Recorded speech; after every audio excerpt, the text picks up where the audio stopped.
Hello, everyone. If I could ask people to take their seats, we'll be starting momentarily.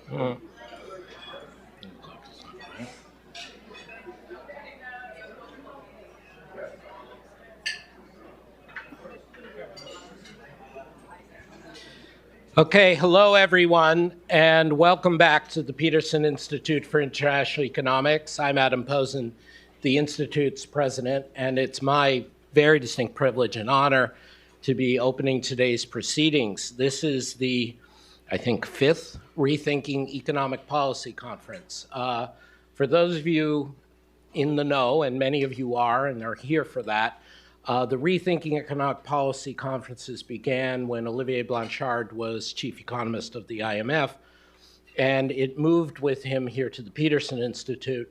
And this year, we're very proud and happy that we have rejoined up in a more formal partnership with the IMF, with Pierre-Olivier Grinchas and the Research Department, for a joint version, again, of the Rethinking Economic Policy Conference.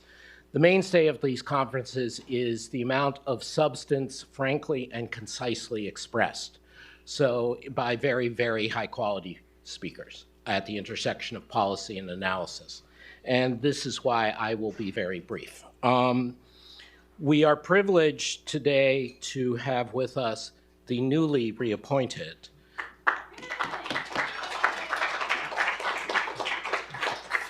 first and only managing director of the IMF. I'm getting my speaking notes wrong. This is why I am not at the IMF. Kristalina Georgieva, and I will give her an inadequate but slightly better introduction in a moment. Before that, I just want to acknowledge that this year's Rethinking Economic Policy Conference on Steering Structural Change, I want to make one substantive point and one organizational point. The substantive point is Pierre-Olivier and I sat down a while ago and then brought in Maury Obstfeld and Petya Topolova to think about what would be the right topic to rethink. And in many ways, we felt it was self-evident that we're in a world where structural change is needed, most strongly for climate, obviously, but to cope with generative AI, to cope with inequality, to deal with pandemics, to deal with many of the challenges that the MD, that the leaders in this room, and everyone has seen. But strategic direction, steering of structural change has understandably got a bit of a bad rep because of past incidents and episodes where it was defined as US or Western economies coming in and saying, deregulate your labor market, open up your capital accounts, and everything will be fine. That proved not to be good advice in all cases. So we are trying to reclaim the term structural reform or structural change and think about how it is in democratic and other societies one can legitimately, politically, sustainably move structures into a way that is more conducive to addressing climate change, inequality, gender issues, and so on. It is interesting, of course, that the left and the right in the US and some other places are now embracing industrial policy, which is one sub-specific form of structural change. In a sense, we see this as meeting some of the same demands, but much less well. And recently, the IMF just produced a solid piece of work on how high the bar is to actually do industrial policy well, and I and others at the Peterson Institute have been hammering on this for a while. So that's the substantive challenge ahead, and we're going to have sessions on the historical experience of structural change, on the political dimension, on globalization and its future, specifically on climate and the green transformation, technology, and the return of industrial policy. The one organizational point is I want to sincerely and loudly up front express my thanks to Maury Obstfeld, who is now the C. Fred Bergston Senior Fellow here at the Peterson Institute, where you sit in the Bergston Conference Center, and to Petya Topolova of the IMF's Research Department. They not only led the conference, they led it intellectually, and they were great colleagues, not only to each other and to me and Pierre-Olivier, but to the teams. And I really want to recognize them from the start, so thank you.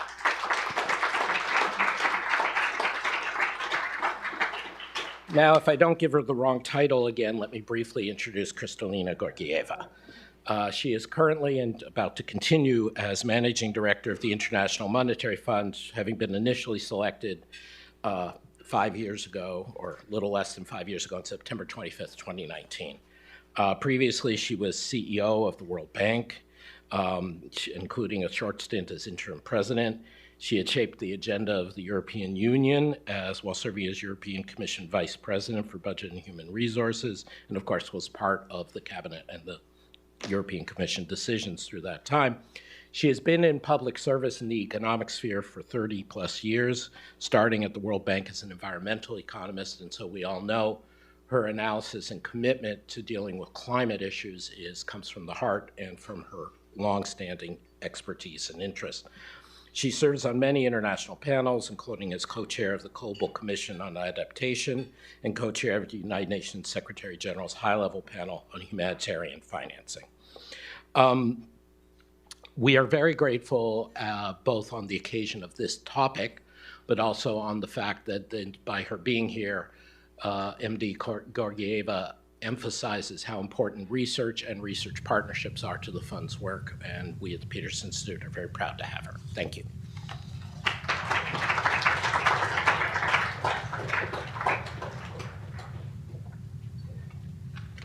Thank you very much, Adam. I'm here with three objectives. The first one is to celebrate, together with Adam and many of you, the rebirth of rethinking economic policy. In other words, 5 years since the last one, we are gathering together. And to thank Adam and his team for doing a fabulous job, partnering with my colleagues to bring this incredible group of people for this rethinking today. When I express my gratitude, I also want to reflect. My understanding is that when the first time rethinking started with Olivier Blanchard driving it, it was because the world economy was experiencing the seismic force of the global financial crisis. And that put the economic profession to a test. I'm sure part of our conversation today will go that far back. But also what it tells us is that when the world is experiencing unprecedented earthquakes, it is so very important that we bring the best minds together to think about what does it mean, what is it that we got right, and what is it that we may have gotten wrong. So that's my first objective, to recognize the importance of today's gathering. On behalf of my colleagues at the IMF, we take these discussions very seriously. We believe that only by working together and being open-minded, even to views that we might initially completely disagree with, go poo-poo, even on those views, it is very important for us to reflect, to listen to others. My second objective today is to put this, the start of this conversation in the context that Pierre-Olivier and his team saw well-defined with the World Economic Outlook that was launched this morning. What do we see? Well, the world economy has avoided recession and stagflation that some predicted not long ago. I recall in Bloomberg a year ago a headline saying 100% probability for the US to go into recession. And we ourselves saw the future more darker than it proved to be. So growth, the economy is growing, inflation is going down. We have shown remarkable resilience to the shocks that have hit us. But what we also write about and talk about is that we face two huge problems. Weak growth.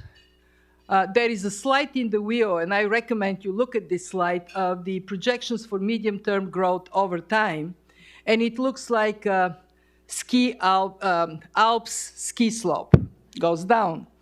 And it is very troubling because we are to take the green transition, the digital transformation to heart, and that requires wreaking growth. But also, it shows that if we are to have improvements in standards of living, they ain't gonna come if we keep growth where it is today. And the second thing that we are observing in this report is hugely important, is a growing divergence within groups of countries and across. Within advanced economies, the US is doing really well, whereas the Eurozone is sort of lingering a bit behind. The Eurozone is in a tougher place. You look at the economy of Japan, it is performing above its growth potential, but its growth potential certainly needs reinforcement. Within emerging market economies, we see some doing truly well, some actually benefiting from the fragmentation in the world economy by becoming connected countries, and others doing much less well. We have among our membership countries like Argentina, Egypt, Pakistan, Sri Lanka, that are taking on difficult reforms for a reason. They need these reforms. And then we have the low-income countries. They are diverging from their previous trend of sort of catching up with the better-offs. And within low-income countries, we have the more diversified economies that are doing better, and then we have conflict-affected countries, less diversified economies in terrible shape. So this is the economic landscape. It's really complicated. And then what takes me to my third point. What would be great if you deliver it in your deliberations today? Small divergence here. Adam, what makes me, as managing director, unique is I'm the first one that comes from an emerging market economy that lived through an IMF program. So I look at my country, Bulgaria. If you take a very narrow indicator of income per capita, the story of Bulgaria moving from plants to markets is exceptionally strong. Our income per capita increased more than 8 times since 1990. But if you look beyond this one single indicator at inequality, we are the worst in the European Union in terms of inequality. If you look at one of the reasons why income per capita grows so much, demographics, Bulgaria is #1 in terms of shrinking population in the whole world. And if you look at some of the pain that people experienced during the transition period, that was really harsh on them, you ask yourself, when you go into a big transformation, can we do better? And I hope your answer would be yes. And I hope that you would talk about evaluating the sources of resilience. Why is it that we are doing so much better than we feared? Is it because policymakers actually learned painful lessons and put good fundamentals in place? Is it because fora, like the one that we are starting now, bring policymakers and allow to go through difficulties in a sounder way? Or is it because there is a free movement of capital and labor that allocates them to places where they would contribute more to growth? What is the combination of factors for that? Second, what are the structural reforms specifically that are likely to lift up productivity and growth? What is the US doing right? What else the US and others can do? I would be, of course, very interested on this whole question of choice of policy choices, including on industrial policy, on the way trade has been pushed down. So all of this should help us to see in a more calibrated way, can we have more dynamic and more inclusive growth for the future? And my final point is, I very much hope that you would also bring some optimism in the discussion. I have been on a journey to lift our trust in ourselves over the last year. Sumaya Keynes is in the audience, I think. Where is Sumaya? Okay, Sumaya, stand up. Good for people to see you. It is her grand uncle, John Maynard Keynes, who in 1930 wrote an essay, Economic Possibilities for Our Grandchildren, in which he said two things. One, basically he said pessimists are a useless bunch. He said, I disagree with the revolutionary pessimists who say that it is so bad that only if we destroy everything, we can get on a better path. And I disagree with the reactionary pessimists who think that everything is so precarious, do not change a single bit. And then the second thing he said then in 1930 is that the world is going to be 8 times better off based on income per capita. And guess what? He was totally right.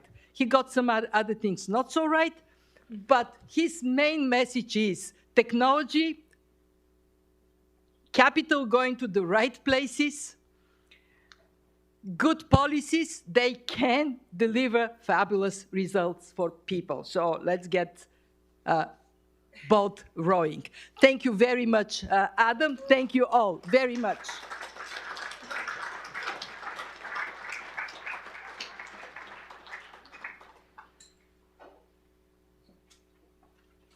Thank you, Madam Managing Director. For those of you who didn't catch the reference, no, I won't make Sumaya stand up again.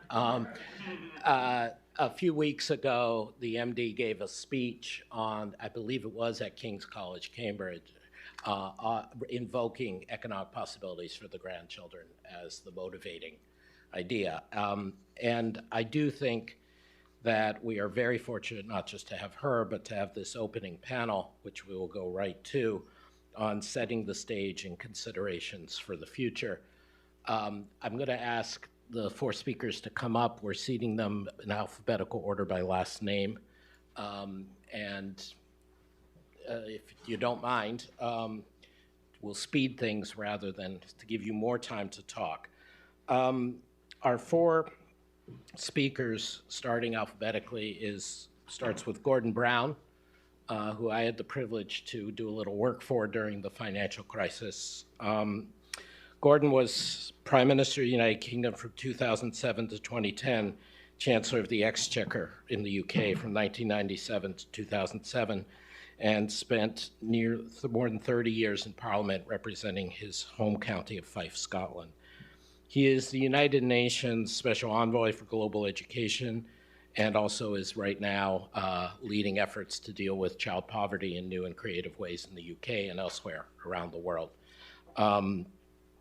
He is also, since September 2021, WHO Ambassador for Global Health Financing. For those of us in the economics profession, it is rare to have someone who's passionate, who understands economics, and still wins elections. And Gordon Brown did that. Won some. But anyway, we're delighted to have former Prime Minister Brown. Supposed to be in the next slot, and I gather is waylaid, on his way, is Sir Angus Deaton. We'll come back to him.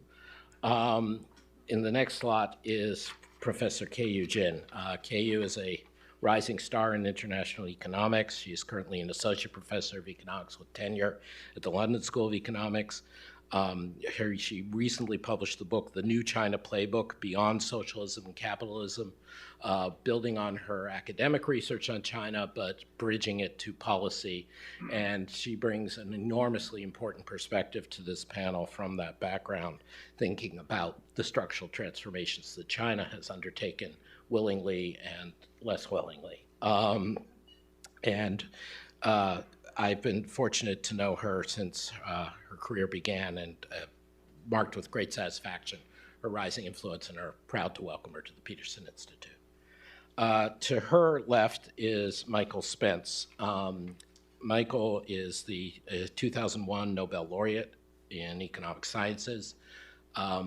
He spent a distinguished career in academia, not just as an academic, but as Dean of the Faculty of Arts and Sciences at Harvard from 1984 to 1990, and Dean of the Stanford Business School from 1990 to 1999. Beyond his academic work and leadership, I think what's important to note is that he was the intellectual driving force and chairman of the Independent Commission on Growth and Development from 2006 to 2010, which, like think tanks, if you're independent and you don't have money and you still get people to listen to you, you're doing something right. And Mike managed to do that. Interestingly, he and Gordon and Mohammed El-Arian did a book recently called Permacrisis. That doesn't fit under the optimism that the MD was calling for, but nonetheless, it's only the title. I will not, you all have to attest that I did do a proper introduction for Angus. Also joining us is Sir Angus Deaton, who is a Nobel laureate in economics in 2015. He and his co-author and partner, Ann Case, of course, totally changed the public debate and perceptions about inequality in the advanced economies, and particularly the US, with their work on deaths of despair. And he has sent out another, I don't know whether to call it a broadside or a Jeremiad, in his new book, An Economist in America. So with that, Gordon, you can speak from there, or you can come to the podium as you prefer. Great, thank you. Thank you very much. Can I say, first of all, what a real pleasure it is to be here, to thank Adam and his colleagues for organizing this seminar, and by the way, for serving for 4 years on our Monetary Policy Committee in the United Kingdom with great distinction. And it's a great pleasure to follow Kristalina, who is admired not just in this continent, but in every continent. And I come here as a former finance minister. You know, there's only two kinds of finance ministers, those who fail and those who get out just in time. I suppose I'm now too old to be a European politician, but too young to be an American politician. I want to start with President Kennedy's words 60 years ago. Those who look only to the past or the present are certain to miss out on the future.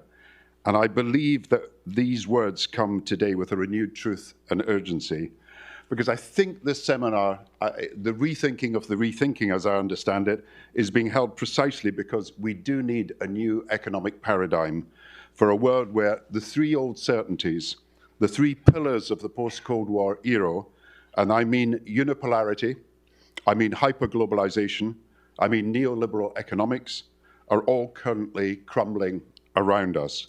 We are seeing three seismic shifts underway in the geopolitics of the world, and indeed facing ever more hazardous and formidable global problems: climate, conflict, pandemic threats, rising poverty and inequality, falling humanitarian aid, global problems that really can only be addressed by globally coordinated solutions, and with much less time than we think to make good on the promise which has eluded us not just of an inclusive prosperity, but an environmentally sustainable one, the world seems, as my compatriot Winston Churchill once said, leaders seem to be resolved to be irresolute, adamant for drift, solid for fluidity, and all-powerful for impotence. With the result that at the IMF this week, we are seeing reports of global economic growth that would, in the absence of major structural reforms, slip from its historical average of 3.8% a year to 2.8% by 2030, and that makes it the slowest decade for growth in recent times. So drawing for our new paradigm, that I think is what we are really trying to think about, on Angus Deaton's great work, which you'll hear about in a few minutes, about how we must move on, and he's just walking in the door as I mention him. Angus, welcome, and congratulations for being here. I say drawing on Angus's work, showing how we must move on from neoliberal economics, Keyu's important work on the shifts in the center of global economic gravity, Michael's path-breaking work, which I really do want to acknowledge, on how by integrating AI, we can secure a historic boost to productivity and growth. I want to suggest how inch by inch, institution by institution, but mainly issue by issue, we can move our world towards meeting the trinity of objectives: economic growth, social progress, and environmental sustainability, in place of what I see at the moment as slow growth, worsening droughts, floods, farm storms, and famine, and a failure to deliver on humanitarian promises in so many different parts of the world where people are dying in front of TV cameras, and unnecessarily so. Now, when we talk about the first shift I've mentioned, moving from a unipolar to a multipolar world, that's not to mean a multiple of states with equal power. What I mean is simply multiple centers of power. And you've got to ask yourself, would 20 years ago Russia have invaded Ukraine? Would an Israeli prime minister have defied an American president for so long? Would an entire Arab leadership have refused to meet the American president when he was in their region a few months ago? And I think we've got to say that we are moving from that unipolar world and released from what you might call a unipolar straitjacket. There are now countries who feel they can afford to be hedge their bets, be fence sitters, be what some people call swing states. They can be non-aligned or multi-aligned, enter into opportunistic and you might say dangerous liaisons, akin to what some people call limited liability partnerships. And just look at Turkey, for example, working with both Russia and NATO. China, Russia, and Iran are cooperating at the moment. Russia, South Africa, and China have just done joint military exercises. We've got the BRICS, with 20 countries say that they're waiting to join. So where once economics dominated politics, and all the time I was a finance minister, economics was the driving force of political decision-making. Politics is now clearly determining economics, and we have not so much a rules-based order, but a power-based order, and that's the basis on which we've got to start thinking about how we deal with these problems of the future. And the greatest economic risk, as I see, is as we transition from this hyper-globalized world of the last 30 years, we enter not just a more protectionist world, but a neoliberal economics becomes something more akin to a neo-mercantilist economics. Now, we're not dealing with deglobalization. We're not dealing with slowbalization, in my view, for trade in digital and services is still growing. But we are dealing with a constrained globalization where instead of what we need, which is an open and inclusive globalization that is managed well, not badly, we now have export bans, import bans, technology bans, investment bans, not just tariffs now as the most protectionist of instruments. And the corollary, we have subsidy-based industrial policies. I think 5,000 measures in the advanced economies in recent years, 4,000 in emerging markets, only a fraction of them for competitiveness reasons. And so once trade was seen as the key to standards of living, and now trade restrictions are seen as the key to protecting living standards in many countries. And what we see is not just a return to OPEC's resource nationalism, cutting production to keep prices up, but we've got, you might call, metallic nationalism by Indonesia nationalizing the nickel reserves, You have proximity powers like Mexico using their geographical position to benefit from the China-American standoff. You have companies adopting a China plus 1, 2, 3, or 4 strategy, using connecting countries like Vietnam as middlemen between China and America. But you've got to ask, how long could this be sustained if the China-USA standoff takes us toward a one world, two systems future and forces all these countries to make a choice? So my plea is for us to think of an enlightened self-interest against what is an overzealous trade, industrial policy, and technology nationalism that could easily, particularly if tariffs are imposed from November at 10% from America, morph into trade wars, technology wars, AI wars, capital wars, whatever you call them. And I want to say, in a world where each country's independence is clearly qualified by our interdependence, each of us needs to realize the benefits of a stronger multilateralism, each perhaps for their own reason. India, because it cannot forever play off Russia, America, China, and Europe. The middlemen like Vietnam, who may at some time be forced to make a choice. The Global South needs a multilateral order because it cannot move forward the levels of investment needed on climate or on human capital without some redistribution of resources from the advanced economies. The European Union itself needs a multilateral order because it's currently not just security dependent on America, but also energy dependent on outside countries, trade dependent on China. It needs to sell to the world, and it needs for that an open trading economy, which needs a multilateral umbrella. And beyond that, if I may be so bold to say so in America, while generally America pursued multilateralism in a unipolar era, it cannot succeed for long if it pursues unilateral policies when we're living in a multipolar era, and where it can no longer instruct or dictate, but has got to persuade and convince.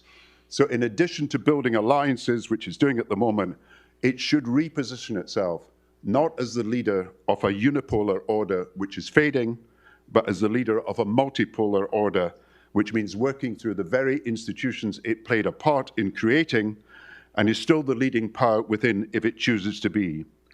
And that raises for me the other problem that is faced by our institutions. They do need to regain credibility as problem solvers. And so, and this is my final point, we need issue by issue to show that we can actually deliver, not some kind of sort of kumbaya cosmopolitanism, but a muscular multilateralism founded on a hard head and cold calculation of strategic interests, where we act together out of necessity. And these would be my starting points. The World Trade Organization should, as both America and China, I think, now realize, move away from the inflexibility of an overly legalistic and broken down judge-based appeal system and use the undoubted skills of Ngozi, its Director General, to solve trade disputes by conciliation, arbitration, and negotiation. The IMF has to prove itself again in its primary task, and that is making itself indispensable as the early warning system for the global economy. Kristalina is well placed in her second term to expand the surveillance role, advising of the risks and opportunities of this new economy. And take both the World Health Organization and the UN humanitarian system. Appeals are only delivering a third of what is needed, and both cannot move forward unless we work towards a burden-sharing system, like we have for UN peacekeeping and indeed IMF and World Bank quotas. So instead of having to pass round a begging bowl, just as yesterday in Paris, every time there is a crisis and an emergency, we create some system at least of predictable financing to deal with global health, education, and humanitarian challenges.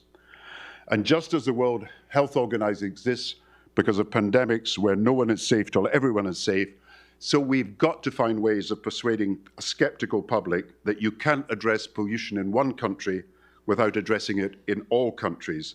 So we must reinvigorate the World Bank, whose remit has been extended to providing global public goods, including climate activity, at a time when the World Bank's gross disbursements are today just 0.3% of the GDP of the developing world, almost half the 0.55% in 1990. Now, we need the Summers-Singh recommendations to the G20 to be implemented, and given that these are difficult fiscal times for many countries, I would advocate the use of guarantees issued by AAA and AA economies that would help finance the next stage of development. And we have to help Angie Banga square this circle. The World Bank's traditional management practices do not work side by side with the need to de-risk the private sector's contribution to climate change. Finally, we need to think of the G7, far too small, too restricted, too narrowly based to be what America said it wants it to be, the steering committee of the world economy. We need to have Asia, Africa, and Latin America as partners, so we need a revivified G20. It needs a proper secretariat, it needs an agenda year to year, it needs a more representative constituency system, and it needs to play its part in rebuilding economic cooperation, despite all the difficulties with some of its members. So let us be clear about the chilling consequences of us failing. I remember being here chairing an IMFC meeting some years ago when a prominent banner outside in a demonstration that was taking place had this caption, "Worldwide Campaign Against Globalization." And it seemed like an ironic slogan, did it not? But you can see what people meant. For the failure to achieve an inclusive globalization is now giving birth to populist nationalist movements around the world, and look particularly at what's happening in Europe at the moment. It's fueled by the rhetoric of America first, China first, India first, Russia first, Turkey first, and so on. My country first and only. And perhaps worse than that, it's not just seeing the world as a struggle between us and them, but as it sees the world in terms of a zero-sum mentality that takes the view that I can only do well at the expense of my neighbor. And just to give one illustration of the populist pressures that are around the world at the moment, if you look at the European finance ministers group at the moment, I think there's only one that actually was in the job before 2020. All the rest have gone as people employed before then. And so, and of course in the UK, just let me say, we had 4 finance ministers in 3 months, and we had 7 in the last 10 years, a sign of something that may be needing to be changed. Now, I can end, however, with a message of hope, not least because of the vast potential that Michael will talk about, I know, from the work we did together, of the productivity gains through AI and related technologies. In the Tate Gallery in London, one of our most prominent art galleries, there's a painting that Nelson Mandela actually had a facsimile of in his prison cell, and it's entitled Hope. And when you look at the painting, it's of a blindfolded girl trying to play a harp with all its strings broken. And your first instinct is to say, this is not a picture about hope, it's about desolation. But Mandela taught me, and he explained to me, that it is indeed a painting about hope, because its message is that even in the most difficult and the most trying circumstances, even when things seem hopeless, you have to maintain hope. And I think of all the breakthroughs that were achieved in the least propitious of circumstances, the nuclear test ban treaty in the 60s, the Reagan-Gorbachev breakthrough on nuclear weapons in the 80s, the ozone layer agreement in the 1990s, the G20 we had in London in 2009, the Paris Agreement on climate change in 2015, when we managed to cooperate our way out of many of the problems that the world faces. And so for me, the conclusion is stark and inescapable. We journey on as we should, not towards some global dead end, but with a plan that all can share in a rising prosperity, and all of us have got a part to make in this journey of hope. Thank you.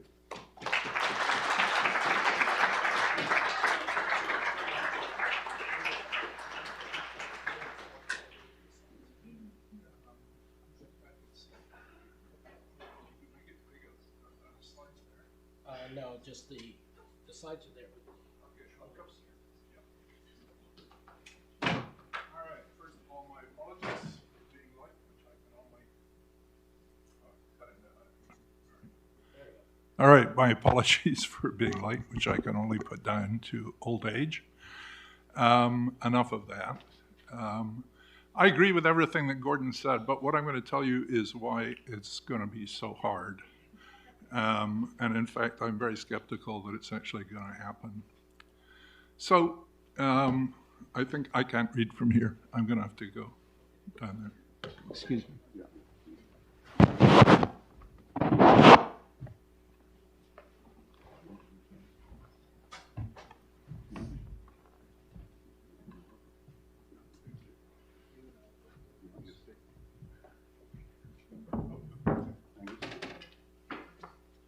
Okay. So let me start by saying, you know, what is wrong with what we used to have, the world we had before? And should we go back to it?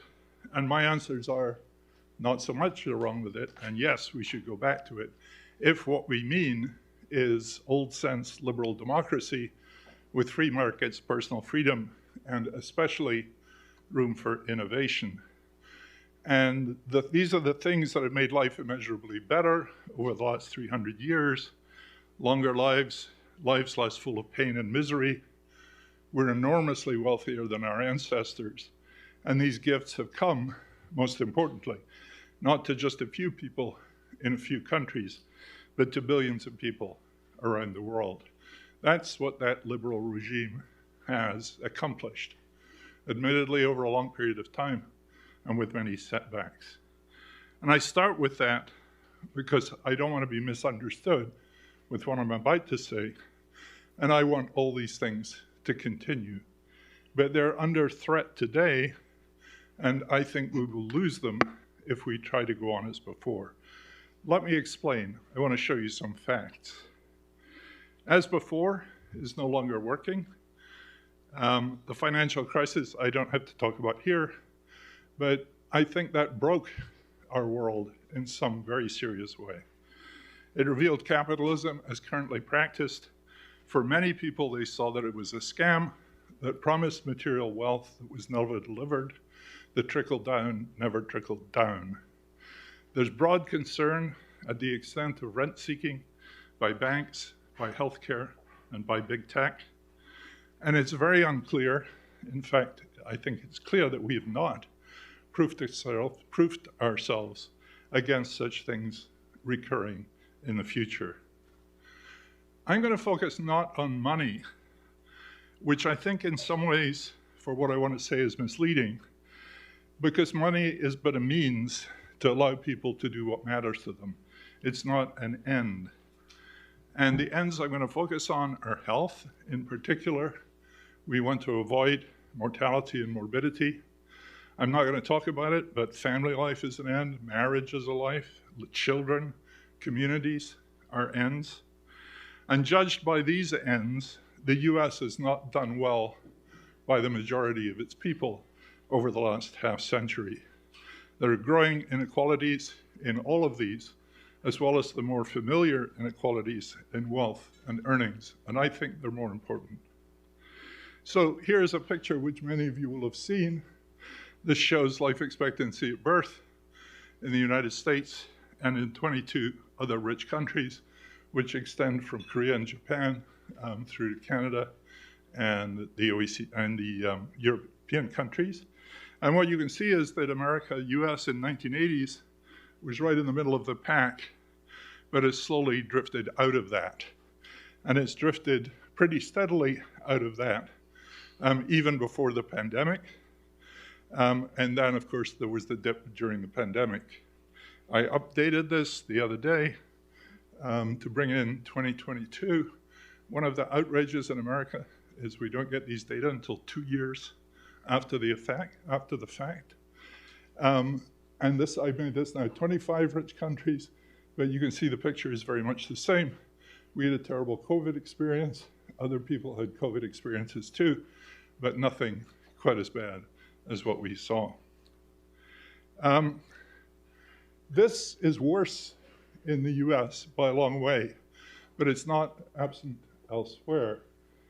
Partly because outside the US, the same forces come up against better protection against pharma, better regulation, better social protection, but there's still these deep underlying forces of deindustrialization, which are working on a lot of rich countries. They're not being fully addressed.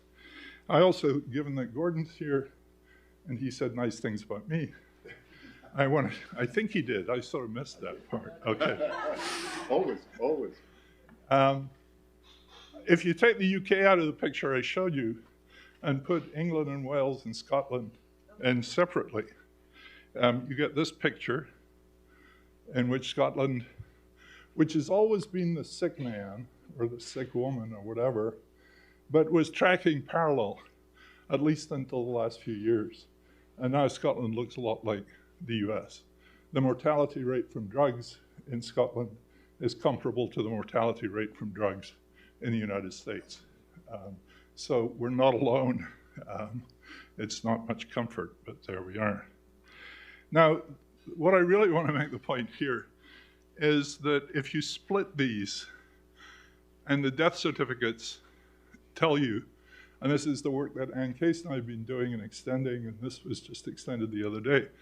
Currently, 38% of the adult population in in the United States, have a 4-year college degree. They have a bachelor's degree.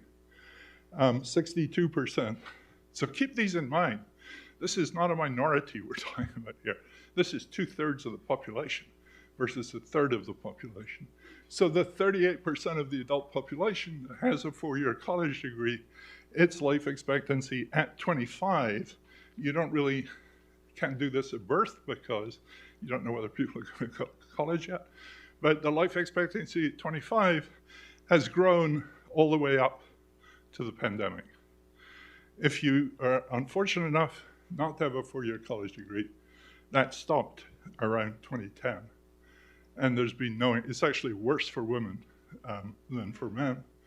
But life expectancy just ceased growing, while the minority, were doing okay. You can also see what happened during the pandemic. Much, much worse outcomes, presumably largely tied to occupation, but perhaps not exclusively, than for people with a 4-year college degree. The gaps there are extraordinary. This is not a very long period in demographic history. This is 30 years. The gap is a little over 2 at the beginning, and it's over 8 now in a period of 30 years. We've got 2 worlds here, and one of these worlds is not doing very well. I talked about marriage, family, out-of-wedlock childbearing, parents knowing their kids. All of that is disintegrating. Pain, huge increases in pain, huge increases in suicide, all among people without a 4-year degree. There's something really, really bad going on here. If you plot that against the 25-year adult life expectancy for the same 25 countries, you can see that we look like Japan or Switzerland, among the best performers. We, advisedly, being everybody in this room, at least those of you who are Americans. But look at the other one. I mean, that's not anything that we should be able to countenance. This is just a disaster. So, why? There are parallels next to it, which I will show you on the next slide. But even if there were no parallels elsewhere, and this is something that Gordon said and is very, very important, we've lived in a world in which economics was driving politics. We're now in a world in which politics is driving economics. And no matter why, given the numbers I've just shown you, and other places should and do worry about the geopolitical effects of what is happening in the US, even if they were insulated from all this, which they're not. And the less educated majority has reason to be angry. The suffering and loss of power. Unions barely exist in the private sector, about 6%. They're massively outspent. Ken Galbraith wrote about the unions as countervailing power to corporate interests. That's gone. It's not there anymore. 99% of the Senate, i.e. all but one of them, and 94% of the House have 4-year bachelor's degrees. Indeed, half of them have graduate degrees, mostly JDs. The wage premium for college, when I first came to US, we all learned that was 40%. It's now 80%. So that huge gap in earnings. Income's less because so many more women are taking 2 and 3 jobs to make the budget go somewhere. There's, as a result, rejections of institutions that are dominated by educated people. Congress, the universities, the legal system, the CDC, science itself. I don't know how many of you saw the article in the New York Times this morning about the Education Committee in the House, which is grilling Manouk Shafiq this afternoon. And the story of Virginia Fox, who's the chairman of that committee, who hates the Ivy League with a deep passion, which is shared by many of her constituents and many other people in America. They are reciprocating the experienced condescension, and they're threatening not just liberal democracy in the US, but global stability. And international relations are now being shaped by this American discontent. And I think this is the threat of inequality to democracy. It's not a threat of income inequality or wealth inequality. It's the widening gap in leading successful lives and flourishing between those with and without a college degree. Running a country by and for an educated minority, excluding the rest of the population, focusing on global universal values, which I share, and neglecting local values. We owe things to our fellow citizens. Democracy is not working for the majority, and that can bring us all down. The future needs less polarization and more genuine sharing of power. I would argue that this global educated elite, successful and much of it wealthy, that is composed of subsets of domestic elites, but you can see it in London, the east and west coast of the US, British public schools, which are now 40% foreign, American universities, elites in India and China, excluding most of the domestic population, which in many cases has also suffered from deindustrialization, loss of community, social capital, political power, and what John Rawls called the social bases of self-respect, which in the US takes us back to the health outcomes with which I began, but the populism in other countries shares many of the same features. We need to share power, refocus towards domestic, away from global, or we will have it done to us. We have to recognize that we're largely at fault here. Thank you.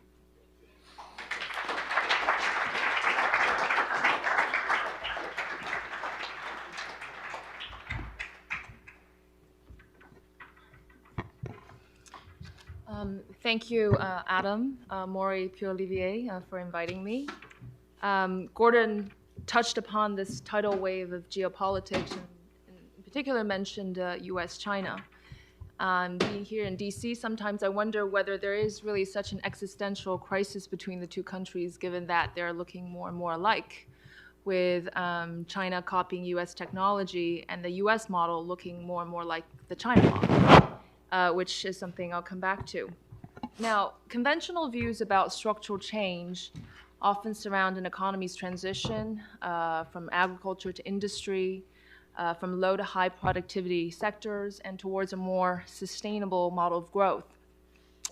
But structural transformation is likely to take on, in my view, a whole new level of meaning in the context of what some would consider a technological revolution currently unfolding, where machines become conscious, where biotech and information technologies are likely to change what it means to be alive. So it would be remiss, I think, to not discuss about structural change in the context of a rising crop of new technologies that are intelligent, green, super connected, ubiquitous, and redefining new economic structures and international relations. Industry 4.0 is founded on the triangle of data, new age communication, artificial intelligence. Now, for advanced economies that want to maintain and reinforce its high position in the value chain, or for developing countries that aspire to climb up the value chain, mastering these new emerging strategic technologies now appear to be critical. And this has implications for the role of the state, for the eventual role of developing countries that cannot manufacture their way out of poverty, and the requisite skills for a broader set of labor force that has to adapt to this new reality. And of course, the contours of international competition around technology, for which I think we have thought much less about and know much less about than international trade. And much of the rising tension is really over technology, not trade, in the guise of trade wars and reduced investments.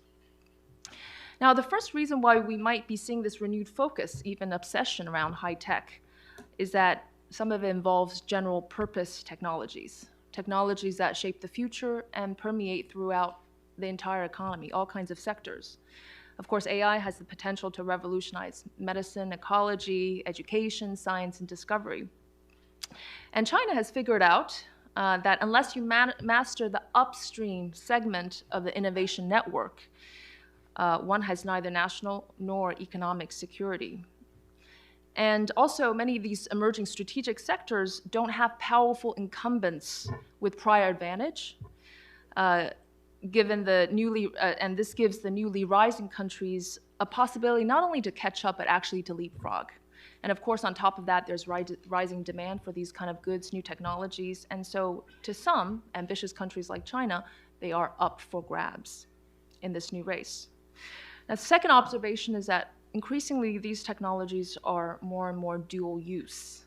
Some estimates suggest that only whereas about 10% of these technologies were dual use in the late 1970s, the number now is 75 to 80%.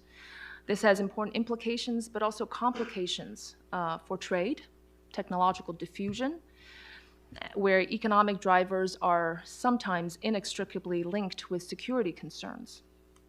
Now, for all of these reasons, we're seeing a return of the state. More and more targeted government intervention to actively change the sectoral structure of production and steer it towards certain sectors, or even creating national champions. This is not true not only of the US in the forms of CHIPS Act, Science Act, Inflation Reduction Act. Japan is spending hundreds of billions of dollars on indigenous innovation. European industrial policies for digital innovations such as chips, batteries, climate adaptation. Of course, China has the mega projects, strategic emerging innovation, and state guidance funds that amounts to at least hundreds of billions of dollars, if not more. The race to dominate strategic emerging sectors, strive for independence or reduce reliance, is part of a new trend that seems now somewhat inevitable. But even so, it needs to be managed. Now, we're going to have an expert panel on industrial policy, of course, is a very important component of it. It's hard to deny from China's point of view that some of them could be pretty successful. If you look at solar, since 2005, China basically led the solar boom. Every year, an annual production increase of 76%. In 2005, it was a desert of zero innovative capacity. By 2015, something like 10,000 new patent applications every year, really at the frontier of the technology frontier. And because it was implemented at the city level, local level, at different times across different geographies, you can really trace the impact. And the cities that had these industrial policies for solar saw a 50% increase in innovative capacities over time. And this is certainly true of EV, again, mentioning the strategic emerging sector. China couldn't do combustion engine cars, spending tons of money on it, but within 10 years became the largest producer and consumer of EVs, and including innovation. So another reason why state capacity, state coordination might be more needed in this new age of technology is that it's going to require colossal investment in new types of infrastructure, like data, processing centers, supercomputing networks, 5G base stations, EV charging stations. In China's experience, actually these EV policies in the early phases were not successful until the infrastructure was put in place. And now China has 4 million EV charging stations. I think in this country, something like 160,000. China's adding 250,000 of EV charging stations every year.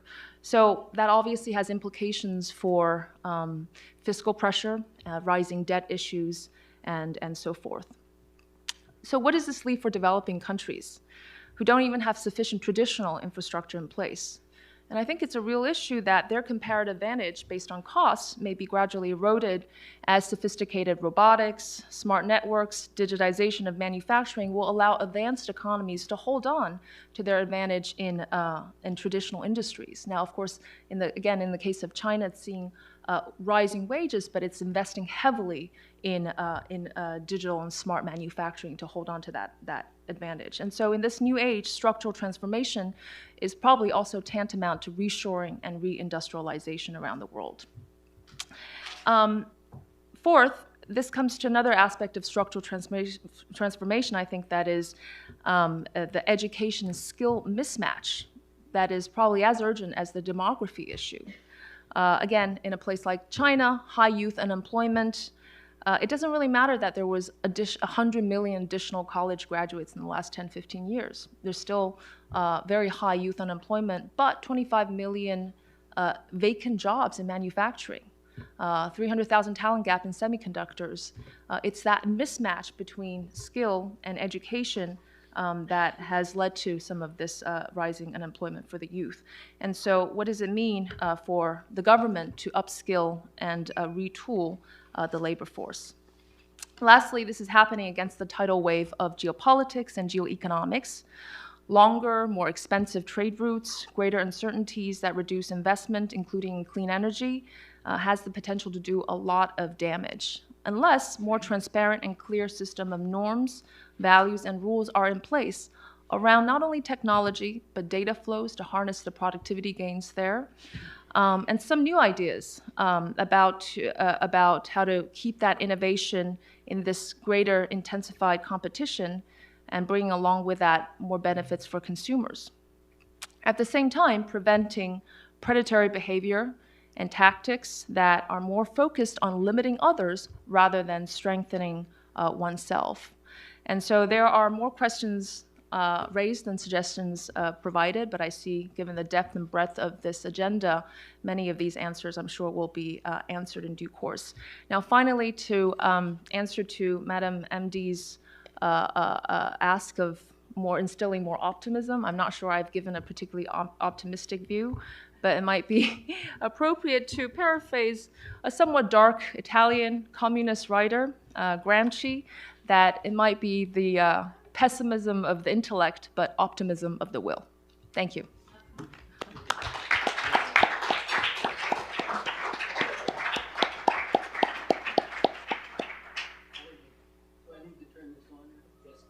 Okay. Can you hear me?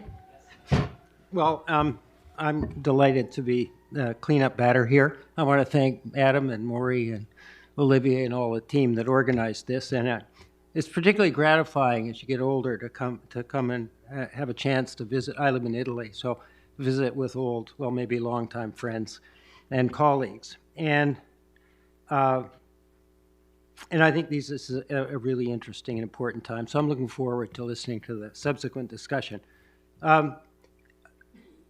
As Adam mentioned, if I spent some time with a group of other people thinking about growth in developing countries, and when a country's growing on a sustained basis, or like a quarter of a century at 7%, it's pretty hard to miss the structural change because it's happening so quickly.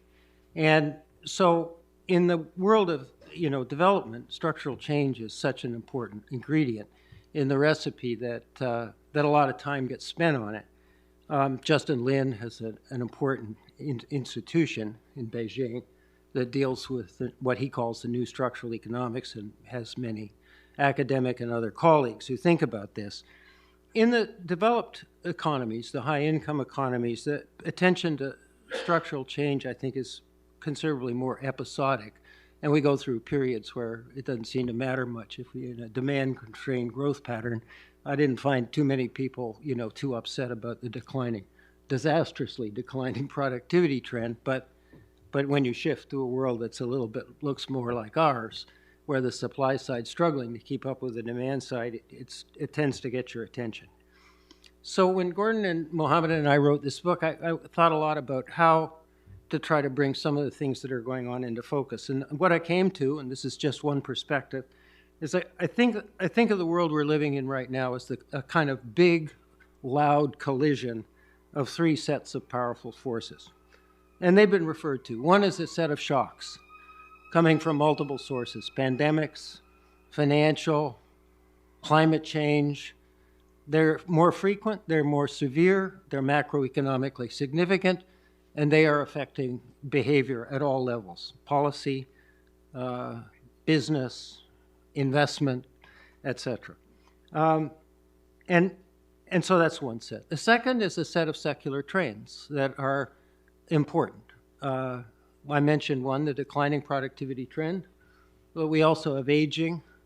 I checked just when we were writing the book. The countries that are dramatically aging account for close to 80% of the global economy, measured by GDP. So it's true, that's only a third of the global population, and it may be true that sometime down the road, all those young countries are going to be an important driving force, but at barely 20%, that's not going to be true, at least for the next decade. But there are others, you know, big changes in labor market behavior, rising sovereign debt levels in a rising interest rate environment, that kind of thing. The third set, and the ones that I'm going to spend most of my time on, are at least three huge scientific and technological transformations that are underway. And you know what they are. There's a multi-decade digital one that's just been turbocharged by huge advances in the last decade in artificial intelligence. The second one is a only slightly less visible revolution in biomedical and life sciences that will transform many things, and it will collide with the digital one in the near future. And the third is this massive energy transition that we have to go through in order to achieve sustainability. And all three of those things are driving really quite large structural change. And the way I think of it is it's on a scale and pace that's quite bewildering and hard to deal with. So I asked Mistral AI, which is France's entry into the large language models and Gen AI world, whether this was a world of very rapid accelerating structural change. And it said yes. And not only did it say yes, but it just said a little bit like what I just told you, so I won't repeat it now. But for anybody who's interested, I have a screenshot of the answer. So what are these changes, structural changes that are being driven that we're seeing? One is a pattern of diversification in global supply networks that we just didn't see before. We lived for 30 or 40 years in a world when global supply chains and networks were constructed almost entirely on efficiency and comparative advantage considerations. You can modify that. The Cold War was a significant override of that, but for the most part, that's how they were built. They weren't very resilient, they weren't very, shock-proof, and so on. That's completely changed. And that is being driven both by private sector behavior, incentives, in pursuit of resilience, but then, strongly reinforced by economic policies in pursuit of national security, its sidekick, economic security and the inability to be extorted, et cetera. And this is a process that has reduced the supply elasticity of the global supply system and increased its costs. I mean, in Europe, as Olivier knows, we're in a high-speed diversification away from dependence. It's just one example on Russian fossil fuels, and it's a significant factor in the growth challenges that we face. Examples, 15% of Apple's advanced iPhone assembly is now in India. That's set to expand. If you go, it's hard to describe this in summary form, but if you go to micro level and start looking around, you'll discover this pattern virtually everywhere. And that's, I don't think, reversible. It's an example of what my colleagues have already talked about, dual-use technologies, the override of the national security considerations, the driving of politics with a kind of nationalist focus, reinforcing it. If you look at the Chips and Science Act in the United States, it has three parts. One part's pretty hard to criticize. It's, staying at the forefront of these technologies and so on, especially semiconductors. The second part is the national security argument. We're bringing home part of it to the United States because we need to know how to make these things. The general public doesn't distinguish between designing and making semiconductor chips. So designing them we got a lot of companies that do that well, NVIDIA, ARM in the UK, et cetera. But making them at the 3 nanometer level is only done in 2 places in the world, South Korea by Samsung and Taiwan by TSMC. And that's viewed as just way too risky in a world that could turn against you. So we're not bringing all of that back home what we are bringing back home is enough of it so if we have to scale it up later, we can. And that's going to, you'll see that over and over again. Now let me turn to the kind of digital side of things. In some sense, structural change as a result of digital technology is not new. Our colleagues at MIT documented a pattern of fairly rapid, elimination of routine jobs and this is non-AI, standard coding, routine, machines can do the job kind of work. And that was a pretty big effect. It led or contributed to job and income polarization in the United States economy and many other advanced economies. But I have to say that the breakthroughs in artificial intelligence, neural network-based artificial intelligence feels different to me in terms of sheer power. And so I'll spend the remaining minutes of my time on that. First of all, what are these breakthroughs? Well, we had language recognition, speech recognition, writing recognition, then a huge breakthrough in image or object recognition that occurred around 2015 or 2016.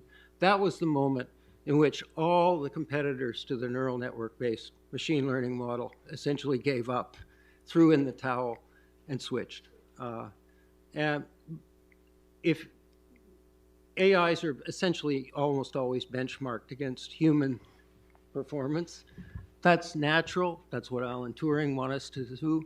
It's dangerous because it leads to an automation bias. The bias comes from, well, the machine just beat the human. Why don't we get rid of the human? So we got to worry about that. But most of these technologies are now passing average human performance. And then we have the Gen AI models. So the Gen AI models, I think, I'll just state it broadly. I'm not alone in this. James Monique and I wrote a paper that essentially said, if we realize the full potential of these things, we could get an enormous sustained surge in productivity. And the reasons are several. One, this is the first technology that has a domain switching capability. All previous technologies were designed to do a specific thing. But think of it as a large language model. They've read everything. The gating factor, by the way, is computing power. It's not data. They just read the internet. What domain switching means is that you don't have to tell it what the task is. You can talk to it about the Italian Renaissance or inflation or do a math problem or computer coding. And you don't have to tell it. It just knows what you're doing and engages. Second, this is a human-like capability that people thought AIs couldn't have. Second, accessibility. You don't need technical training to use it. You can just talk to it.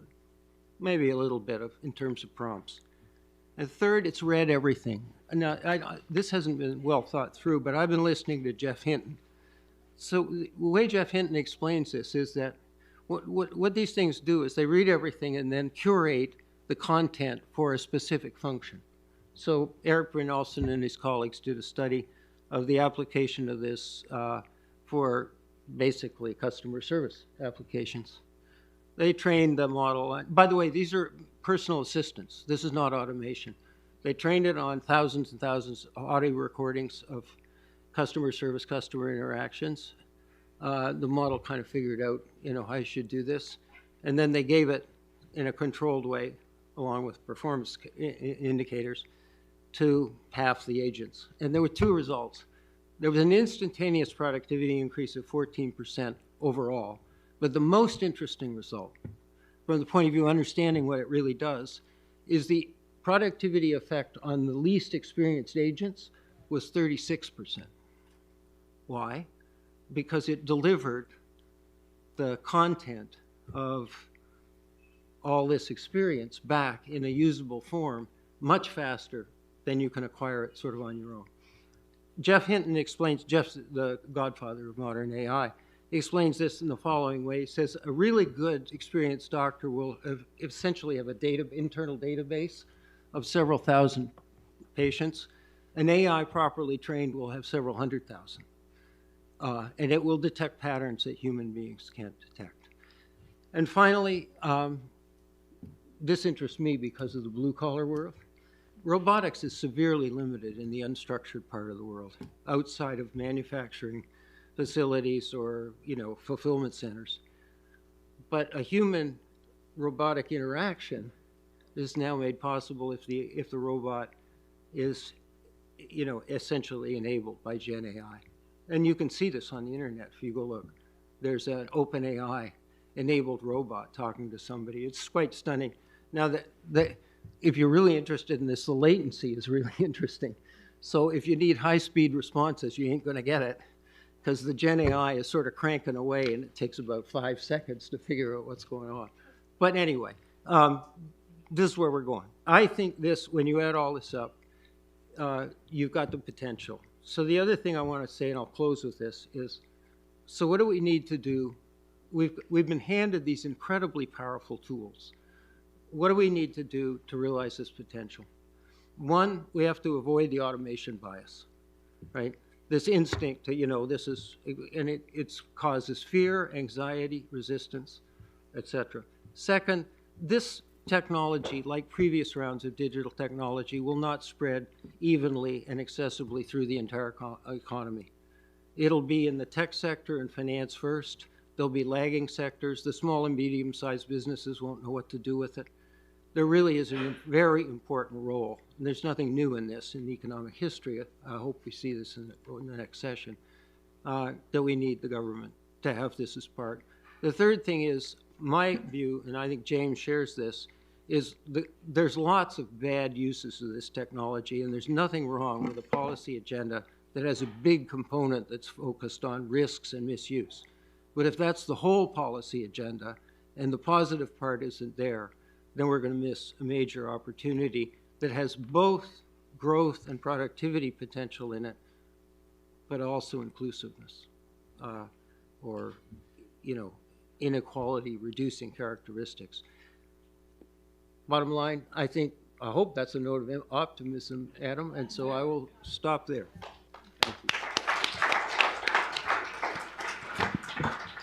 Thank you. Thank you all. Thank you, Gordon. Thank you, Angus. Thank you, Keyu. Thank you, Mike. We are going to move directly into the next panel, which is chaired by Maury Obstfeld.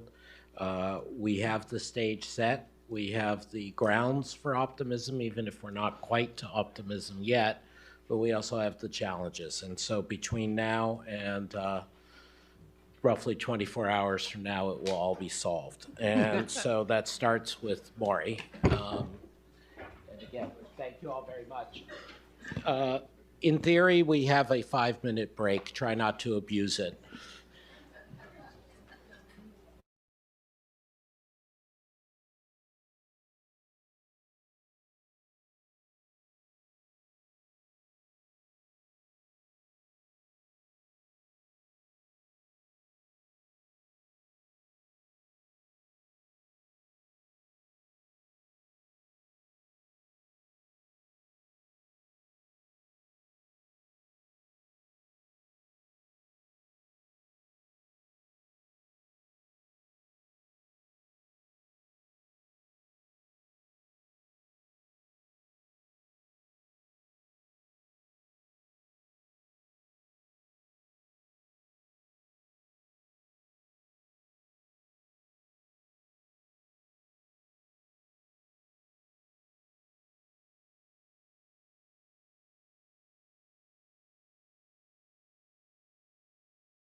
We're getting started.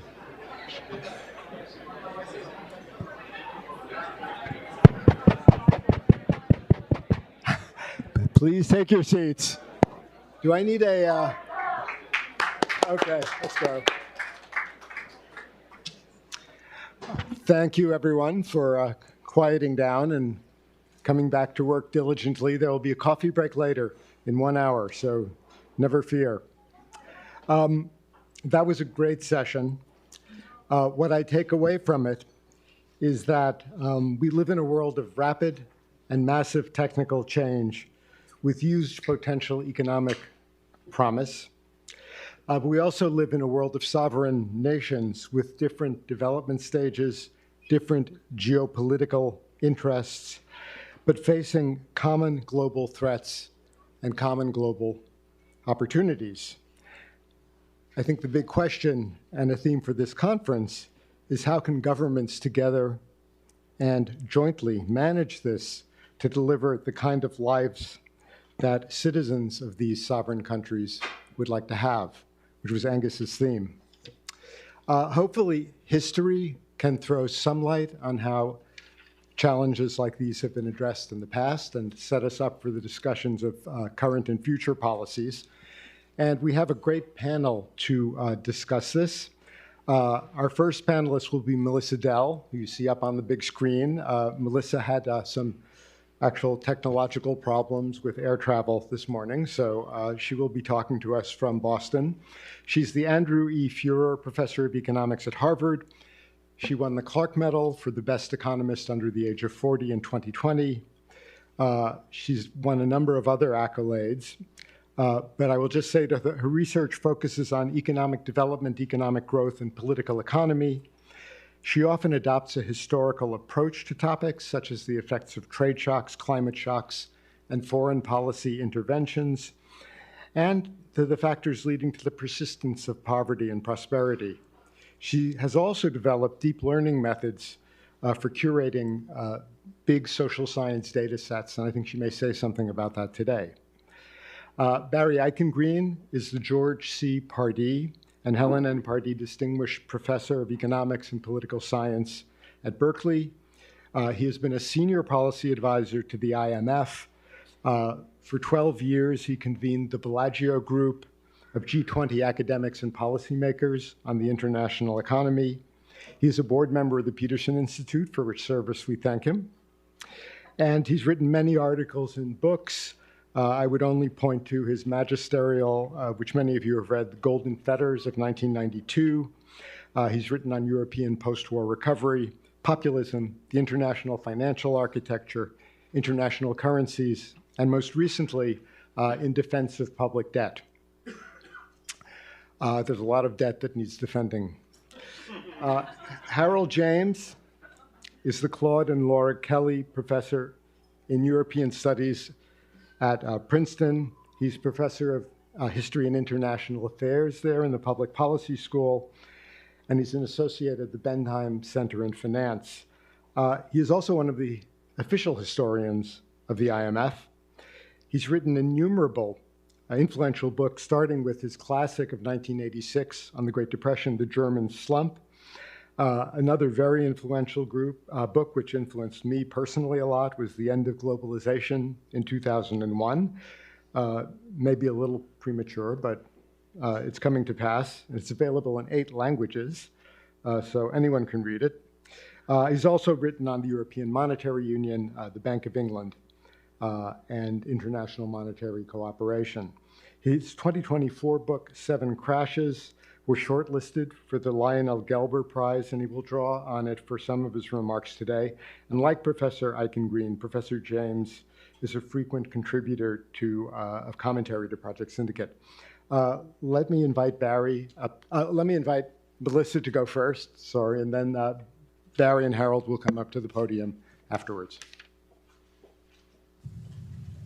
All right, thank you so much. I hope everyone can hear me, and I apologize for being here only virtually. I thought I'd left plenty of time arriving mid-morning, but there were massive delays out of Boston this morning, and despite my best efforts, I couldn't find a flight that would arrive on time. But in any case, I'm going to be talking a bit today about supply chain linkages and the role that they have played in structural change historically, the questions that are still unanswered, and kind of my excitement about this area, because I think we're going to see a lot of progress moving forward in terms of what we're able to understand. And so there's a long literature thinking about the role of supply chains of input-output linkages in structural change. This goes back to the 1950s and the 1960s. And since that time, the literature has examined the role of input-output linkages, both in propagating shocks, structural change more generally. Yet part of what we'd really like is to have microeconomic firm-level evidence about the dynamic role that linkages play in long-run structural change. Yet we don't have much evidence about this, in large part because of major challenges in curating the necessary data. So we need to have massive amounts of firm-level data across time to really be able to delve into the role that these linkages play in promoting or hindering structural change. So we do have some evidence that supply chain linkages can be enormously important for structural change and also enormously persistent, even long after the initial industries that spurred them have disappeared. So just to give one example, in the 19th century, all the way back in the 1830s, the Dutch established 94 water-powered sugar processing factories in Java, which was a Dutch colony at the time. The high-quality sugar cane was exported, but the factories were permitted to sell the low-quality sugar locally. At this time, Java was almost an entirely agrarian economy, and this spurred other food processing establishments to pop up nearby. Now, come the Great Depression, Indonesia's sugar industry gets basically wiped out. Today, Indonesia is the world's largest sugar importer.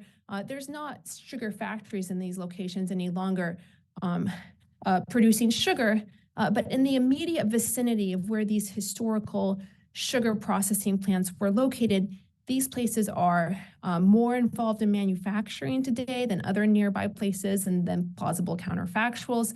They're less involved in agriculture. And in fact, specifically, they have more food processing, more downstream industries from sugar. And so you see that in this figure here. The x-axis is distance to the nearest historical sugar factory that was created in 1830.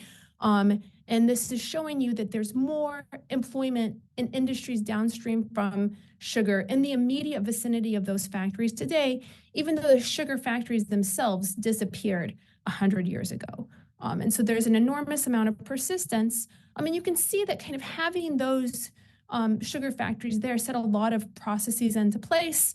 And so there's higher education. This is from 100% microcensus data. Even after the sugar factories are gone, when you still have those downstream industries and places are more involved in manufacturing, the population's getting more education. Today, these places are more prosperous. And so this is an example where historically, having an industry located there that had lots of linkages to other industries created industrialization. And even when the original kind of factories that spurred this disappeared, it had set into these processes that are enormously persistent and that have major consequences for welfare today. Now, ideally, we'd like to be able to delve into this in much more depth. We'd like to see firm-level data on who is supplying who's purchasing from whom, how those change across time, and change with the structure of the economy. And in fact, supply chain data over the long run do exist for a variety of settings, including settings that have experienced just remarkable structural change that still is not fully fully understood. But the challenge to studying this is typically actually getting the data into a usable format. So typically historical documents, they first need to be digitized. They need to be digitized accurately, or we'll just end up with a bunch of measurement error. And then we need to be able to link these records across different publications and across time to really be able to see the full network structure of the economy, to see what products firms are producing, to see how firms are connected to each other through these supply chain linkages, through other connections. to understand the role of government in interacting with firms. And in fact, in some contexts, data do exist to do this. So this is an example of a publication from a Japanese credit bureau. So Japan has a long, rich history of credit bureaus collecting information, including information on the customers and suppliers of firms, also rich accounting information on what products they're producing. You can see kind of structural change live through these data as, even a single firm kind of goes through the entire trajectory of producing more and more high-tech products. We have information about their connections to government, and you do oftentimes see government officials, for example, sitting on boards. And so in short, in these publications is a vast amount of data about the networks underlying the Japanese economy across the 20th century, during which this economy experienced one of the most kind of rapid and remarkable episodes of structural change that has ever occurred. And so there's incredibly rich data to really understand the microeconomic dynamics of it. But first I need to digitize these books. Which is something I first started working on maybe 5 years ago, naively thought it wouldn't be too bad. But it turns out, there's hundreds of thousands, maybe even millions across the full 20th century of pages that look like this. You will not find somebody to digitize these by hand, even if you had an infinite budget.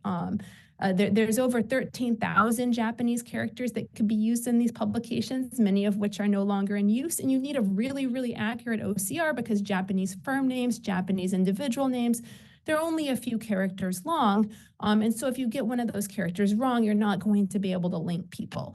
And so in part, wanting to digitize these books is what spurred me to make a lot of investments in deep learning for large-scale digitization, and it's specifically in deep learning methods that can be targeted towards low-resource settings like these books, where there's not a commercial incentive to develop technology that works well for them. Yet, as economists, if we only focus on studying the places where there are commercial incentives to develop technologies for digitization, in digitization, the main commercial application is digitizing receipts in English. We're going to be limited to a small number of settings like the US, certain economies in Europe. They're just not representative of the diversity of human societies. And so I've put a lot of effort into developing technologies that will allow us to take historical records like this, and there's billions of them. The National Diet Library of Japan has 5 billion page scans. The US National Archives has 14 billion page scans. Vast amounts of historical data that can speak to things like structural change, which is really a long-run phenomenon, and be able to digitize them at scale. So first, we need to recognize the layouts of these documents, because otherwise you won't understand what piece of information refers to what. And so we do that with deep learning with a method called object detection. And you see examples of the layouts here. As we were doing this, we realized that this was a pretty big pain. There was not a package targeted towards doing this. There were a lot of different resources. They were complicated to use. It wasn't very reproducible. And so along with some pre-docs and open source collaborators, we created a package called Layout Parser, which aims to streamline the use of deep learning and document image analysis pipelines. It provides simple and intuitive interfaces for applying and customizing deep learning models to detect layouts and to do other document processing tasks. And so if you work with historical documents, we hope that this will make extracting the layouts easier, which is really the first step when you're working with structured documents like tables, which are inherent in most economic records. All right, then we needed to OCR these. And we discovered that the best performing OCR, which is produced by Baidu for Japanese, got over half of characters wrong. That is not usable output. I need a very accurate OCR. And as we delved into this, we realized that this is a very widespread problem, that OCR performance declines significantly when you extend past high resource languages like, say, English or German into medium and low resource settings. And we realized that the reason for that is not just that nobody had bothered to tune models for these settings, but that the architecture that's used for OCR is not suitable to low resource settings. It's developed kind of, I think, more with the intention of making it hard for a competitor to imitate than it is for making something that academics can use in studying a diversity of societies. And in short, OCR has a language model in it, if you're using a modern large language model, like a transformer model, it takes a massive amount of data and compute to train. So for example, Microsoft trained their English OCR on 670 million text lines. Only Microsoft can afford to do that. You're never going to extend that to a low resource setting. So we completely reimagined the OCR architecture, got rid of the language model, gained a lot by doing OCR just with vision, just by recognizing characters and words. And we've put a lot of effort into creating a package and tutorial resources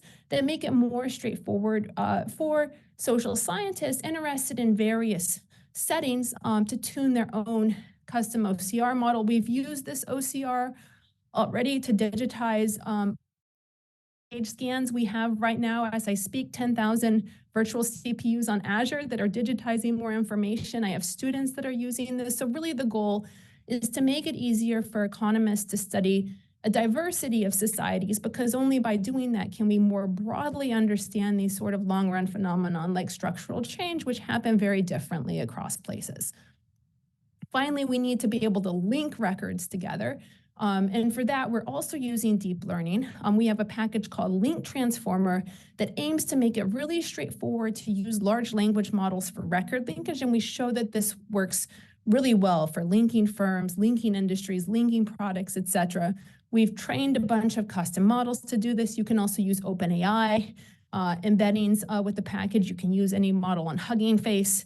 Supports multiple languages. One thing I think is really cool is you can use a multilingual large language model to say link historical documents, that say have product classifications, to link those across Spanish and Japanese and Chinese and French, for instance. I had tried in the past to do various long-run comparative projects and just had to give up on it because I couldn't homogenize the historical data.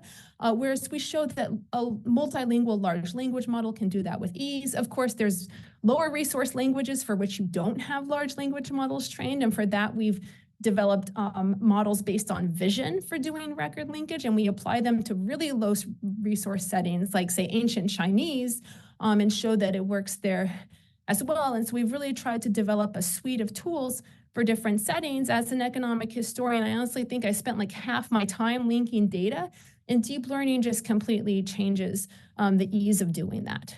So that's examples of the technology. Again, we want to digitize hundreds of thousands of pages that look like this. And this is one example of what we create from it. This is the input-output network in 1957 Japan. Each dot is a firm, and the size of that dot is proportional to the degree centrality of that firm. And so the larger the point, the more central that firm is in input-output networks. And we were kind of very interested in this in part because Japan witnesses these massive shocks in the 1940s. First, like half of Japan is burned to the ground in World War II, mass destruction. And then the US, the Allied forces come in and they largely hold large firms accountable for the militarization of Japan. And so they implement these antitrust policies where they attempt to break up the largest firms in Japan and make them less central to the Japanese economy. And so here the colored dots show different firms that were targeted by the Holding Liquidation Commission, which the Allied forces implemented in the late 1940s to try to break up those firms. The Allied forces leave in 1953. What you see by 1957 is that the same firms that were the largest firms in pre-war Japan, they're still overwhelmingly the most central firms in Japanese supply chain networks. And this is all done, with the firm level data. And so, of course, we know from things like Davis and Weinstein that there was an enormous amount of persistence at a macro level in this context. But now we see even sort of at the level of the firm in terms of which firms are most central to the economy, that remains enormously persistent in the face of these enormous shocks. And so overall, I've argued that supply chain linkages are important to structural change. At the same time, they can show enormous persistence and may play an important role in conditioning the development path. And I'm super excited because I've been interested in these questions for a long time, but have struggled to really feel satisfied with what I can say about them just because of the lack of microeconomic data. And I think that deep learning is a complete game changer in terms of being able to bring highly detailed individual and firm level data to studying the trajectory of structural change over the long run. Thank you.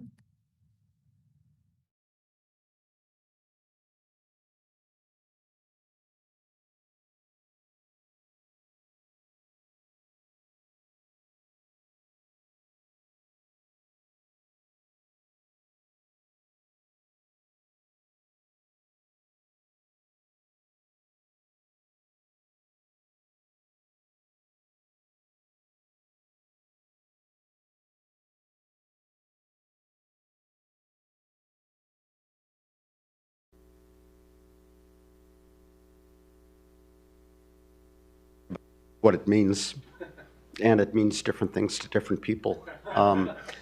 The meaning I took away from it is for the next day and a half, we're interested in how industrial policy can and cannot be used to steer structural change. And that's what I hope to talk about as soon as I have a clicker.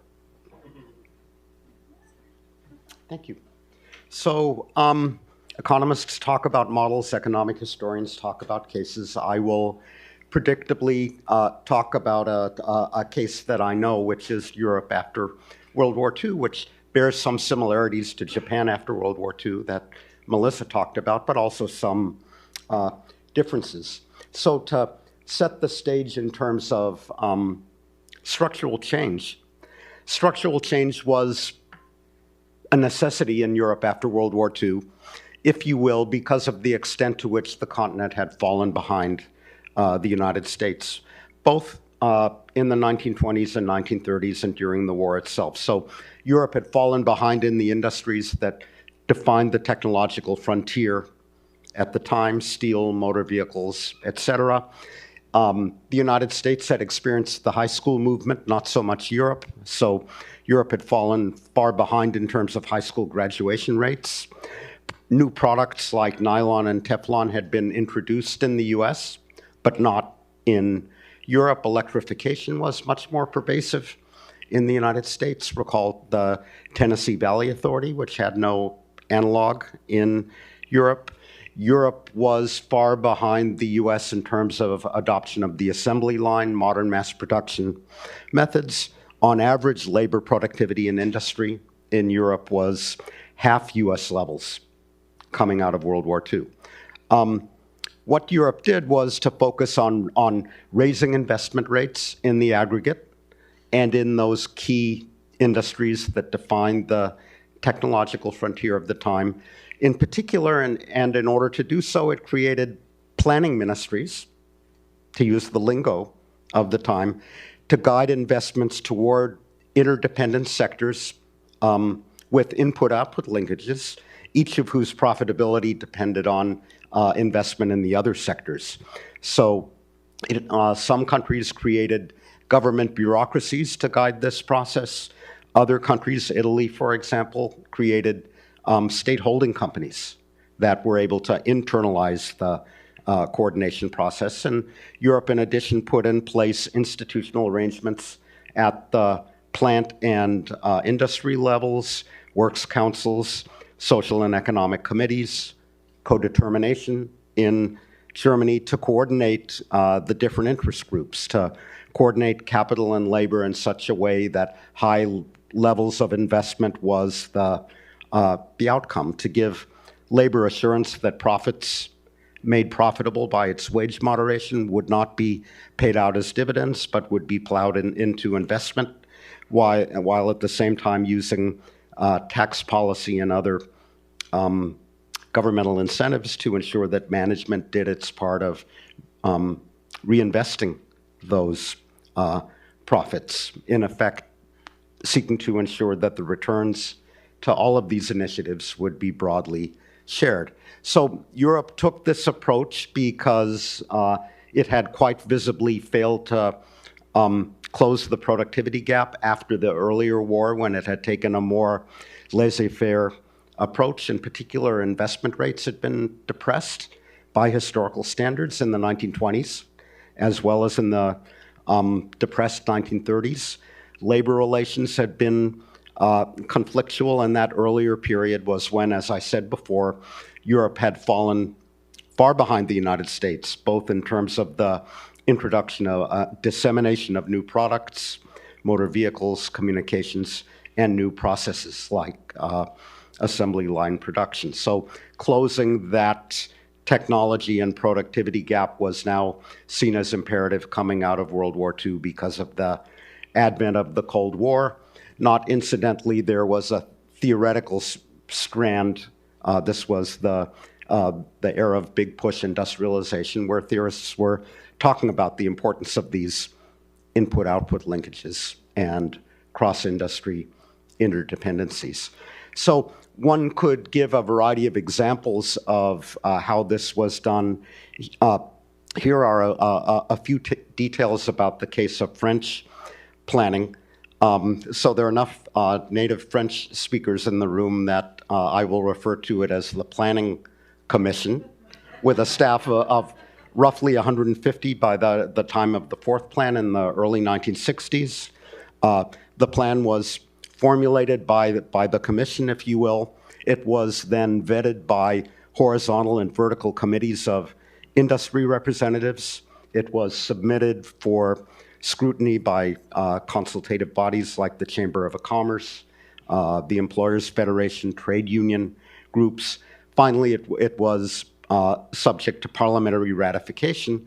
Importantly, these plans were only indicative. That is to say, they indicated, they signaled where investment was needed and how much investment was needed, but they didn't control the entirety of investment directly. At the time of the fourth plan, 35% of investment was undertaken by public enterprises. Another 15% or so was financed by the government through subsidies or transfers to private enterprise. So the other half was fully private. Commercial banks and retained earnings combined to provide the finance for that other half, hopefully in a manner consistent with the plan.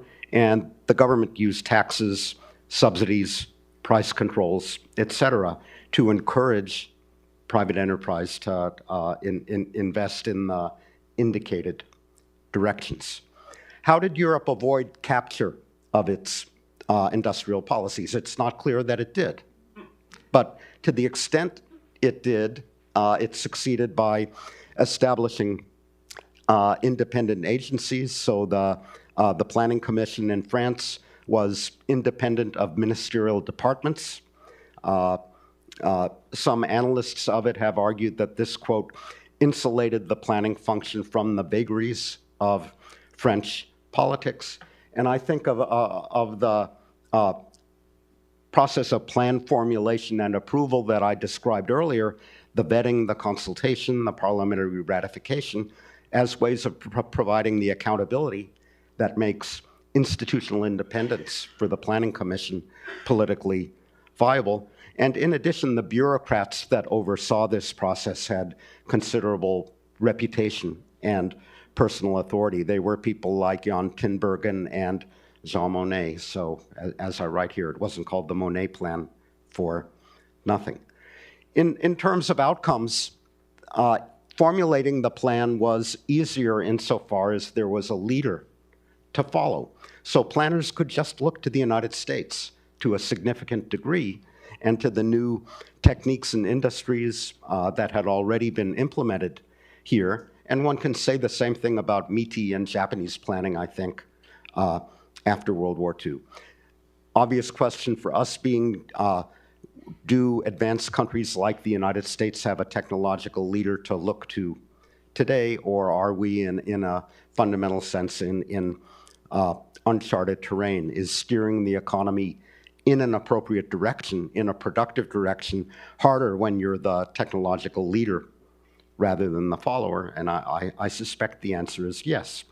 In addition, these restructuring plans were coordinated internationally. So to a considerable extent, we got the Organization for European Economic Cooperation, which turned into today's OECD, as a result of US insistence on and European agreement to coordinate their restructuring and investment planning processes. Europe got the European coal and steel community in 1951, and ultimately the European economic community, which grew out of the coal and steel community in order to avoid overinvestment in redundant excess capacity in those key industries of iron and steel. So out of that effort came the positive spillover of European integration. And the question for this audience, I submit, is, are governments seeking to promote investment in inter alia, semiconductors, and electric vehicles, coordinating their plans sufficiently today? How did Europe avoid getting into locked into an outdated strategy? Answer there, it probably didn't. That being the message of this book. In order to produce results, policymakers had to install a portfolio of policies and institutions that complemented one another, but that same complementarity or interdependence of the different policies and institutions also constituted a barrier to change over time. So the common analogy is the difficulty of changing out a transmission while the car's engine is running. Hard to reform one set of institutions and policies when the efficacy of other institutions and policies hinges on the one that you are trying to change.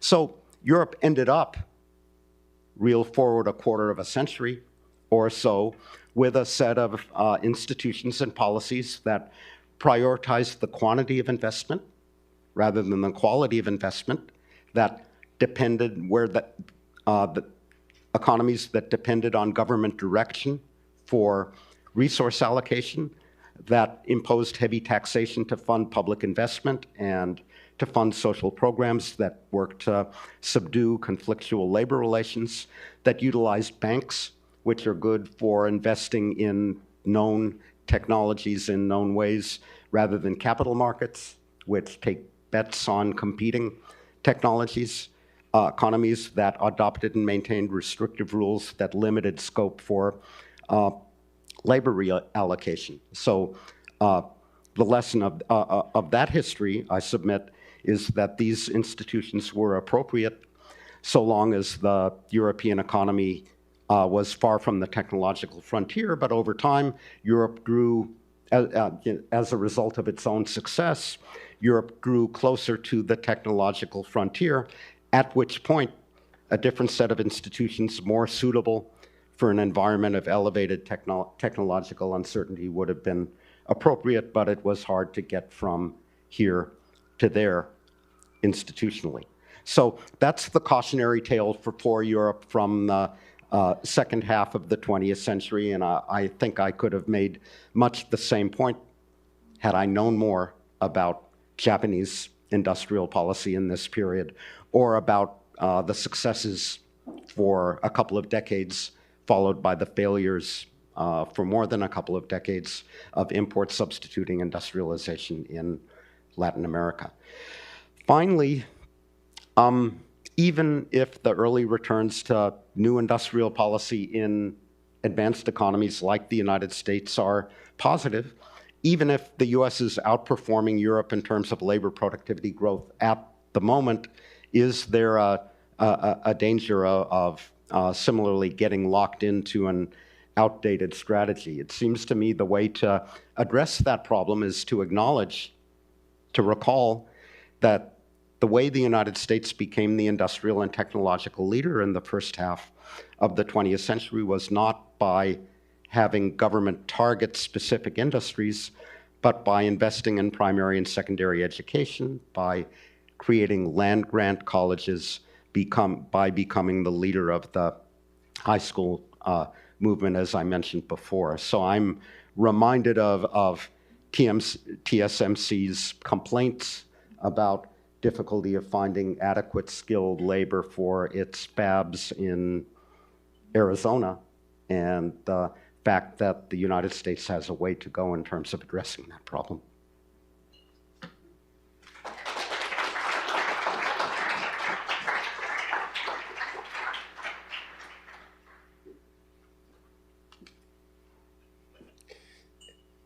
So thank you so much, Maury. Thank you, Adam. It's great being here at this conference. And it's a theme that I think will carry through. It's an unusually well-coordinated, if I might say, industrial policy for getting a good outcome of a conference. We're at the moment, and you've heard this already from the first panel, in the middle of a series of really violently disruptive events, but where there's no consistent or coherent message.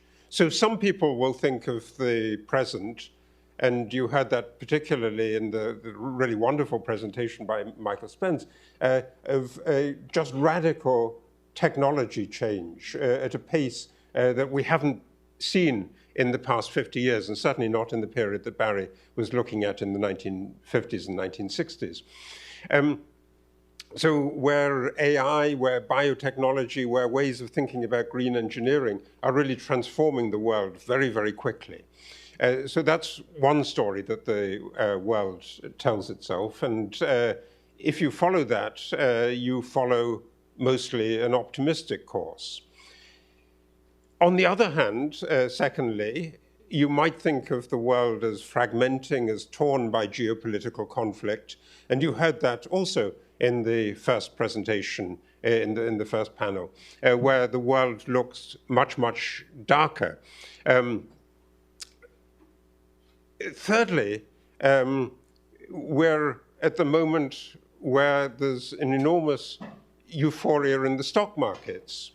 So how does that market euphoria shrug off all the technological change, all the geopolitical conflict? Because technological change means that many, many companies are going to go bankrupt if they don't do the right things. So there's an enormous potential for failure there. And the geopolitical risks are clearly mounting, and we're at the moment in a just enormously terrifying moment in international history. But we still seem to be enthusiastic. And fourthly, we've got inflation that is coming down, but looks as if it's going to be more stubbornly persistent than most people thought in 2020 or 2021. And I wanted to look at that conglomeration of four different challenges: the speed of the technology change, the geopolitical conflict, the market enthusiasm, and the inflation surges, and think about the question. Sometimes it was said, I think, in the first panel that this was an absolutely unique, unprecedented challenge. I'm not sure that it was, because this has taken place not very, very frequently, but again, as Michael Spence said, episodically, at moments of structural change in the world economy. And I think at the moment, looking back, it's possible to identify really two of those moments. And both of them appear. I didn't do a PowerPoint presentation. If I did, it would have had only one slide taken from Maury's book with Katao on the progress of globalization, just measuring globalization as the share of trade, world trade out of world output. And you can see from that figure really two big shocks or developments. One in the middle of the 19th century, when there was an enormous wave of expansion of trade after that, the 1850s, 1860s, or a period of 70s, big expansion of world trade. And then again in the 20th century, in the 1970s and 1980s. So those two moments are worth looking at, I think, in great detail. And I tried to do that a bit in the book that Maury kindly mentioned, Seven Crashes, where it seems to me that those moments, they're supply shocks. In the 19th century, in the middle of the 19th century, in the 1840s, it's most famous, I think, in retrospect, as the era of the Irish potato famine, the potato disaster. But this was a food crisis all over Northern Europe with wet summers, crops molding, famine, epidemic disease following in the wake of famine, and posing a challenge to governments, and in the end, pushing a wave of political revolution that swept over Europe in the revolutionary year of 1848. What happened in these moments of supply shocks, and the 1970s is another example. I think more people are familiar with that, and some of us in the room even remember that from personal experience. I for instance, I started my university in Cambridge in 1975 when inflation was 25% a year in the UK. So the supply shock poses a challenge to governments, and there's a feeling, a widespread feeling, in both these moments, in the middle of the 19th century and in the 1970s, that governments have failed, that democracy has failed. There were lots of books in the 1970s about how democracy was failing. And in order to rebuild the situation, governments need to reinvent themselves as being more competent, not necessarily in doing more, but in being better at what they concentrate in doing. One of the challenges of the 1970s was that there was the feeling that governments were doing much too much across the field. So many governments were doing industrial policy, and that's the tail end of the period that Barry was just thinking about in Europe. This looked as if it was an old model that had been quite successful, but is now running out of steam. So we also heard that governments need to do something about infrastructure. That was absolutely central in the middle of the 19th century. And the big moment there is that governments really devote themselves then to developing transport networks, railway systems, transport across the oceans, the application of the steamship. And I think you see something very interesting in this moment, because it's a question about the adaptation of technical change at a particular moment when sometimes the actual technology is quite old. And so the crisis of the middle of the 19th century pushes the railroad and the steamship technology, but the steam engine that was at the heart of this was actually something that was developed in the 18th century, in the early 18th century. The patent for the James Watt and Matthew Boulton engine is from 1776, the great year, obviously, of the Declaration of Independence of the Wealth of Nations. So this is an old technology, but what people hadn't seen was that you could link this up. The first railway lines that were built in the 1820s and 1830s between really quite local places, between Stockton and Darlington in the Pennsylvania coal mining area. But they weren't made to develop networks. And so it's only in the middle of the 19th century that this really gets applied in order to solve a particular problem, which was how to feed Europe in the middle of this supply shock. And I think you could tell exactly the same story for the 1970s, that there's again a technology, a communications technology or transport technology that already existed. The container ship, there was a container ship that was built in the 1930s. In the 1950s, there's a regular container traffic between Florida and the port of New York.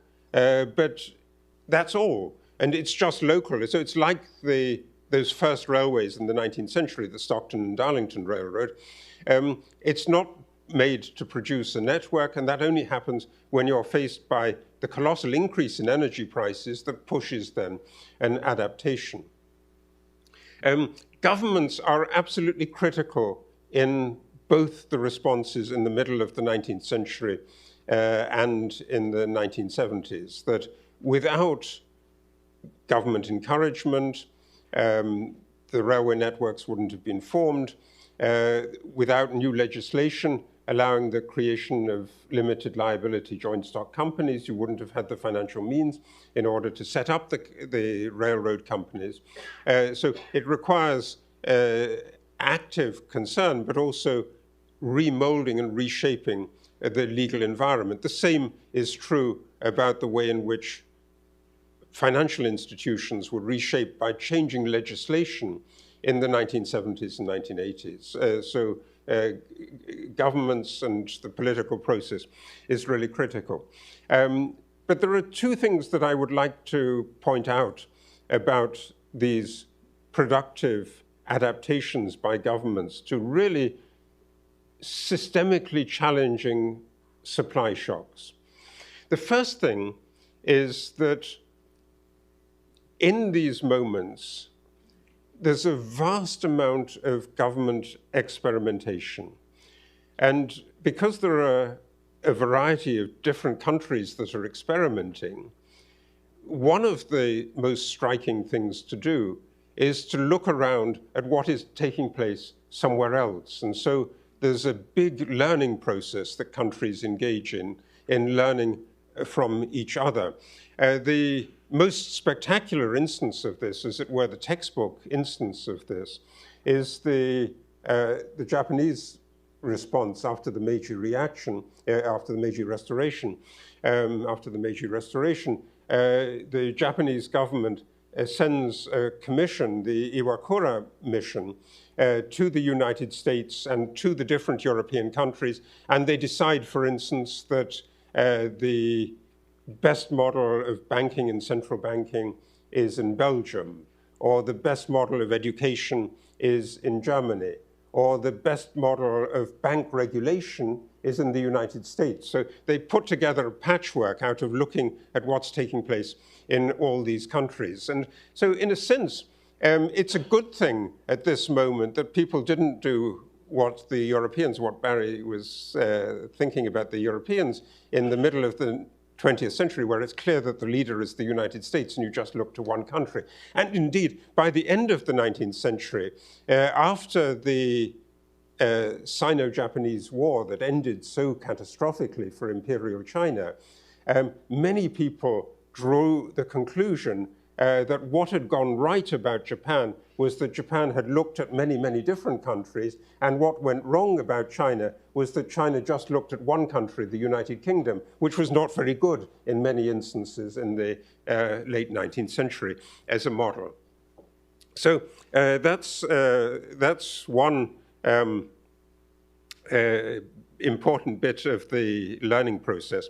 The second part is that both the middle of the 19th century and the 1970s and 1980s are full of the reinvention or the invention of international mechanisms for thinking about and exchanging, coordinating policy. It's in the 1860s that there was an international monetary conference that almost produced a monetary unification of the world. This is when weights and measures get standardized, when there's an international postal convention. The 1970s, you can think of the mechanism that ended up with the G7 that we've now had from Gordon Brown is clearly outdated, but in the 1970s, this was a great innovation. So we have international mechanisms that produce some of the learning effect. So when you look back at these moments, you think, well, the world looks unprecedented in terms of the challenges, and it's difficult to see how you can get out of it. But in fact, you can think of a world of multiple states learning from each other as long as they coordinate and exchange information. But I think there's also a sense in which the world is pushed into doing this by the sheer scale of the challenges. So we've had an evocation from the managing director of the fund, from Madam Georgieva, of Keynes's economic possibilities for our grandchildren. I thought a little bit earlier statement by Keynes is as fascinating for the present and as revealing of what we might think about for the present as economic possibilities for our grandchildren from the 1930s is. In 1919, in this bleak year, when the world is also faced by another mixture of a supply shock and a demand shock, Keynes wrote, all this makes it increasingly probable that things must get worse before they can become better. And I think the use of the verbs in that is interesting. Things must get worse before they can get better. And I think the optimistic note would be to put the emphasis on the can. We really can do things better. Thank you.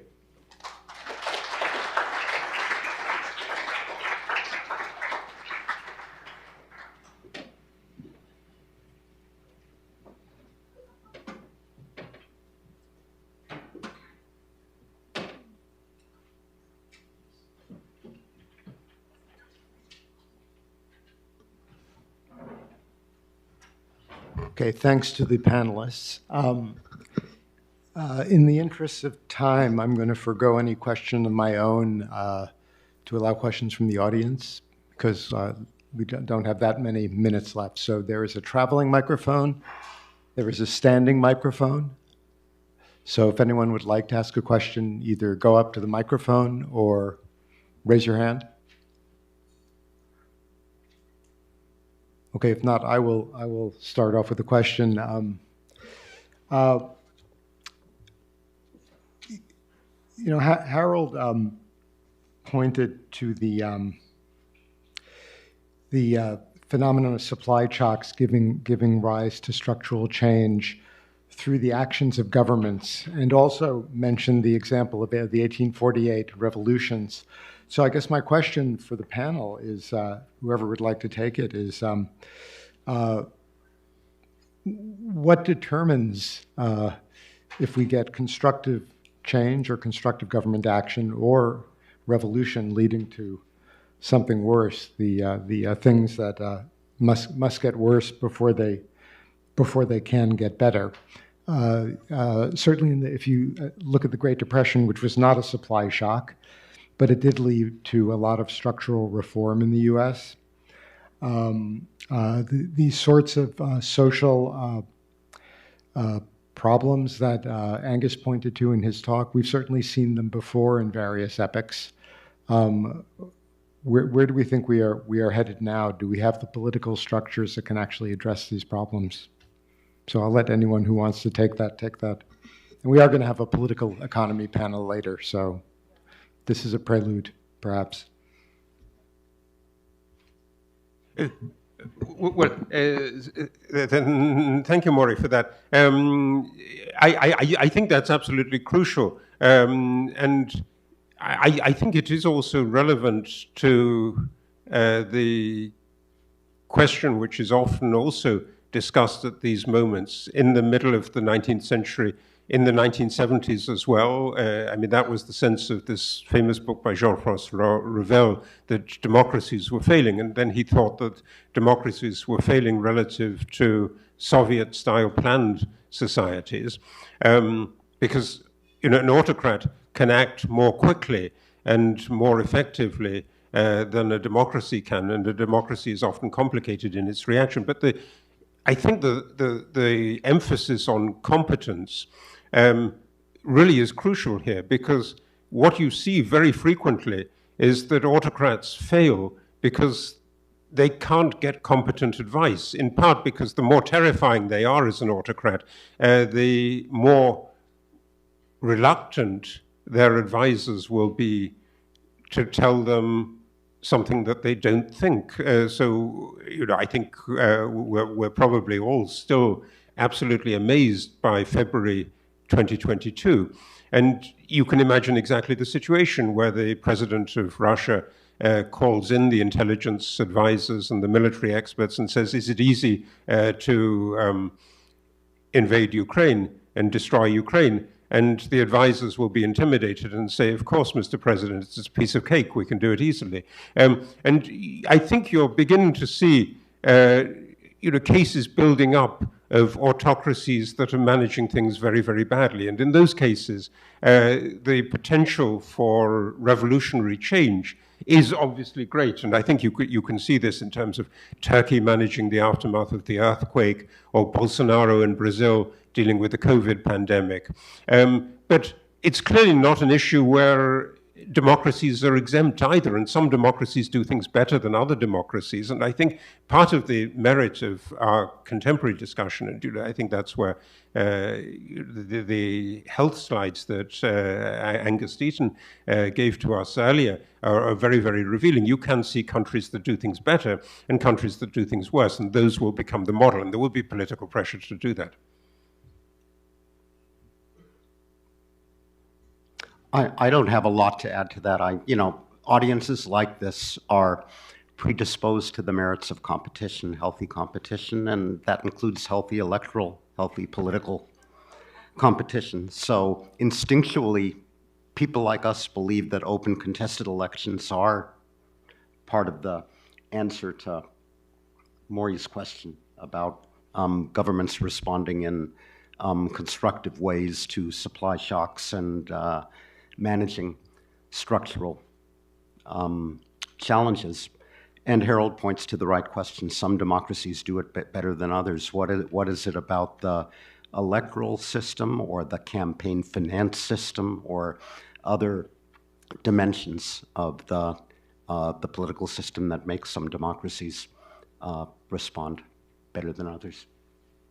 Hey, Melissa, any reactions? Oh, you're muted.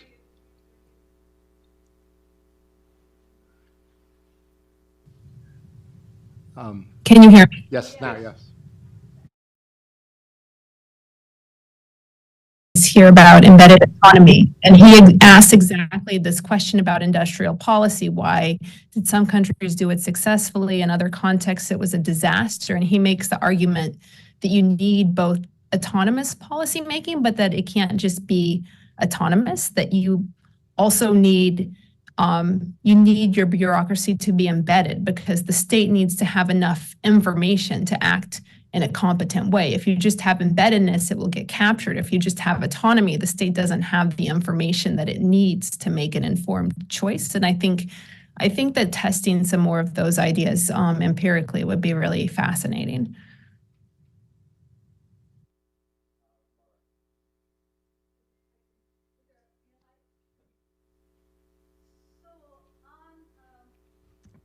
Industrial policy in the United States and thinking about triggering events. I think it's really important. We have had massive industrial policy in defense.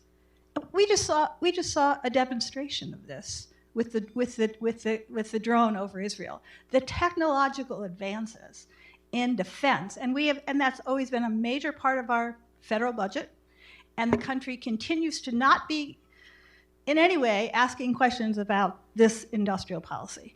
And it is just, the drone thing just came to mind, but let's go to Airbus and Boeing, because I love that example. It was Airbus saying the world is basically captured by one aircraft producer. It grew out of the Defense Department. It was significantly financed by the Defense Department. We need another competitor. And Europe did a really fine job at creating a really great competitor. Okay, so what I'm saying here is that US and defense, it has never been problematic to do anything on industrial policy if you relate it to defense. And the reason we're doing semiconductors now is for defense reasons. It's for defense reasons. It's because, I think it was Michael who said, all of this technology has become dual use. The US made that decision. I think it's a problematic decision looking back on it, that we would essentially equip our defense instruments with dual-use technology that was commercially available because it was cheaper. It was cheaper than producing it just for defense, so we did that.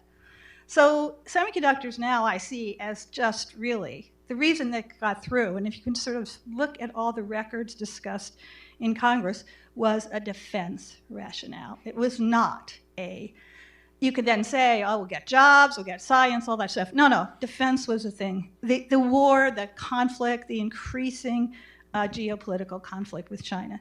And then one other thing I want to say, where I think the US, again, there's lessons here.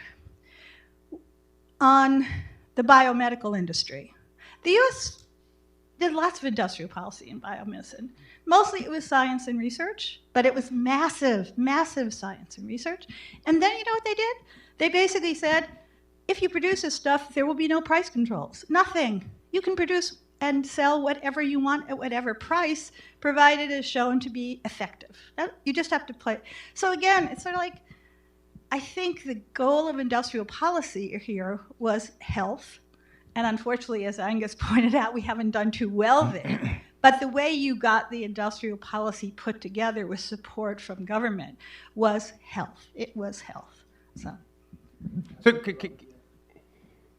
why don't we just take two questions, and then everyone can respond. Thanks. I was thinking about Barry's reference to French planning. It seems to me there are really fundamental differences between where we are today and the situation then. Then there was somebody in front, so you could just copy. And the technology, I think, was much better understood than what we have today. And today, nobody is in front, we're all exploring. So that's the point about Harold. We have to look around, but there is no known path. And again, AI, I'm amazed at the difference in forecasts of what AI can do or cannot do. So it's really a very different environment in which I think the role of the state is much harder to define than it was in 1945. So, I mean, just a brief comment on the defense question. I think that's absolutely fundamental. But you can also see, if you compare both sides of the Atlantic over the last 30, 40 years, what the problem is. Because at the beginning of the 1990s, in the middle of the big geopolitical shock, some people said Europe needs to have, in this moment, a single army. But they can't do that because, at least in the four big countries in the European Union, in France, the United Kingdom, Germany, and Italy, there are these powerful defense lobbies that are very, very connected with their armies and that are absolutely insistent that they mustn't cooperate with the other ones. And you know, that moment to have pushed through a European defense capability would have been a really great one. But you couldn't do that because Europe doesn't have enough stateness, as it were, to do that. And you know, for the health story, it's rather different because the Europeans are really rather good at competing on providing different health models there, and the health competition model actually works very, very well on a European level. I agree with Olivier's point. An important mechanism for technological diffusion and industrial policy after World War II was reverse engineering. So you just took the thing apart. You could see how it worked. You could emulate. You could improve. How do you just take apart a large language model? It's not the same world today, it seems to me. While agreeing with Olivier, I'm not sure I agree with Laura. So there are two interpretations for why our investment in defense industry has yielded returns in the way it has. One is that we have been wise in how we allocated resources to that sector, and the other one is we just threw incredible amounts of resources at it. So I will remind you that the one part of the Soviet economy that worked well and that was technologically progressive was, of course, defense. Okay, Melissa, any last word? No, I agree with everything that's been said. Okay, I will just say that Peter Evans was a Berkeley colleague, so everyone should read his work. And we will now have a coffee break. Everyone, please be back promptly at 3:45.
There'll be more schmoozing over drinks later, so let's keep on track. Can everyone take their seats, please?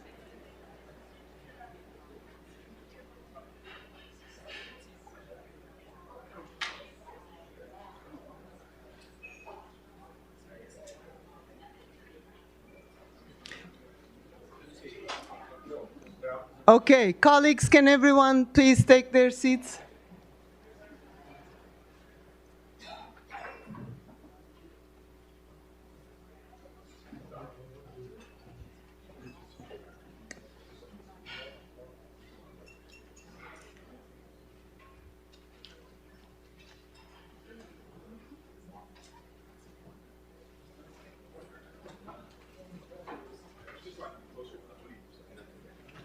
Okay, let's start. It was really incredible discussion earlier today. I wasn't here, but I was listening on and off in between meetings. We have the spring meetings this week, as you know. I mean, my name is Ceyla Pazarbaşoğlu. I am the Director of Strategy, Policy and Review Department at the International Monetary Fund, and I would like to thank the PIIE for this, and of course my IMF colleagues, for this incredible conference and this panel, which should be very interesting. This morning there was a lot of reference to politics and importance of political issues, and that now it's the politics driving the economics. So I think this panel on the political economy and political dimension of structural change hopefully will be very interesting to all of you. We do have a great panel.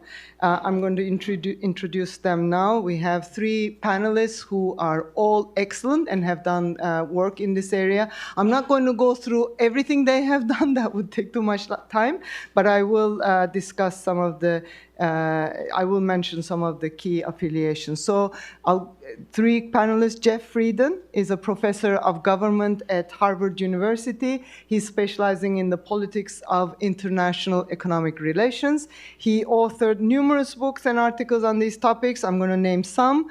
Current Politics, the Political Economy of Exchange Rate Policy, Lost Decades, The Making of America's Debt Crisis and the Long Recovery. This is with Manzi Chin. And Global Capitalism, Its Fall and Rise in the 20th Century. Our second panelist is Sergei Guriev. He's a tenured professor of economics and provost at Sciences Po in Paris, and will take up the deanship of London Business School next academic year. He also served as the rector of New Economic School in Moscow. He was the chief economist and the executive committee member of the EBRD, so he has also worked in these institutions. His research interests are mainly on the political economics of populism and autocracy, have published in leading journals, and has also written a book which came out in 2022, Spin Dictators, The Changing Face of Tyranny in the 21st Century, and this has been translated into 13 languages. Bard Harstad is our, I hope I said the last name correctly, holds the Max McGraw Chair in Management and Environment at Kellogg School of Management, Stanford. He was also a professor at the University of Oslo and has taught at Harvard, MIT, and Toulouse School of Economics. And his research interests focus on political economy issues and climate change, and of course published extensively in leading economic and political science journals. So I want to say a few words before inviting the first panelist to come in. And this is a bit from my own personal experience. During 2001, 2003, so I joined the IMF in 1992, long ago.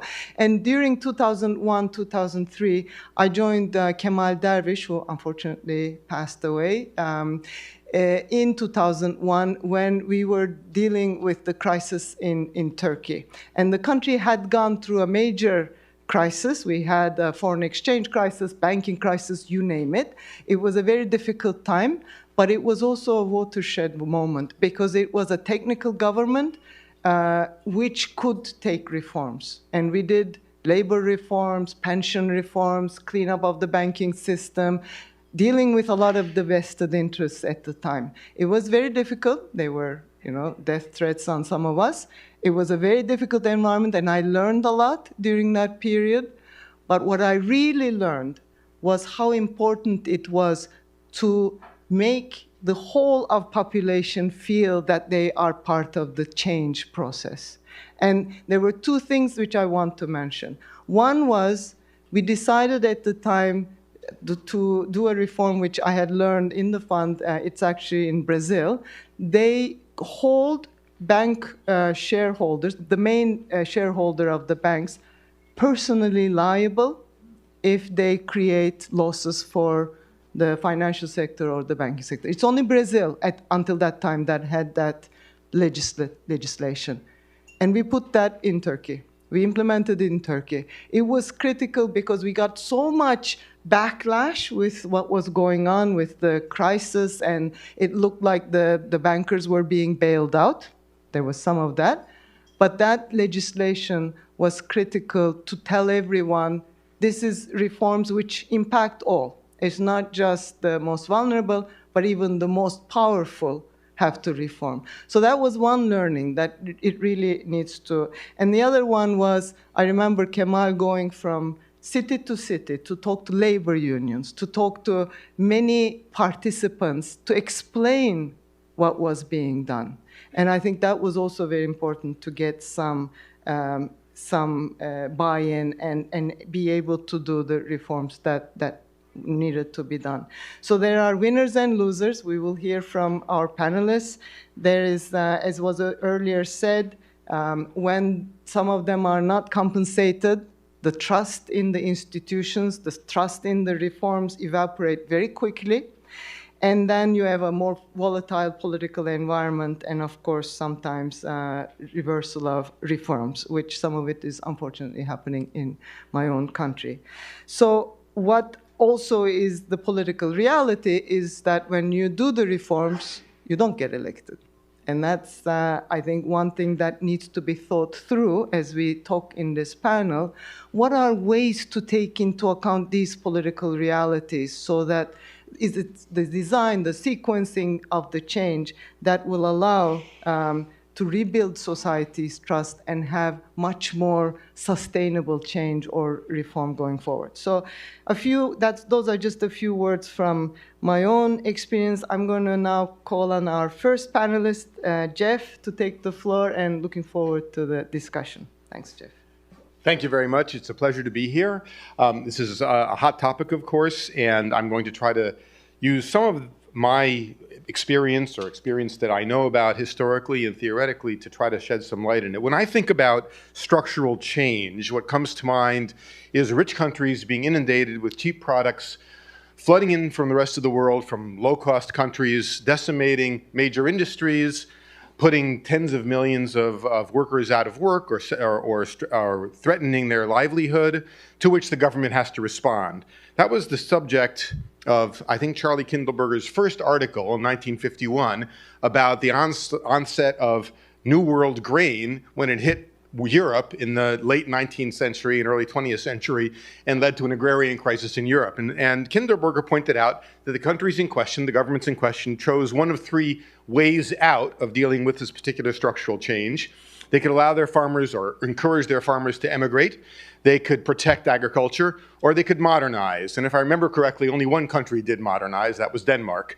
But what was interesting there, and what's important, I think, analytically, is that Kindleberger and many since him, in analyzing this and other instances of structural change, have focused on the role of the interests in question, of the way those interests are organized, and the political institutions through which those interests and their organization are mediated. So that's what I want to try to talk about in this context. Now, there are lots of different kinds of structural change. Some are, if you will, exogenous or driven by exogenous events like technological change, industrialization, automation, AI. I want to focus on a different kind, one that's been mentioned several times this morning, and that is structural change that in some sense is driven by or guided by or perhaps even entirely stimulated by government, whether it's the green transition, industrial policy writ large, or industrial policies driven by concerns about supply chains or national security. I come from a realm in political economy that assumes that if government policies can be captured by powerful special interests, they will be captured by powerful special interests. That's just, I think both theory and empirics tend to bear out that presumption, but it's not quite as dire, it's not quite as pessimistic as that might seem, because there's variation. That is, there's variation in the extent to which capture is a problem, and variation in the extent to which politicians respond to incentives to provide capture. And I want to talk a little bit about the dimensions along which this variation might take place. The first is the actors involved. Of course, incumbents don't like new entrants, don't like being displaced, but incumbents also vary tremendously in the extent to which they are threatened by the kinds of structural change that we have been talking about. Some are concerned about being replaced. When we think about the green transition, for example, we know that there are many industries, the coal industry or coal-burning power plants, that are concerned that the green transition is simply going to replace them. And others, however, might be only displaced, and still others might be able to incorporate some of the structural change that's going on in their interests. And still further, there might be economic interests that believe that they can incorporate their interests into the industrial change that's going on. That might come close to being capture, but that will affect the extent to which the private sector will have an impact on the structure of industrial change and structural change as it's going on. Now, sometimes people say, well, yeah, what about new entrants? The new entrants, they're going to be a powerful force for change. The only problem is the new entrants don't know that they're going to be new entrants quite yet. There's not information out there that necessarily says who are going to be the winners from a structural policy that creates new industries. But there are possibilities that there will be beneficiaries who know who they are and can anticipate this. There are specific beneficiaries. It might be if you're talking about, for example, industrial policy, and here I would say that a lot of my experience in this personally analyzing, it goes back to the ISI, the import substituting industrialization era in Latin America. There was strong support for some of these industrial policies from firms that knew they would be in the supply chain once it was set up. And so there are specific beneficiaries, firms that expect they will be able to take advantage of the industrial policies that are put in place. And then there are, if you will, the general purpose beneficiaries who might benefit from the reshoring of entire industries or from the development of more enduring technological education, things that involve or are involved in industrial policy more generally. So there's the interesting question, but then I am a political scientist, so I have to talk about political organization and political institutions. And, you know, we care, I think, I certainly care, in an important way about when we talk about things like industrial policy or structural change, how much policy deviates from some welfare baseline, some common good, some median voter. And often we focus, and especially those of us who study politics for a living, and many of those who don't, focus on the way in which politics takes us away from that common good and the ways that there are impediments to pursuing the common good. I want to say that it's a little more complicated than that, and there are both reasons for both optimism and, of course, pessimism.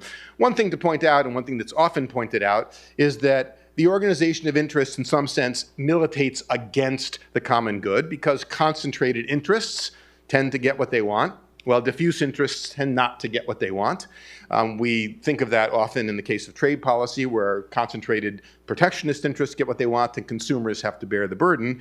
But it's not, again, not quite so simple as that, because there are coalitions that form around policies that might improve welfare, coalitions among, for example, industrial consumers that oppose protection, coalitions among, that extend both the time horizon and the concerns of the policies being made. More generally, and this is, I think, a common complaint by those who are concerned about government policy and about the role of politics in government policy, there's a complaint that politicians and often interests themselves think too much about the short term and not enough about the long term. And also a complaint that politicians and interests are too eager to and too willing to impose externalities on others and don't sufficiently internalize the externalities that they're imposing on the rest of the economy. And that's true. That is, of course, a problem. But there are political systems and political institutions that, in one way or another, tend to counteract that. Political parties, politicians may be short-lived, or if not short-lived, short-sighted, in the sense that they think only about the next election, but parties, especially in strong party systems, are not short-lived and tend not to be so short-sighted. Parties have to worry about their reputation. Strong parties have to worry about what voters think about the policies that they pursue. Legislative coalitions have to worry about holding together those coalitions. By the same token, the strong parties may be willing and able to internalize some of the externalities that are imposed by more concentrated and particularistic special interests. Legislatures also serve to internalize some of those externalities. So in thinking about the extent to which capture is a problem, we think not only about the interest in question, but about the political institutions. Are there parties? Are there legislatures? Are there accountability provisions that might counter some of the incentives for capture or some of the possibilities for capture? Bureaucratic autonomy plays a role. I read Peter Evans as an undergraduate, so all about the embedded autonomy of bureaucrats that sociologists like him talk about. I think that's very important. I do want to say, because it was a question that was asked to us as panelists about the relationship between structural change and these policies towards structural change and populism. And Sergei has done great work, and many others as well, on the long-term sources of populist pressures and the backlash against globalization in our economies. And in some sense, it makes perfectly good sense to say that we should be using structural long-term policies to address structural long-term problems, like the decline of good, well-paying manufacturing jobs, like the rise of distressed regions throughout our economies.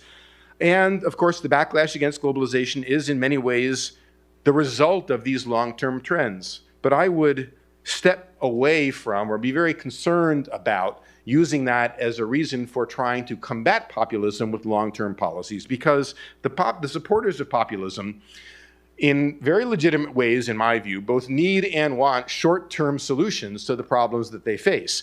And unfortunately, opportunistic politicians are ready, willing, and able to offer those short-term solutions. If we leave the short-term to the opportunistic populist politicians, then we are essentially giving up to what the real, legitimate, immediate demands of populist voters are. I think the policies for structural transformation are not a realistic response to populist pressures. They should be met with appropriate short-term measures. So let me conclude quickly just saying that structural transformation will take place. We know it will take place both for exogenous reasons and for the kinds of political and policy pressures that we've been talking about. Their policies to speed or guide that transition are inevitable. And in my view, attempts to capture and distort it in the interests of particularistic groups in society are also inevitable. Their victory, so to speak, or their success is not inevitable. We do, however, in order to try to design the best possible way forward with these policies, need to think long and hard about the incentives not only to private agents, but also to politicians and to voters, and try to design economic policies that are not just economically desirable, but also politically feasible. There's no silver bullet, I wish there was, or magic potion. It's only serious analysis, and so, like any good academic, I call for more research.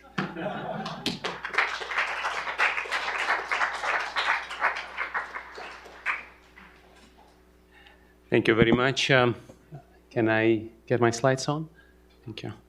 I have exactly the same first slide as Jeff. So imagine you go back to Jeff's slide, and you will see my slide. And the slide is political economy of structural change. And basically, that's the main takeaway from my talk, from Jeff's talks, from Bart's talk, that whenever you think about structural change, you need to think about political economy. Thank you. This is a huge topic, and I will just give you a few examples from my own research on what kind of political challenges and barriers we need to take into account and how we may be able to address those. First and foremost, I will reiterate what's been said already by quite a few people today, including Jeff just a minute ago. Structural change is always a political issue. There are winners and losers. You need to think how to compensate losers, and it's always hard for a number of reasons. Redistribution is costly. If you want to raise taxes to pay welfare benefits or pay for retraining, taxes are distortionary, so the total pie is shrinking. Now, What is also important, and this is something that we've been talking about all day today, and especially Angus was talking about this representation gap, losers are often not represented at the political decision-making table. And that means that their interests are not taken into account structurally. The information about their needs and problems is very hard to integrate into political decision-making process. This is especially true in autocracies, but not only in democracies. It happens as well, as Angus was talking about, as Jeff was talking about. Now, one other thing where I fully agree with Angus, losers don't only care about dollars. They also care about non-pecuniary aspects of status, prestige, and what Angus has called social basis for self-respect, way of life.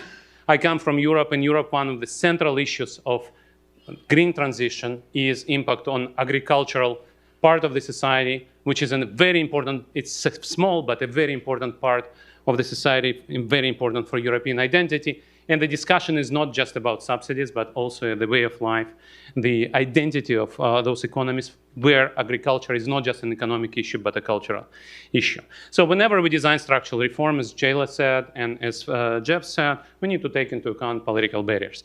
And I'll give you a few examples, and I'll start from a very basic and the most dramatic examples of structural transformation, structural change.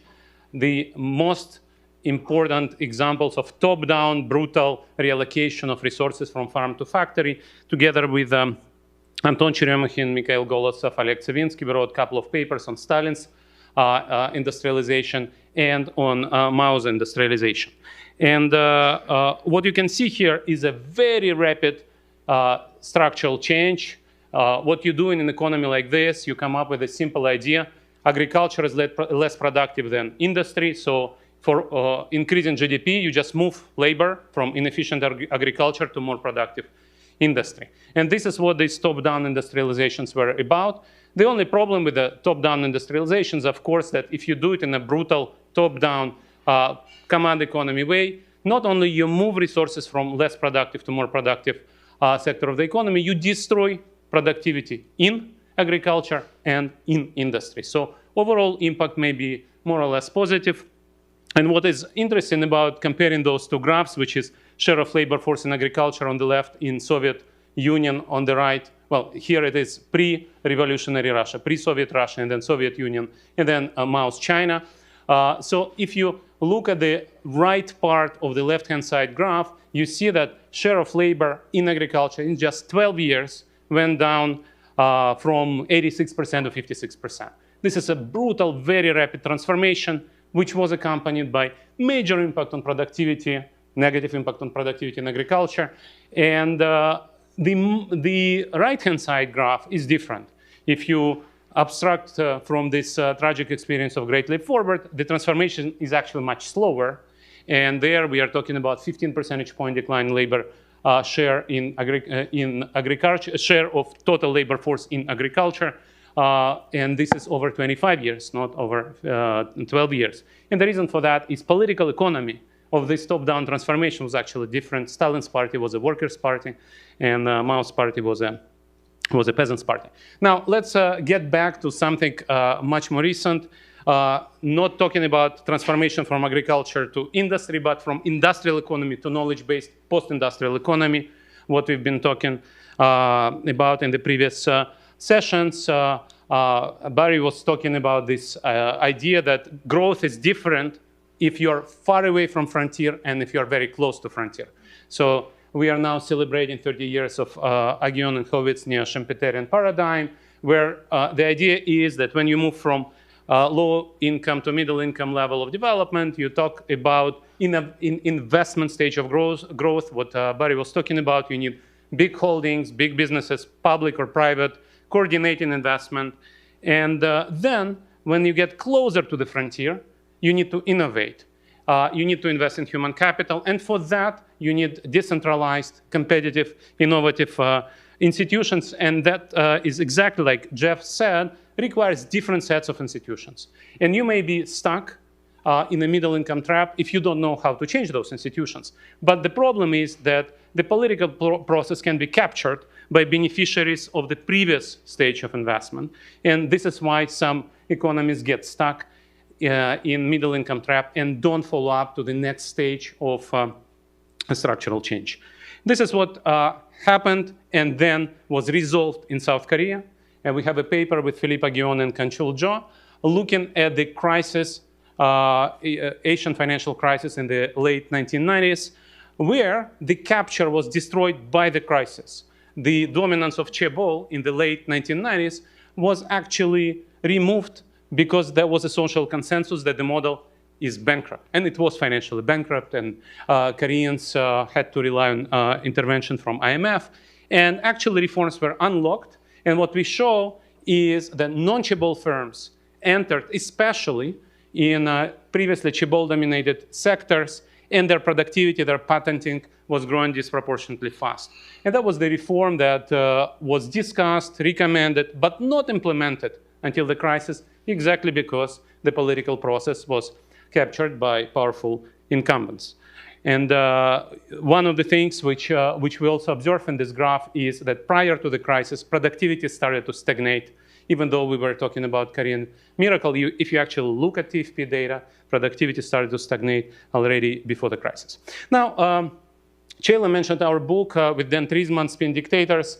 What I would like to say is there are structural issues with structural change, institutional barriers to structural change in modern autocracies related to this issue of political resistance to growing creative class, educated class. Why?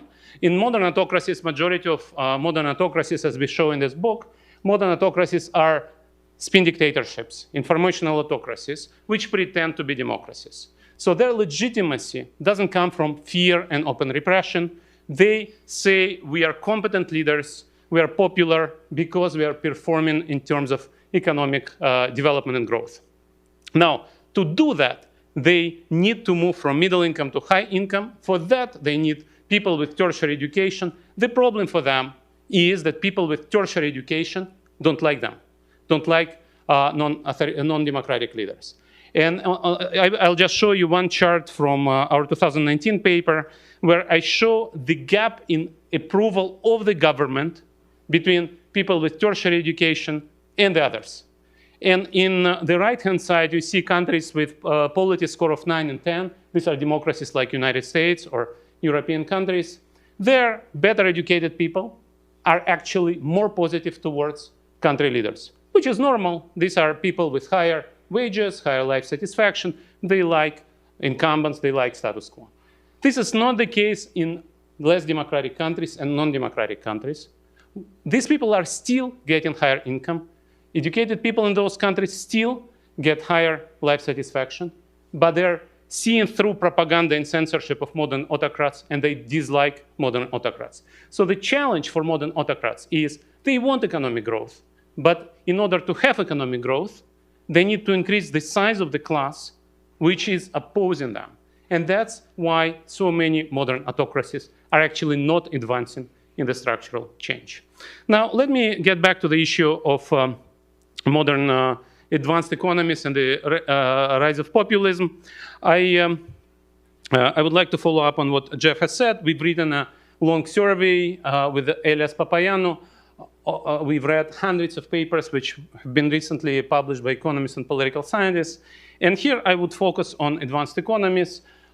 We have a lot of data on the rise of populism in the last 100 years, but also in the last 20 years. And just to tell you, the last 20 years were the years of the unprecedented rise of populism, even populism in power. If you count numbers which are run by populists now, there was a peak in 2018, but we are not much below the peak. But anyway, we are historically high, and if we talk about 21st century, the vote share of populists in Europe, independent of which classification you take, you end up with the same result that populist vote share in Europe increased in the first decade and especially in the second decade of the 21st century. We are talking about doubling number of people who vote for populists, going up from 10-15% to 25-30%.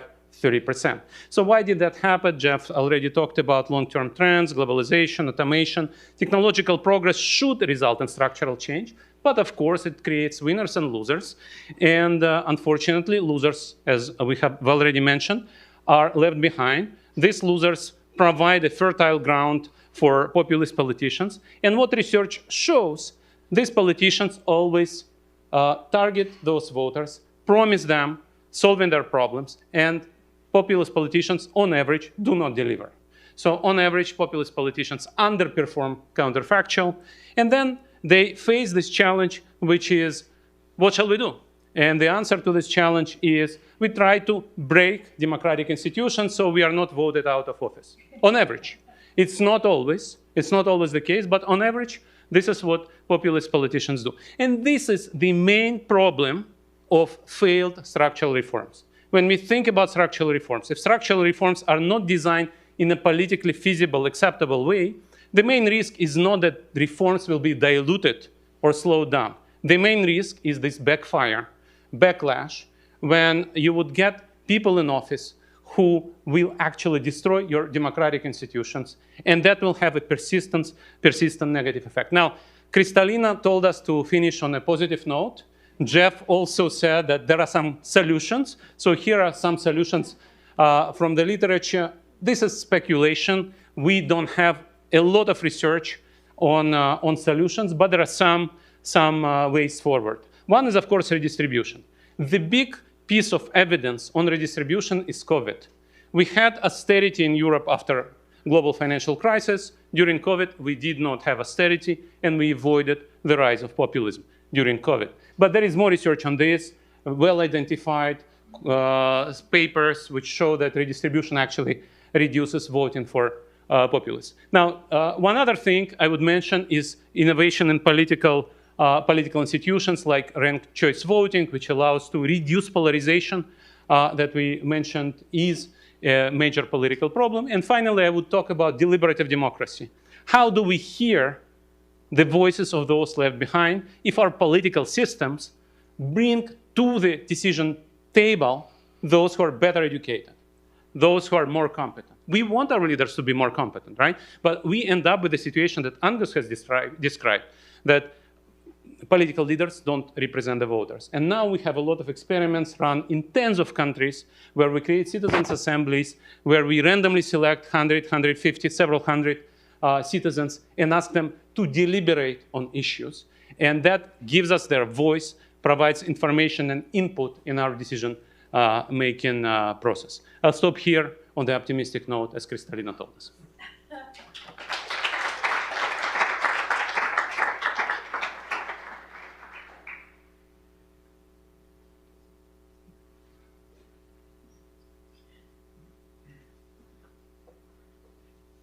Great.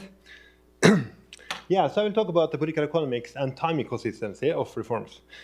So I'm not quite sure why I was invited, but I might have been invited because I've done some research on how in international agreements, for example, environmental agreements and climate agreements, may or may not motivate countries to invest in new and green technologies. But I will not talk about that. Instead, I want to talk about how this game between a government today and a government in the future, regarding whether to pay for a costly reform now, or whether instead to postpone that decision and that payment to another government, how this relates to another game, which is a game between governments today and in the future, regarding whether to extract a depletable resource, for example, allowing for deforestation in the tropics, or whether instead the government should conserve the resource and let it be managed by another government in the future. So that is a game I have studied a lot. And I will talk about the similarities and the differences and what we can learn. So in this game, the current government, the presumption is that the current government hopes that the later governments will conserve instead of eating this cake, which is a depletable resource. But right now, the current government is very tempted to extract in order to use the revenues for things it likes itself. So in this game, expectations are going to be very important. So the more the current government expects that later governments will also extract, the less willing it is to conserve today, because conserving the resource will just lead it more to be extracted by the opponent in the future. So this leads to what I call the conservation multiplier. When later governments are expected to conserve, for example, because they are getting support for conservation, then the current government will also be willing to conserve because of it expects that it's not going to be eaten by the next government in the next cycle. And this multiplier is especially large if the concern about what the next government will do is very large, which it is when the rotation of political power is frequent, so that when it's a large probability that the current government will not stay in power another government in another period. Or if there is a lot of disagreement between the parties regarding how the money should be spent. For example, if there is a lot of corruption, so that the public funds coming from resource extraction can be used on private perks. So if I go back to this game between the governments, in this game also the government will think what are later governments going to do if you do not pay for the costly reform now. And in this case, the government will hope that the later governments will reform so that they will instead pay maybe the political cost of this reform. But right now, the government is itself tempted to postpone the reform, like in Alcina Dresden. So the more it suspects that the later governments will reform, the less necessary it will find it to reform right now. So this leads to a negative multiplier effect. And again, this effect is larger if the rotation of political power is frequent. So that means that it's very likely that you are not the government who is going to pay for the reform in the future. So if you postpone it, someone else will have to pay. This effect, the negative multiplier effect, is also large if there is more disagreement between the parties, because then the next government's payment is not going to affect what I think is important. And also if there is more corruption, so that the funds are anyway spent on private perks. So to illustrate this in a figure, so if I go back to the resource extraction example, then if the current government at time t expects that the extraction level in the next period is large, then also the current government will extract more. So this means that suppose there is a shock, meaning that everyone has an incentive to extract less. Perhaps because the World Bank is going to support conservation. So that will have both a direct effect on what the current government will do, taking as given what it expects the next government will do, but when it also takes into account that also the later governments are going to conserve thanks to these donations, then it will be an indirect effect as well, which can be even larger. But for the reform example, on the other hand, then it will be the case that if the current government at time t thinks that the likelihood of reform at time next period is large, then there is no point or less valuable or less urgent to do the reform already now. So that is why this best response curve is downward sloping. If I think later governments will reform, I don't need to do it because they will pay for it.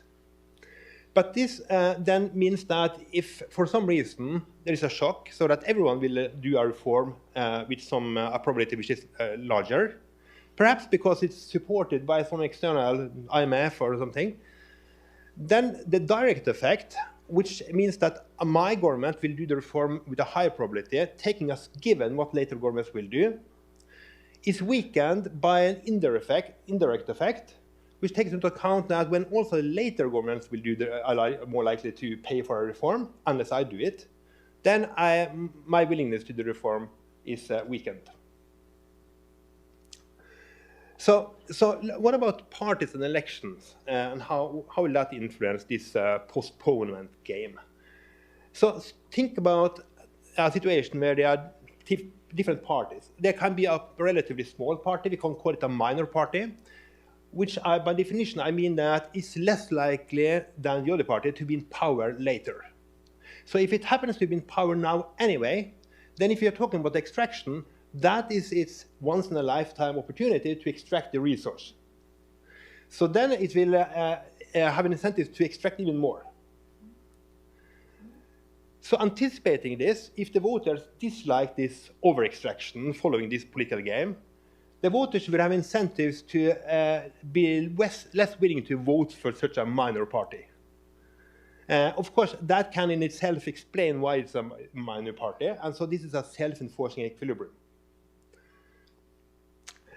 And given anticipating this, the large party might have an additional incentive to conserve, because by conserving the resource, the voters will take more into account that only the big party is going to continue to conserve it.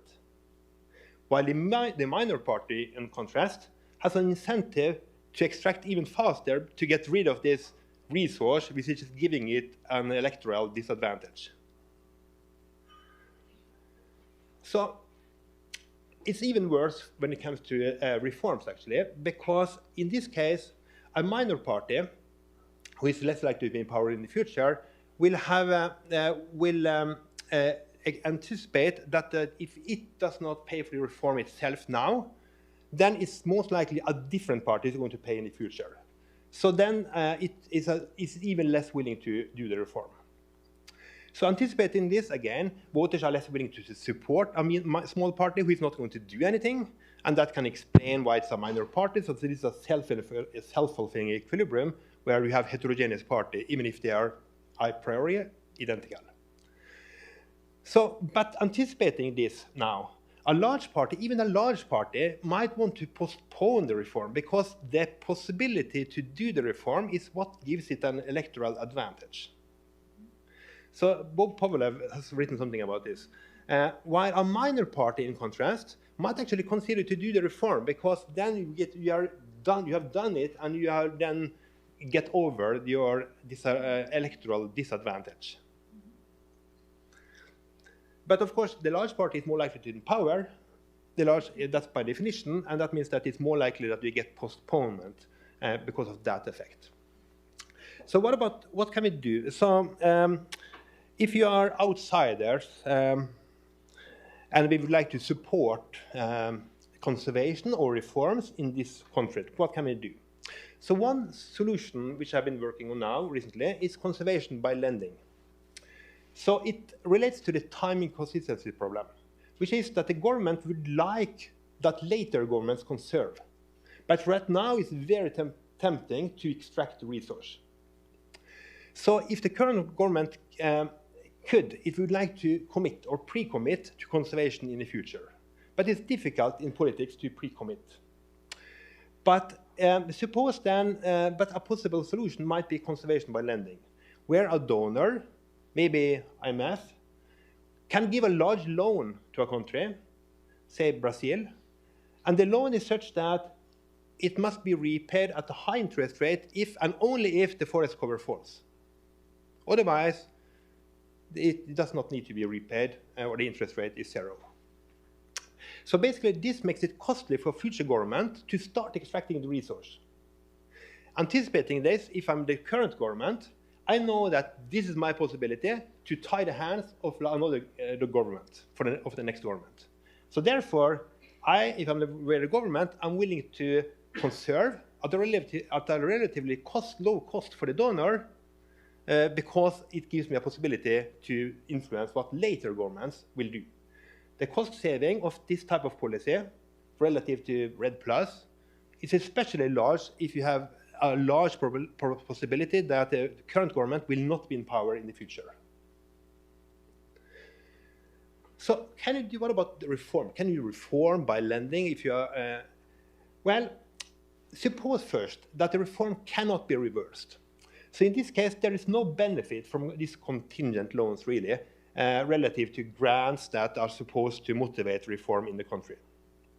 But if the reform can be reversed, then it might be necessary to continue to provide incentives to not reverse the reform. And in this case, the repayment of the loan can also be contingent on not reversing the reform. In fact, if it is possible to reverse the reform, across the reform, then the reversing the reform game is very similar to resource extraction problem. And then also in this case, then the loan can be less expensive than to pay annually for not reversing the reform, especially if the rotation of political power is frequent, so that there's a lot of instability. Because then the current government, we would like to do a lot in order to have a loan which ties the hands of the next government. But finally, suppose that you don't have the liquidity, because this now I was talking about what can we do as an external force if you have a lot of money. But what if you don't have a lot of money, if you don't have the liquidity to pay directly? So the next session is about globalization. And globalization and trade liberalization, that can give gains to the parties. And suppose that you measure on the horizontal axis the gain for, say, the North, while you measure here the gain for the South. Mercosur and European Union, for example. That's an example I have used. And the Pareto frontier, that illustrates that there are many ways of splitting the gain from trade. Because you can play around with the possibility that one of the countries could have tariffs on some goods. And that will improve their terms of trade, and that will make their gain higher at the expense of the gain of the other countries. So there are several ways to split the gain from trade. And what I call a contingent trade agreement is a trade agreement which specifies a certain way of splitting the gain from trade, as long as the forest cover stays as it is today. But if the forest cover falls dramatically, the trade agreement can specify a different way to split the gains from trade. By, for example, saying that the tariffs on beef from Brazil should be high. As long as it's on the Pareto frontier, it's still renegotiated. It's not an empty threat. It's something the European Union, for example, would like to enforce. So with this kind of contingency, the South might have an incentive to conserve, not because of cash, but they go in order to maintain the unfavorable terms of trade. And a similar contingent trade agreement can also be used to motivate reform in the trading partner countries. Because you can also, in that case, you can specify a certain gain from trade which is favorable to the country that you will motivate it for reform in. But agreement can state that if the reform is not introduced or if it's reversed, then the terms of trade changes. And if the difference is large enough, you can actually motivate reforms and without cash. So, yeah, so thank you. So this is based on research, which you should read, of course. Thank you. Yeah. Okay. Lots of very interesting points were raised. We have only 15 minutes left, so I'm going to forego my question, as was done before by Maury, I learned. And I can always put it to the panelists. But let's open the floor if there are any questions. Please, Patrick.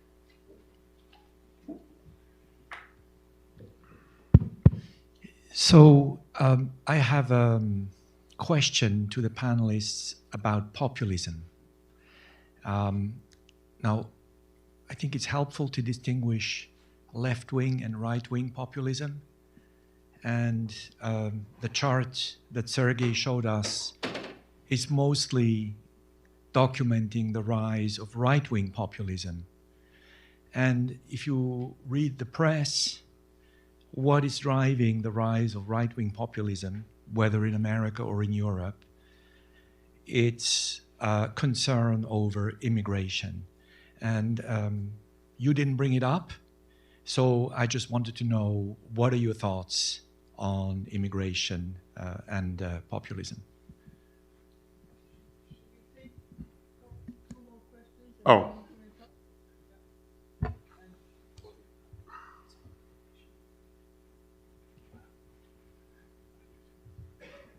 This is just a request for clarification, not a prediction. It's addressed to Sergey.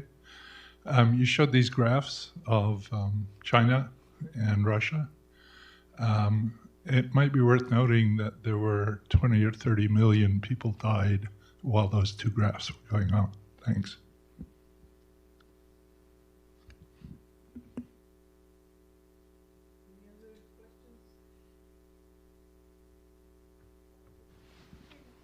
Thank you. This is a question to Professor Hallstatt. Can you just say a little bit, I haven't read the paper, I'm afraid, but can you just say a little bit more about how you can bind yourself in by lending? How? By borrowing. Because there may be two suppliers of loans. A lender that wants you to renege on the policy, and a lender that doesn't want you to renege on the policy. So the first choice is that the borrower has to somehow pre-commit to borrow from the source that will punish them for reneging on the policy. And as you were saying this, I was thinking about the introduction of inflation-linked bonds, which in this country happened quite late. In my country happened quite early. But the key thing is that there wasn't a constituency of lenders who would kind of benefit from reneging on price stability commitments. And so it was easier for governments to kind of introduce index bonds that would punish them if they let inflation get out of control, although it turns out that 30 or 40 years later they forgot that. Yeah. First for Bart, a couple questions about, aren't there other ways you can think about commitment, not necessarily perfect, like you create a sovereign wealth fund, you have institutional commitments within the country for conservation, which is what Norway did in part. And the flip side of that is we all know that trade agreements are not enforced. So they're not a commitment.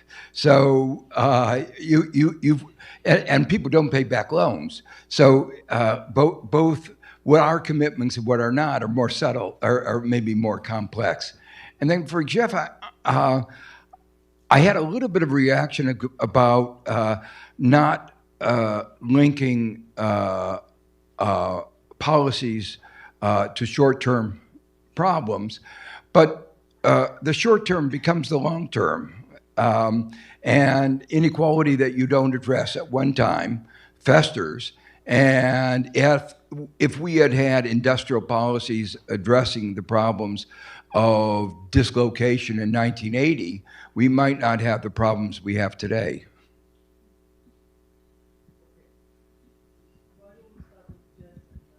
Mm-hmm. Okay, well, first to Joe, maybe I was misunderstood. My thought was there are short-term problems now. We have to address them in the short run and not let them fester. They may have long-term sources, but a long-term solution is not going to solve the political problem. If I could say something, I know Sergey will say something on this as well. I think that the similarities first of all, I think his charts are both left and right-wing populism combined.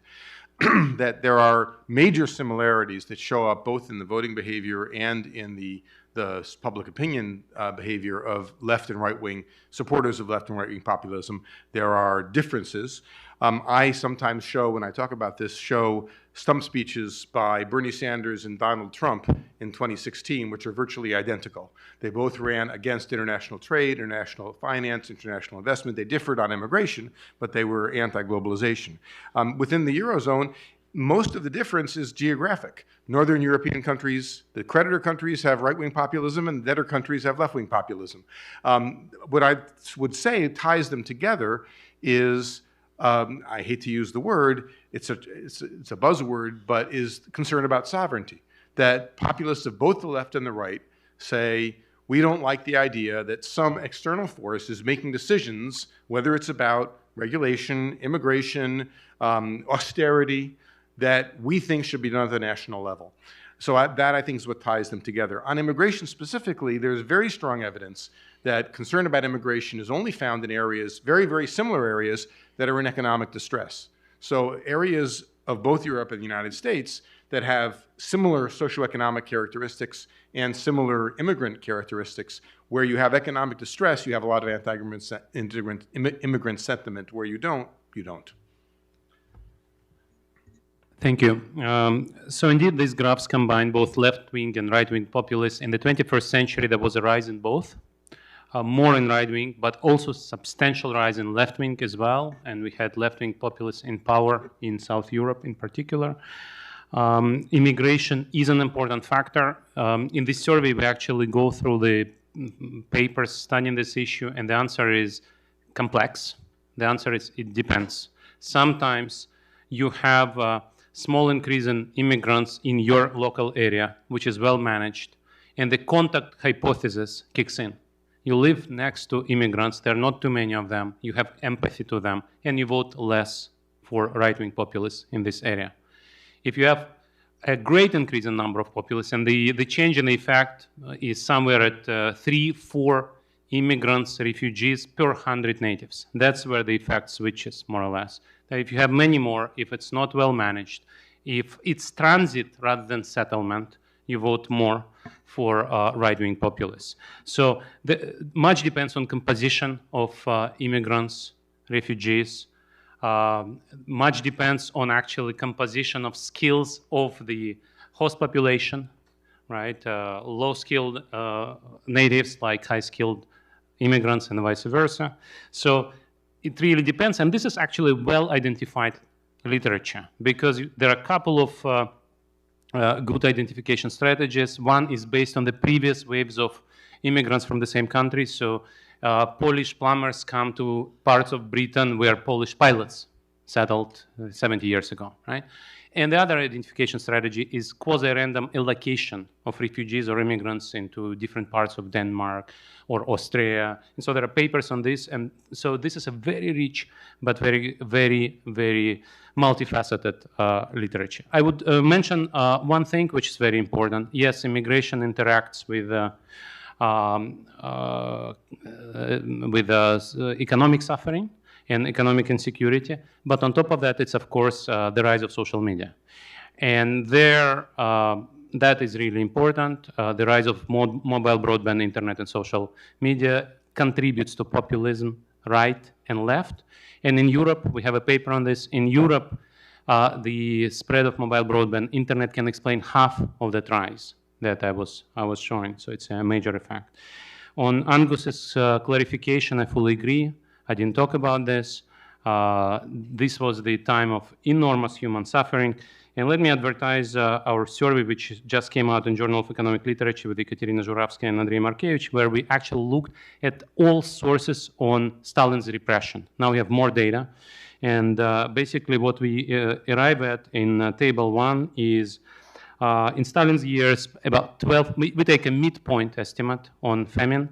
About 12 million people were died in famines and gulag sentences and political executions.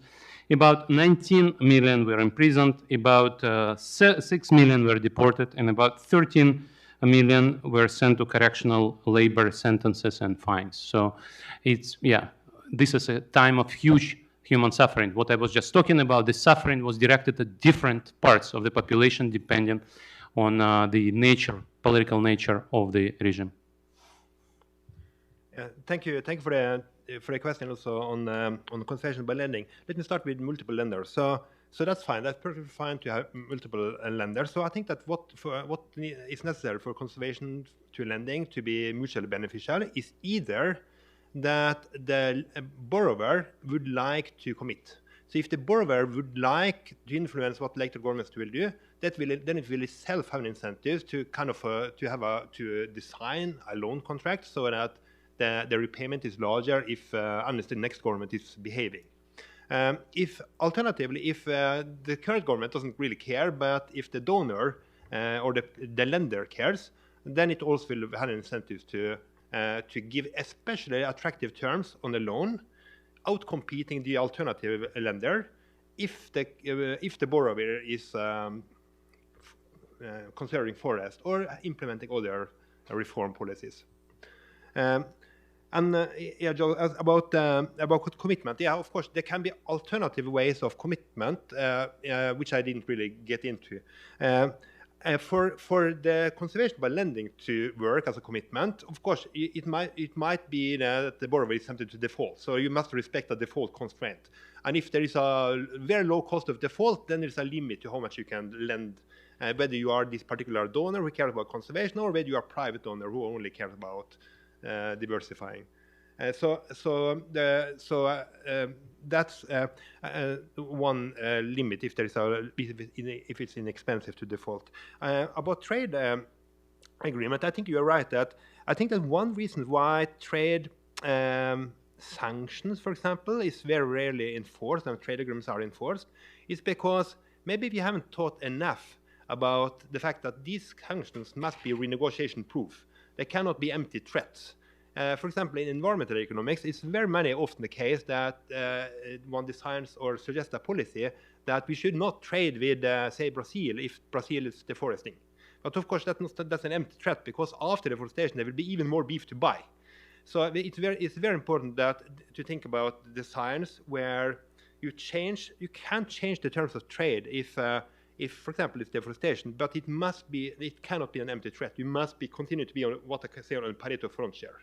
And that is kind of the motivation for what I call this contingent trade agreement.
So much for taking your seats. Really appreciate it.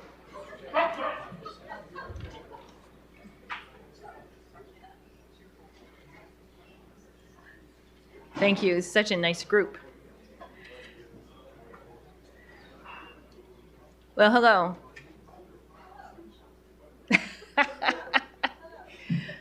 Uh-oh, the economists are riding high right now. Okay, hello, my name is Mary Lovely. I'm the Anthony M. Solomon Senior Fellow here at the Peterson Institute, and it's my pleasure to moderate the next panel, which is on globalization and its future. Our distinguished panelists are like my dream team. They're renowned scholars who have individually contributed greatly to our understanding of the determinants of international integration through multilateral agreements, through firms' creation of cross-border economic linkages, and through cross-border financial flows. We've heard that globalization is under enormous strains and that structural reform is needed. This session will ask if globalization, its structures, and its institutions are changing as rapidly as some may think they are, and if they have the capacity for resilient adaptation. So we're going to go in alphabetical order. First up will be Dr. Laura Alfaro. Laura Alfaro is the Warner Alpert Professor of Business Administration at Harvard University, where she's been since 1999. She served as the Minister of National Planning and Economic Policy in Costa Rica from 2010 to 2012. She's co-editor of the Journal of International Economics and the World Bank Research Observer, and vice president of the Latin American and Caribbean Economists Association. She's also currently serving as co-chair of the NBER's Economics of Supply Chain Conference, which is a joint effort with the Department of Homeland Security. Dr. Alfaro earned her PhD in economics at the University of California, Los Angeles. Our second speaker will be Dr. Paul Antras. Paul Antras is Robert G. Ory Professor of Economics at Harvard University, where he's taught since 2003. He is also an MBER Research Associate and a research affiliate with CEPR.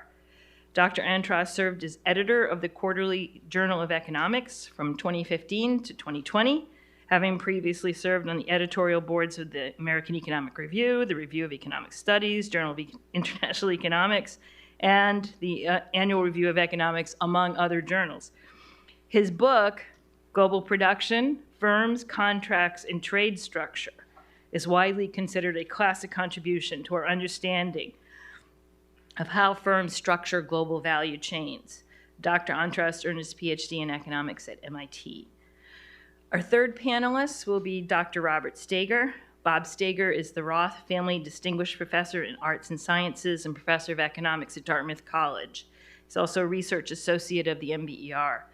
His work focuses on international trade policy rules and institutions with particular emphasis on the economics of the GATT-WTO system.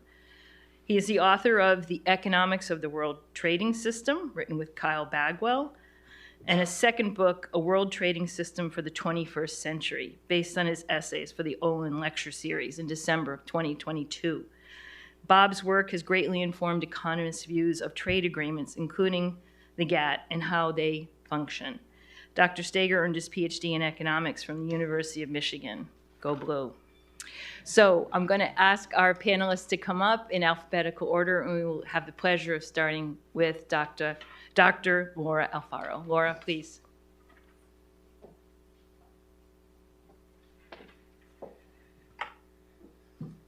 Thanks to the organizers. I have to say that I consider myself a globalization child. I was born in a small open economy that I think in many ways perhaps is not the example of the great success, but I think we have found our niche in the world. I came to the US thanks to a US scholarship. It was $750. It was still little money in the 90s. I married someone else from a different country, Brazil, and we found our way in the US. And so as I told students, I think the global economy is making my middle-age crisis feel a little bit worse because it's questioning my life. And so we have seen this rethinking of the benefits of globalization. I'm going to have three broad comments, one a little bit more positive, that we're seeing reallocation, with two small comments on the role of energy and FDI, then a more negative on this backlash that we're seeing, which is in developed countries, implications and for the globalization process. And I will end with some uncertain comments about the savior, the messiah, whether trading services can help us. And so on the positive, let me reiterate work that I have been doing with David Chor from Dartmouth, but also that Paul has contributed, and basically I think everyone here in the room, the IMF and everyone, has documented this, that we're seeing a great reallocation of the global value chains away from China and into some other countries. I won't spend too much time on this because I only have 10 minutes. But what I want to say here is, and this is something that Baldwin has said, that we need to be careful when thinking whether we're seeing deglobalization or not. He points to the role of the value of commodities. Here I want to stress that energy independence may look like deglobalization, but it's not. Here I present a figure that we constructed following David's methodology of creating a summary statistic of the upstreamness of exports and imports. And upstream, something is very upstream when it's far from the consumer, is very downstream when it's very close to the consumer. Think toys, textiles is very downstream, chemicals is very upstream. And you do see that big drop in US upstreamness in imports, and that's associated with energy independence. So in the 2000s, the US, not only shale gas revolution and oil, but the US has become more energy independent, and that is more energy efficient also in consumption, that is the figure on your right. And that looked like deglobalization in the sense that the US doesn't need to go out. It turns out I calculated what China is now using from energy doesn't compensate the mixture of US production and consumption. And again, that's just a little note that climate change tends to be very non-tradable energies, and so it might look like deglobalization, but it's not. The other one I want to mention is that there are distinct modes of entry. One can enter a country via imports or via FDI. These can be complements or substitutes. So again, one needs to be careful not to think because we see less imports that there is less globalization. In the case of Japan, and again, we also document this in the paper with David, the way they circumvented restrictions and costs was through FDI. And so if you look at the direct impact of Japan through exports and imports plus direct sales, their engagement with the US is actually higher than that of China.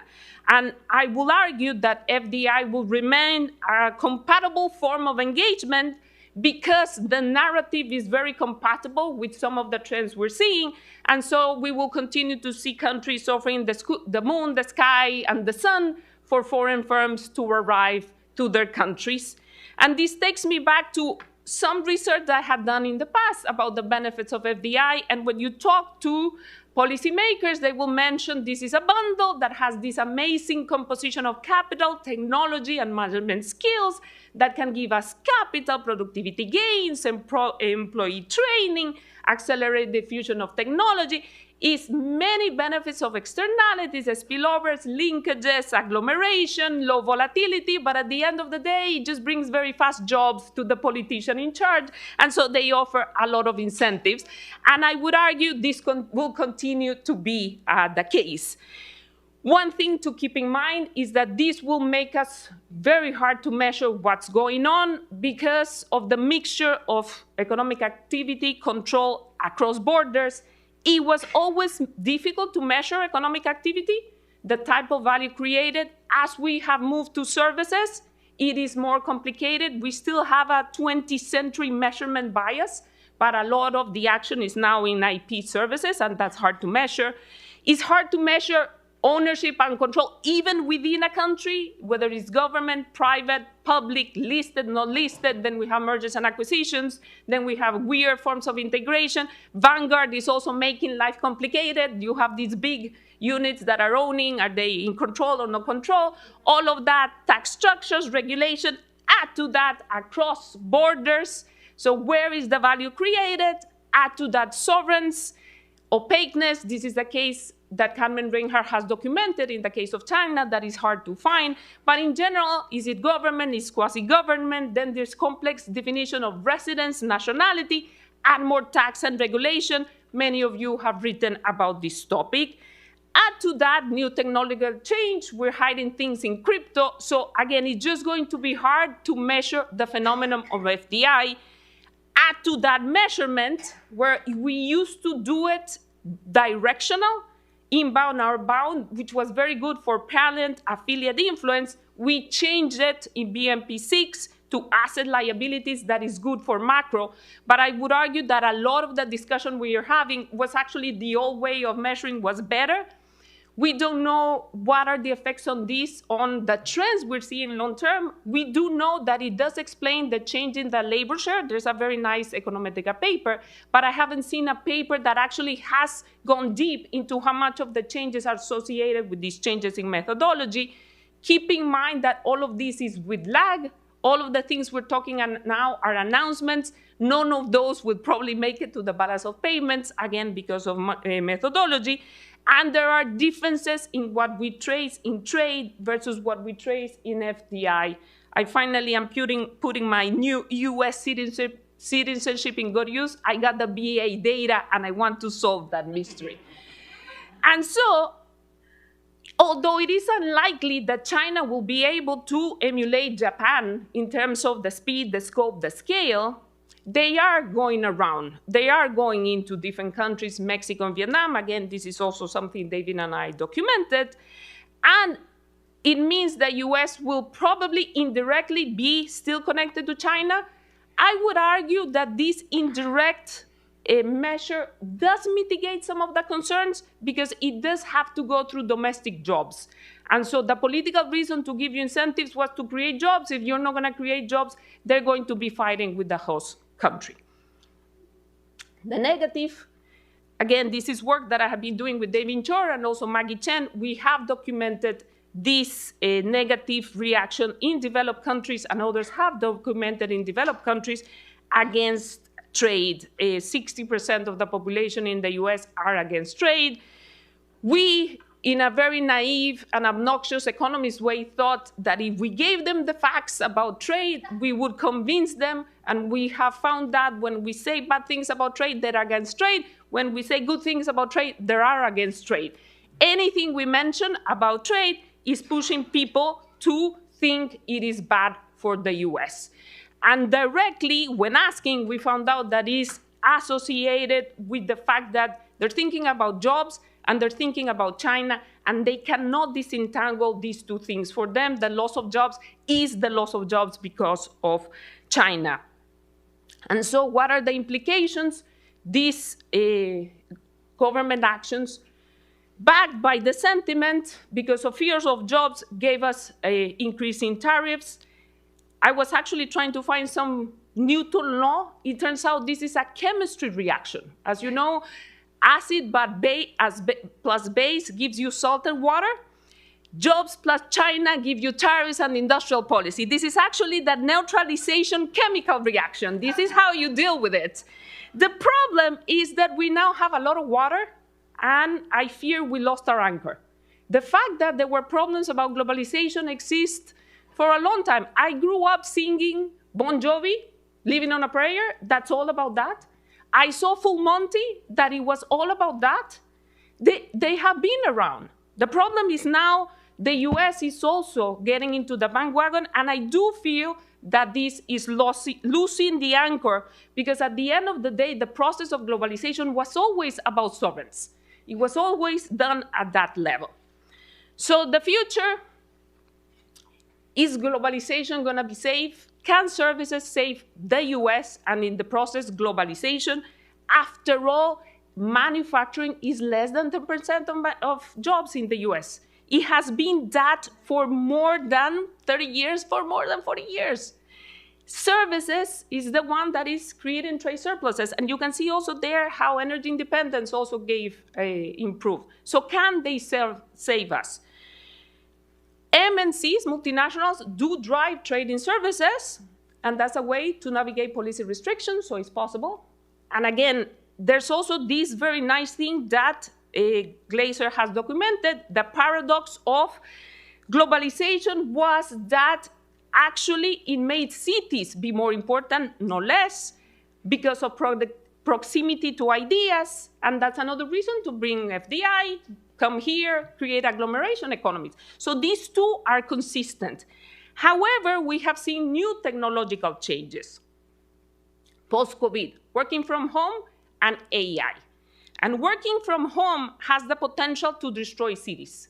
And that has the potential to reignite again the industrial policy. There was this article in Wall Street Journal that St. Louis, Missouri is dying, it's dead. And so again, it could be that working from home is killing cities and then ideas. But the one that I worry the most is AI, because it's happening too fast. And it's happening too fast in a background of a loss of knowledge in COVID that doesn't get discussed enough, to the point that there is not even a point about education in this conference. Education in the US needed work before COVID. It needs work more now. When I was in government, I could not find jobs for people who left high school in the Latin American debt crisis in the 80s. I was not able to find jobs for a high school dropout in Costa Rica who was 40 years old. The fact that in the US, this doesn't get discussed constantly, intensely. The US is at the risk of losing a generation to COVID, and we don't talk about it. Add to that that these kids are getting taught that they never have to stare at a blank page because ChatGPT quickly gives them an answer. What this is doing to learning, I don't know, but again, I do think we should discuss. And the one thing I know from financial crisis, from international macro, is we tend to fight the last financial crisis, and a part of me feels that we're fighting the 20th century jobs and not putting enough attention to the 21st century ones. I was supposed to end on a good note. I didn't get the memo, so I will end with a little flag of Costa Rica that when you go to Bretton Woods is the one that you find close to the middle in the center. And there's a window. It's not that I moved it. It was there close to everything. Thank you very much.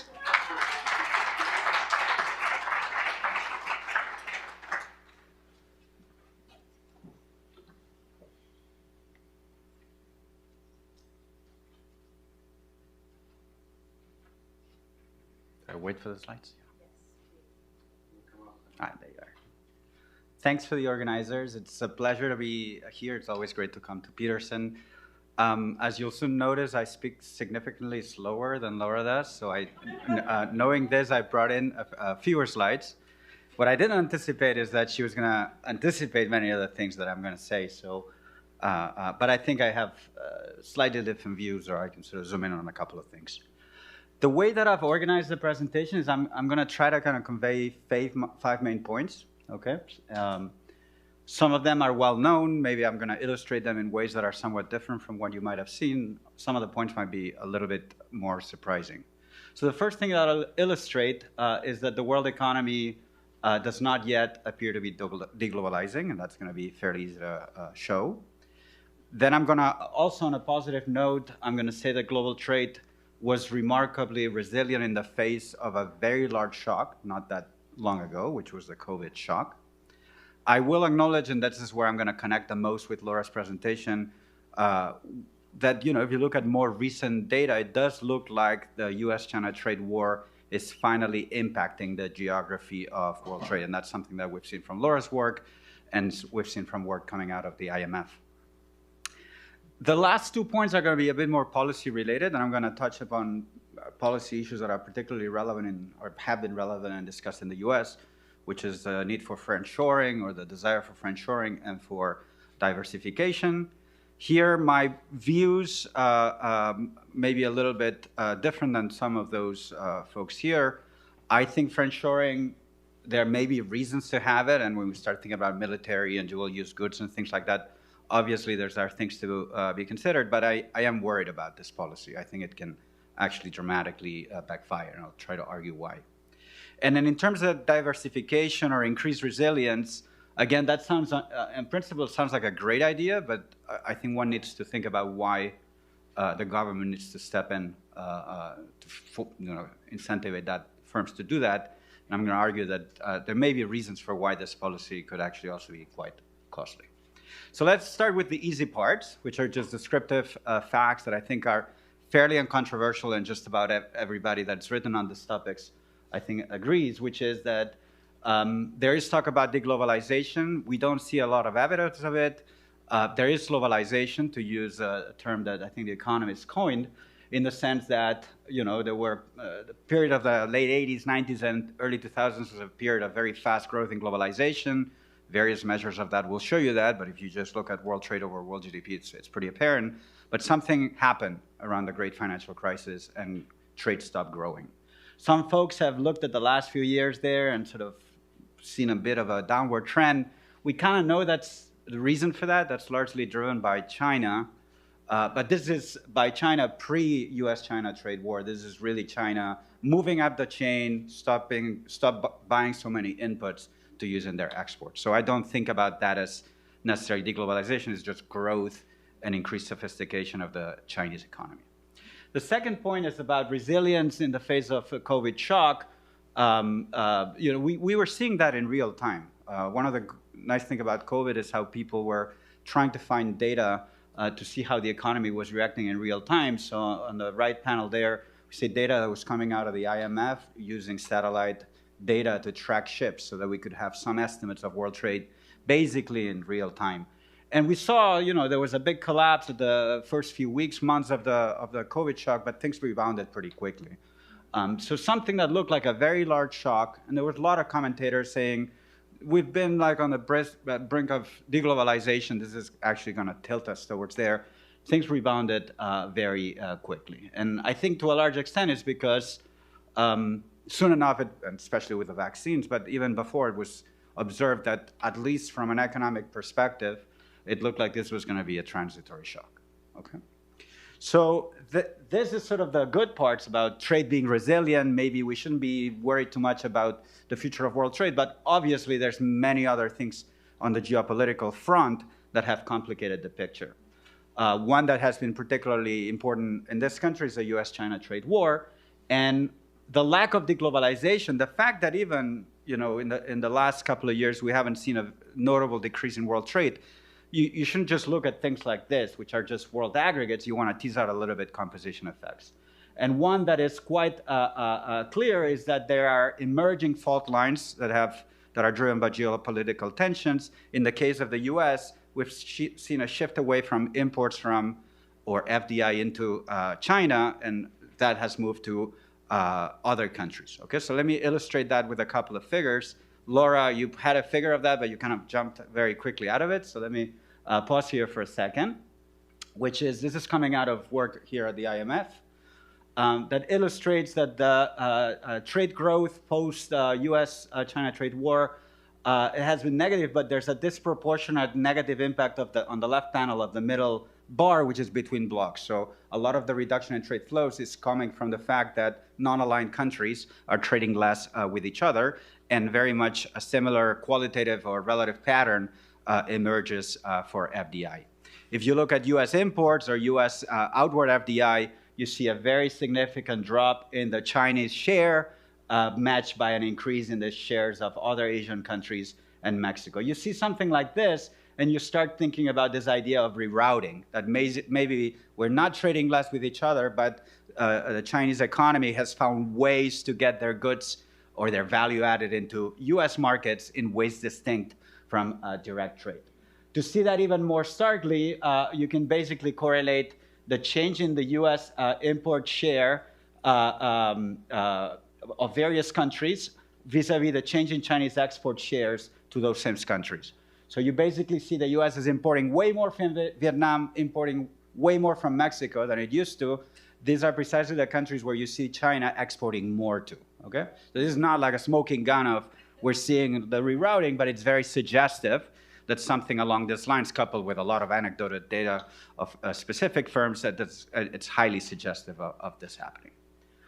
So part of the reason this is happening is merely the US-China trade war, but obviously this has become a much bigger tension where we're thinking about more broadly designing trade policies, designing industrial policies with particular geopolitical goals in mind.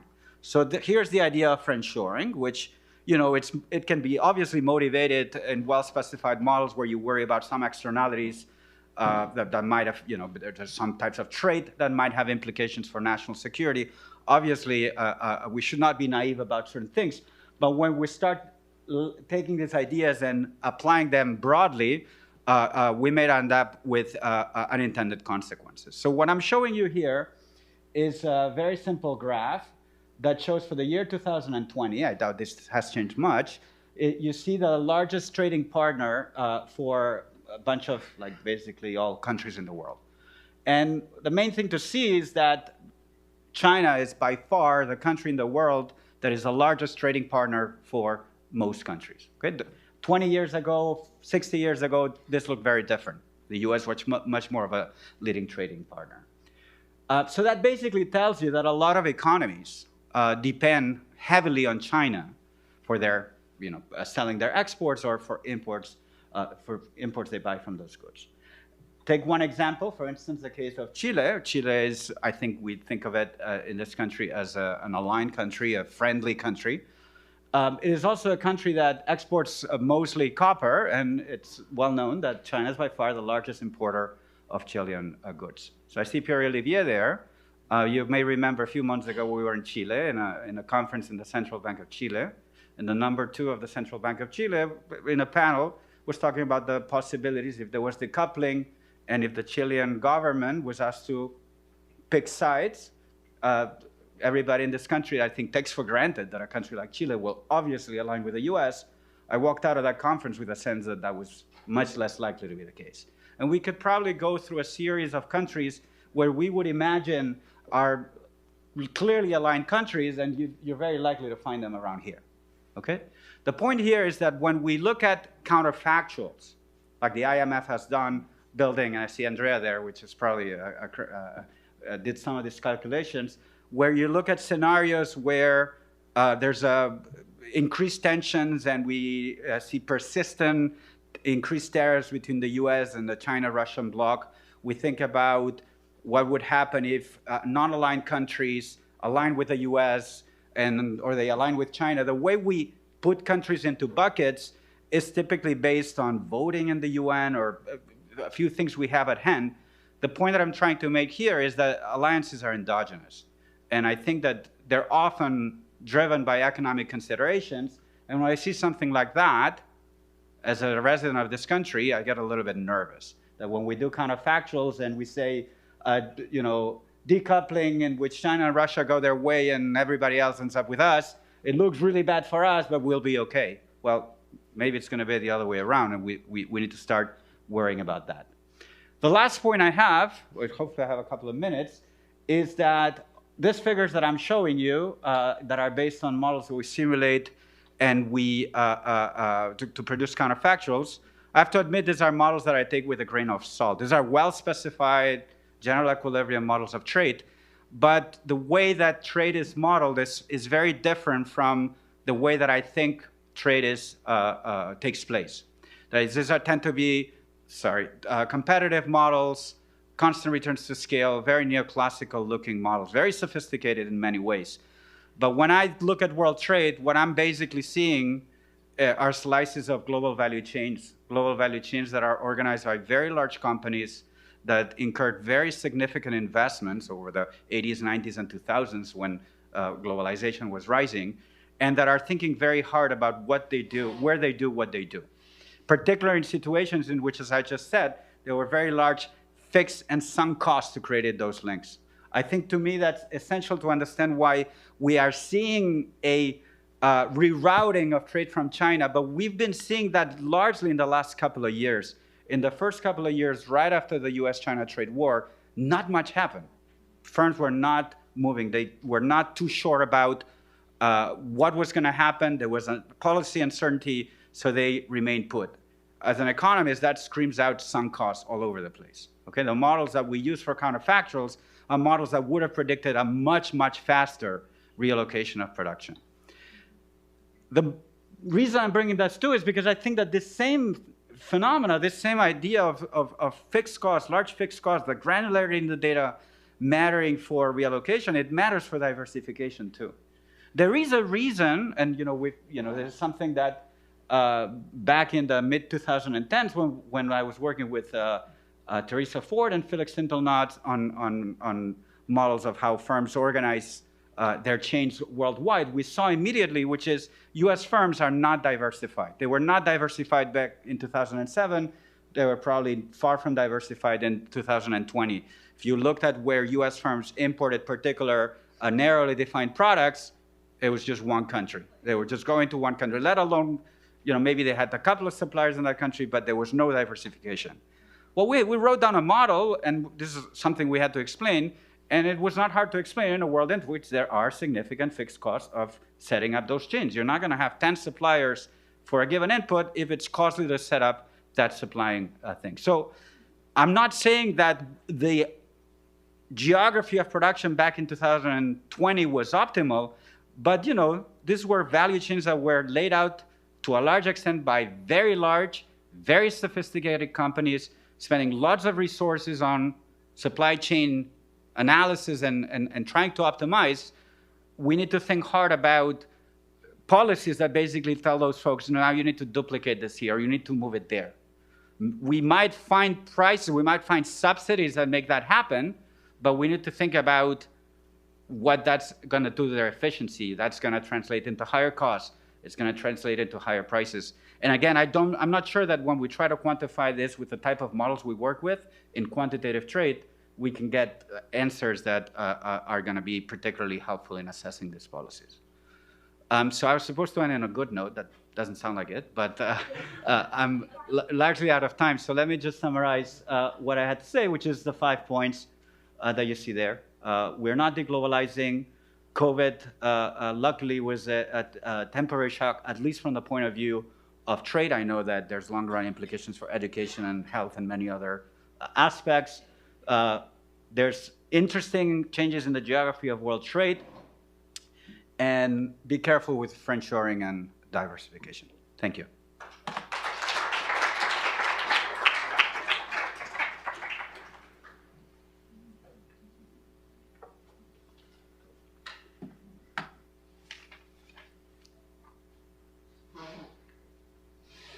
All right, thank you. Thanks to the organizers for organizing this amazing set of panels so far. I'm going to be switching the perspective a little bit. We've been talking about structural change and policies that might be used to guide it. I'm going to be thinking about the international institutions that countries might need in order to govern those policies that they use to deal with and guide structural change. And maybe a little bit like Paul, I'm going to flip the script and start with some very positive things and then end on a more negative point. Okay, so the first thing I want to do is ask why did GATT work for the 20th century? I'm going to take that as a given. Lots of words have been spent talking about the success of globalization in terms of liberalizing policies over the second half of the 20th century. And I want to ask the question, why did GATT work? And I'm going to summarize the literature with essentially a bullet and a half. And that is that GATT was designed well to allow the member governments to address or maybe even the central problem of international trade policy cooperation for the 20th century. What was that problem? The ability to shift costs onto foreigners when you protect. And that is a simple mechanism. When you protect your imports, you tend to depress foreign exporter prices, and that is shifting part of the costs of your policy onto foreigners. Well, as we know, as economists at the margin, if you're not facing all the costs of what you're doing and you're getting all the benefits, you're going to do too much. So inherently, too much protection is the problem.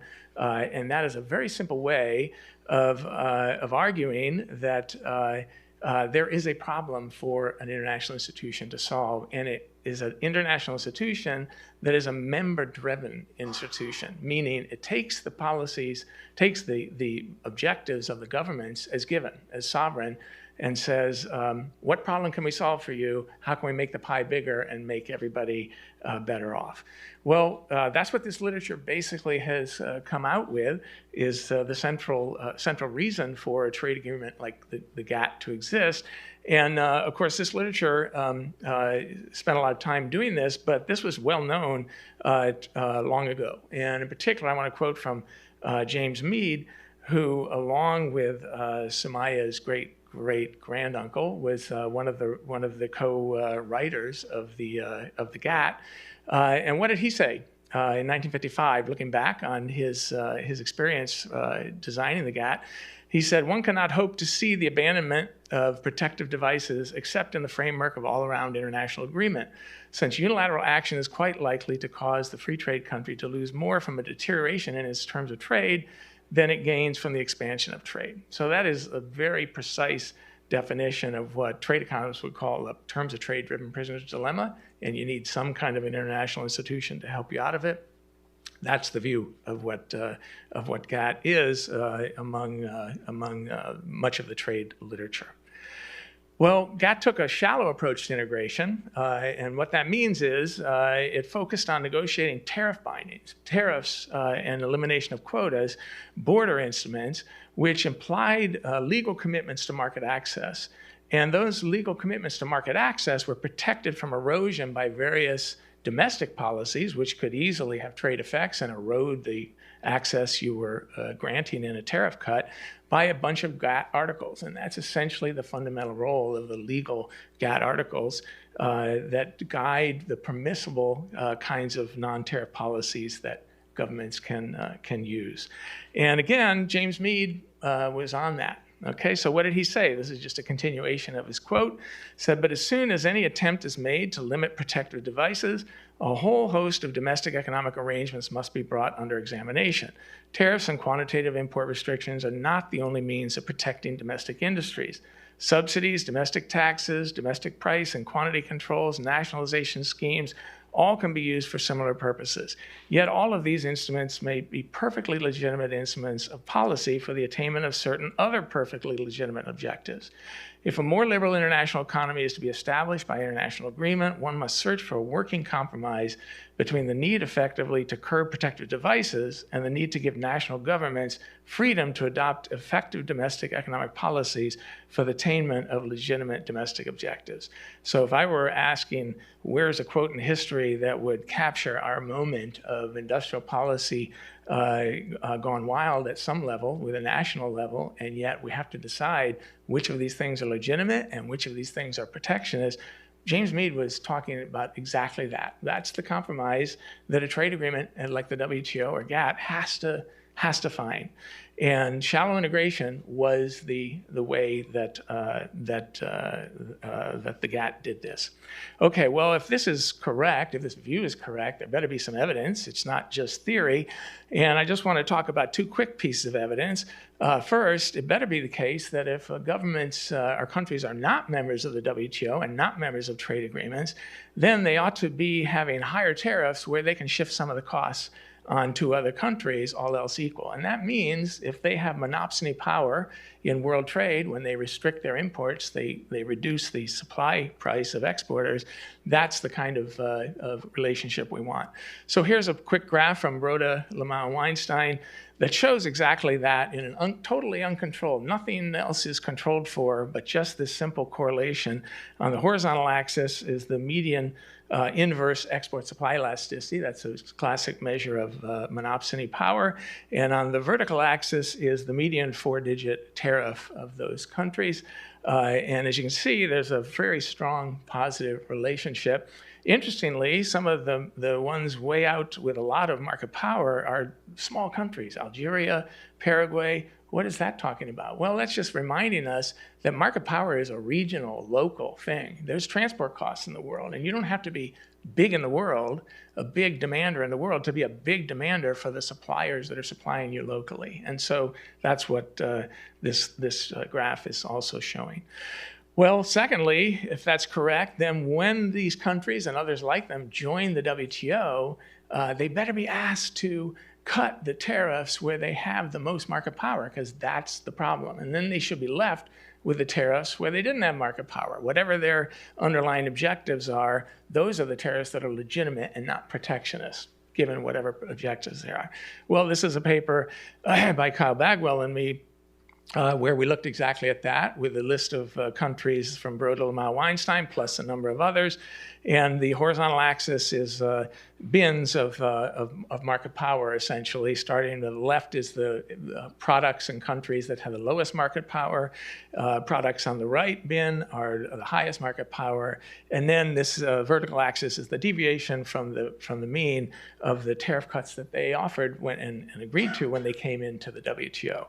And again, seems like the WTO is operating pretty well to eliminate the imprint of market power from tariffs, which is what the theory would say.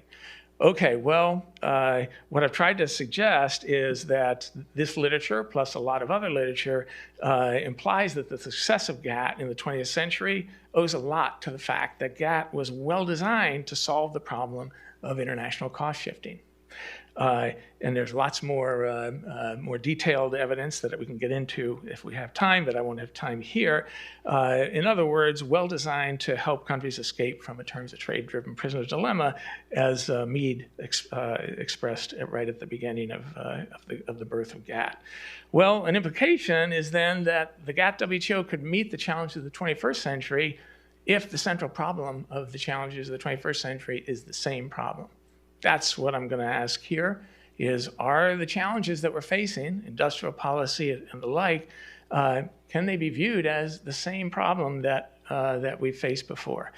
And I want to think about a handful of these: China, industrial policy, climate change, digital trade, and the Doha round. And I want to just go quickly in my remaining couple of minutes through these and make a point. So first of all, China. Well, we know that China is and is probably going to be for a long time an economy that has important non-market elements. So how do you integrate a non-market economy into the rules-based multilateral trading system?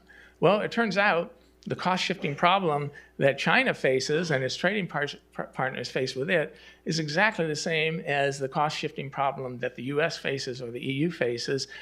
Just because China is a centrally planned economy doesn't mean that there's any difference outside the border between China's trade and others' trade. And so there's no reason that China can't be integrated into the WTO as successfully as market economies. In fact, there's a history of non-market economies being integrated into the GATT. Poland is a great example in the late 60s, and it was understood that, well, the problem with a non-market economy, if you're going to integrate it into the GATT, is you can't rely on tariffs as the way to offer market access, because prices don't matter, at least not in the way that they do in a market economy. So just because you lower tariffs doesn't mean you're going to import more. Well, how was Poland handled? Poland had an accession agreement when it joined the WTO or joined the GATT in the late 60s that simply said Poland agrees to import in volume, increase in import in volume, the same that it expects to increase its export volume. That was the way that Poland achieved reciprocity, which is a GATT fundamental rule.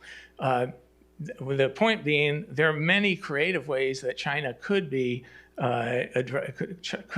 successfully integrated into the WTO by making market access commitments in these various ways. And fundamentally, there's nothing about China being a non-market economy that means it can't be part of the WTO. Industrial policy. Well, we've got these newly expansive reach of the arguments for industrial policy. We've heard about them this morning. Dual-use technologies.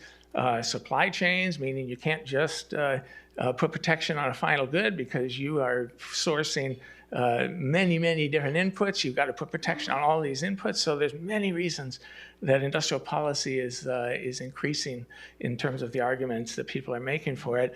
But has the problem changed? I would argue no. That was exactly what Mead was talking about in 1955 when he said there are legitimate reasons for government policy. We have to sort out the legitimate reasons from the illegitimate, but the choice, the difficulty is, or the trick is, to find a way to do that and still give countries the ability to do what they need to do. And I would argue that the same logic applies today as it did 50 years ago, 80 years ago. It's just that there's many more issues now, but the fundamental problem is the same. Climate change. Well, now how are we going to manage existing market access commitments when we're confronting climate change that's going to require policy responses with its own major market access implications? And here, this is, of course, a different problem. The climate problem is a non-pecuniary international externality problem. But the point for a trade agreement on the WTO is, can you handle the pecuniary externality, that is traveling through prices, which is the market power issue that Mead identified way back when? Can you handle that when you're also trying to do things that are handling an international non-pecuniary externality and are having market access implications? And I think the answer is yes, and the EU is a great example where the CBAM, the carbon border adjustment, has been now initiated along with carbon taxes to try to adjust the market access implications of those carbon taxes. And I would argue that there are interesting ways to think about whether CBAM is the appropriate design. I think there are better ways to design CBAM than it has been designed.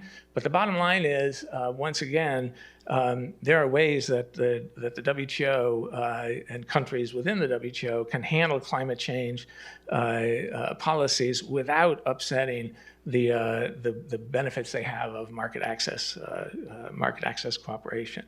Okay, I'm running out of time. Digital trade, that's going to create a shock for sure. What's the shock? It's the shock of the translation of tariffs into market access.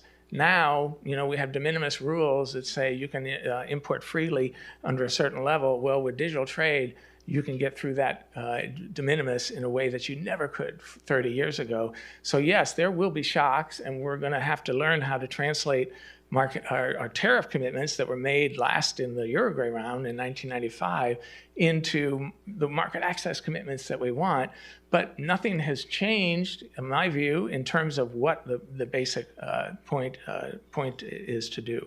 One interesting difference is there's a very different design between the General Agreement on Tariffs and Services and the General Agreement on Tariffs and Trade.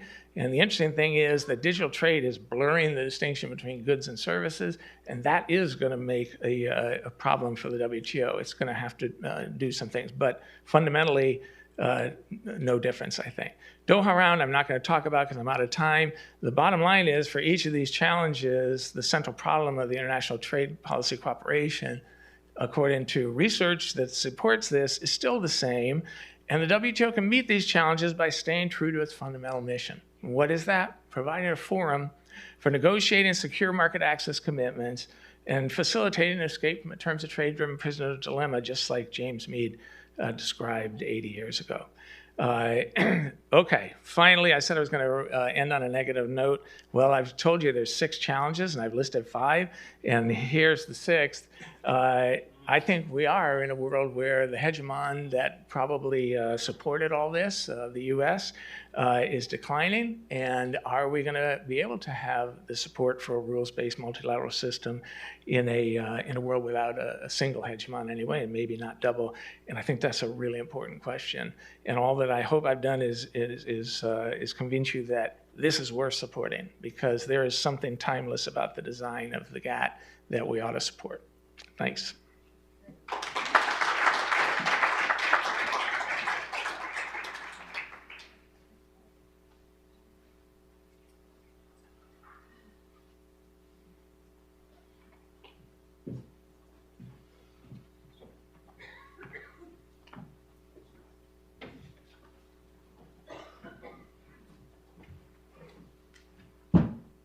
Thanks so much to the 3 panelists for really thought-provoking and clear presentations. We're close to time, and I don't want to stand between anybody in a fireside chat. So why don't we just take 3 quick questions and let our panelists handle them? Do we have the mics? There's one in the back. So please appreciate if it was a question.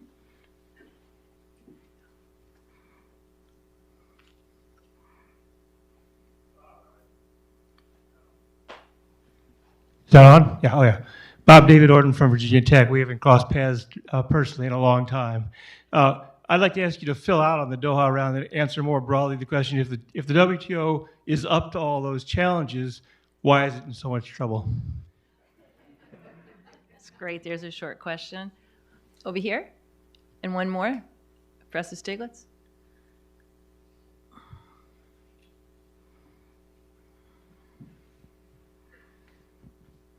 This is a question to the second and third speakers.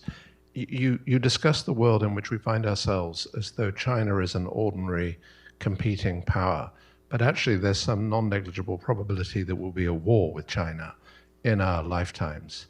And I don't understand how the costs of friendshoring are evaluated against the advantages of reducing our risks of losing a war, or indeed, for the third speaker, how we can compare the current situation with the situation in the 1950s when James Meade was writing, where I would say that the crucial ingredient is that Stalin had walked the Soviet bloc out of the highways of the international economy. Now, I'm invested in this position because I've got a book arguing it, but I'm genuinely curious as to how that features in your analysis. And the reason I think it matters is because one of the challenges for economics is, can we still take for granted all the issues about domestic and international stability that in a sense are a useful presupposition for doing any economic analysis at all?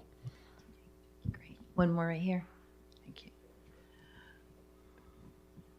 Yes. This is more a comment to Bob on a question about his optimism about, qualified by the last sentence he gave. And I'm channeling some of the discussions I had earlier today, Oxfam, and with developing countries and emerging markets, and their views are not quite so rosy as yours. They think that the international trade system has been biased against them, and that the rules have not worked fairly for them. And just one example of where things, two examples where things have not worked well are the discussions on the vaccine and other COVID-19 waivers during the pandemic, where, arguably thousands, hundreds of thousands are hospitalized, thousands died because of their action. And the other example is they were circumscribed from having industrial policies for decades with the threat of retaliatory actions. And then the U.S. has now gone ahead and had industrial policies and created a framework in which there's no effective enforcement action. And so their reaction is, well, it was a rules-based system where the rules were written by one party, basically, or with a lot of influence, but with the understanding that they would never be enforced when it was inconvenient for that party. Great, thanks. I think I'll ask just one of Laura. Laura, it seems you talked a lot about FDI, which is an important role. Do you think the FDI will get us out of some of the problems we have today? And will that be FDI plus services or just FDI? We're already seeing, for example, in the EU, with the subsidy case against Chinese EV makers, that some of this may change as Chinese companies come into portions of the EU regions with significant FDI. Okay, so you have these easy questions, and I'm going to ask you for quick answers. Let's start in the end with Bob. Bob, and we'll come toward me this time. Okay, thanks.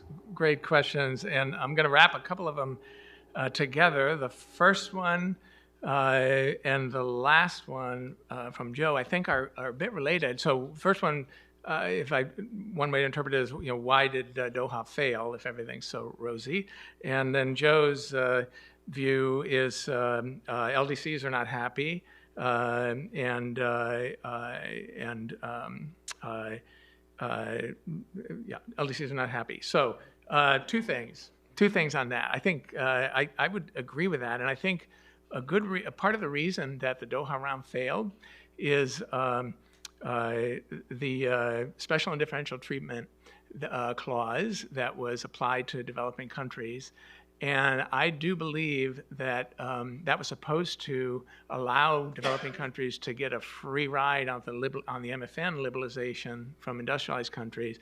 I don't think that actually worked very well. And I think part of what Joe's suggesting is, when he talks to LDCs, partly they say, we didn't get anything out of our membership. And I think there's evidence of that. It didn't get much in terms of trade benefits. And part of the reason that that's true is I think the way that the WTO and GATT before it is designed, the way the negotiations are designed, is how would I get something out of somebody else's MFN tariff cut if I'm not cutting my tariffs? It would be because the world prices moved in my favor. It would be terms of trade movements. Well, those things can't be a source of efficiency because somebody's terms of trade have to fall if somebody else's rise. So that is not the central source of efficiency of trade negotiations. What is the central source is your own liberalization, which, as Mead said, you will not do if you're going to worsen your terms of trade. But if you can get somebody else to reciprocate and balance the terms of trade, you both gain by your own liberalization. And that is the escape from the terms of trade-driven prisoner's dilemma that industrial countries successfully did for 40 to 50 years, starting with GATT through the Tokyo round. Who didn't do it? The developing countries. They were given a free pass, but the free pass didn't mean anything. So my view is Doha round failed partly because it was supposed to be the Doha development round. It was facing a huge latecomer problem. There were now these major emerging economies who were big players who could actually gain from reciprocal liberalization the way that the industrialized countries had, but they didn't have the industrialized country partners to liberalize with because the industrialized countries had already cut their tariffs to such low levels. So in a way, I think that sort of answers part of both of your questions. I do think there are ways to fix that and get the Doha round back. And then in terms of Joe's other point, which I think is exactly right, I would be upset too if I were a developing country and looked around today and said, what is going on here? The industrialized countries now are doing all this stuff and want to change the rules to allow them to do subsidies and other things when we were told we couldn't do it. And when were the developing countries really told they couldn't do it? When the WTO was created and the subsidies and countervailing measures agreement was negotiated. And my own view is, and this is just a kind of a big picture thing, back in 1947, when the GATT was created, there was a major crisis in the world. And who were the people who were gathered together to actually come together and figure out how to design an institution? John Maynard Keynes, James Mead, the greatest thinkers of the world. When the WTO was created, there wasn't really a crisis in the global system. And who were the players who did a lot of the influence? Corporations, lobbyists. It was very much more captured, I think. So I think the WTO, I think there are a number of things about the WTO that went away from GATT principles, and probably we'd be better off if they weren't. And your example about TRIPS, the vaccine waiver, TRIPS is not a market access agreement. So everything I've said here is about GATT and GATS. TRIPS is a private property rights agreement. That has nothing to do with market access. And maybe it shouldn't be in the WTO, or at least if it is a different animal. And so I actually am very sympathetic to what both of you guys, I think, were saying. Anyway.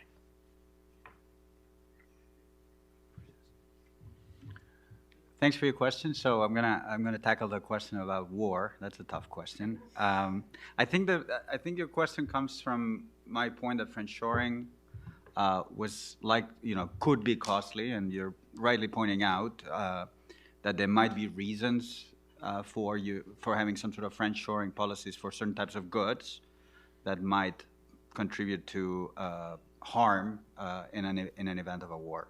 I'm not a political scientist, I'm not an IR scholar, so it's hard for me to assess exactly what's the probability of that happening or how to put it in a model. I agree that's an important thing. I have a student actually working on this. The key thing in adding these features into a quantitative model so you can start thinking about if you put export restrictions, how much should they be, is figuring out what's the right social marginal rate of substitution between, say, guns and butter, right? We might have a sense that we care about these things, but exactly how large those export restrictions might be, it's hard to get. But what I would say too is, if we can identify the set of goods for which we might have those restrictions, let's do that. I'm just saying that the problem is when you open up the door for goods that you could sort of construe to be national security relevant. The other point I would make about this briefly is, again, I'm not an IR scholar, but war is not an exogenous event, right? So there's going to be scenarios that are going to be more conducive to war and less conducive to war, and I do worry that a decoupling scenario is one that would actually increase the probability of the outcome being war. I don't know too much the empirical evidence on that. There's a lot of arguments about interdependencies leading to peace. I grew up in Europe. At least the idea we were told is that the European Union or the common market, to a large extent, was something that was going to foster peace in Europe, which was badly needed. So that leads me to believe that I guess the link between friend-shoring and war is not all that clear.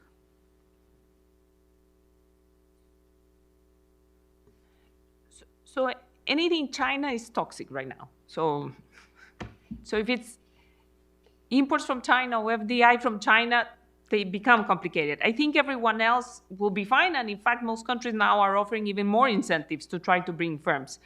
Having said that, I do think there will be room for some FDI from China into third countries. One example is Mexico. It used to be an explicit policy of the Chinese government not to do FDI in Mexico.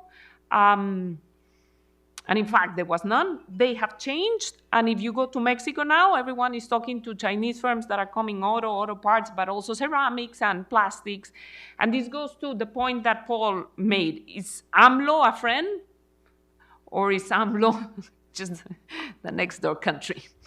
And they also have their own incentives. One comment on the end of WTO, from a small open economy point of view, we won cases in the WTO. So I do think that for a country like Costa Rica, this chaos is just worse. It's just worse. Great. I want to thank our panelists for a really substantive panel and talks, hopefully bringing us closer to talk about solutions and tools. Thank you so much to the three of you.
Could we ask you to take your seats, please? Our distinguished next speaker has a bit of a schedule to maintain.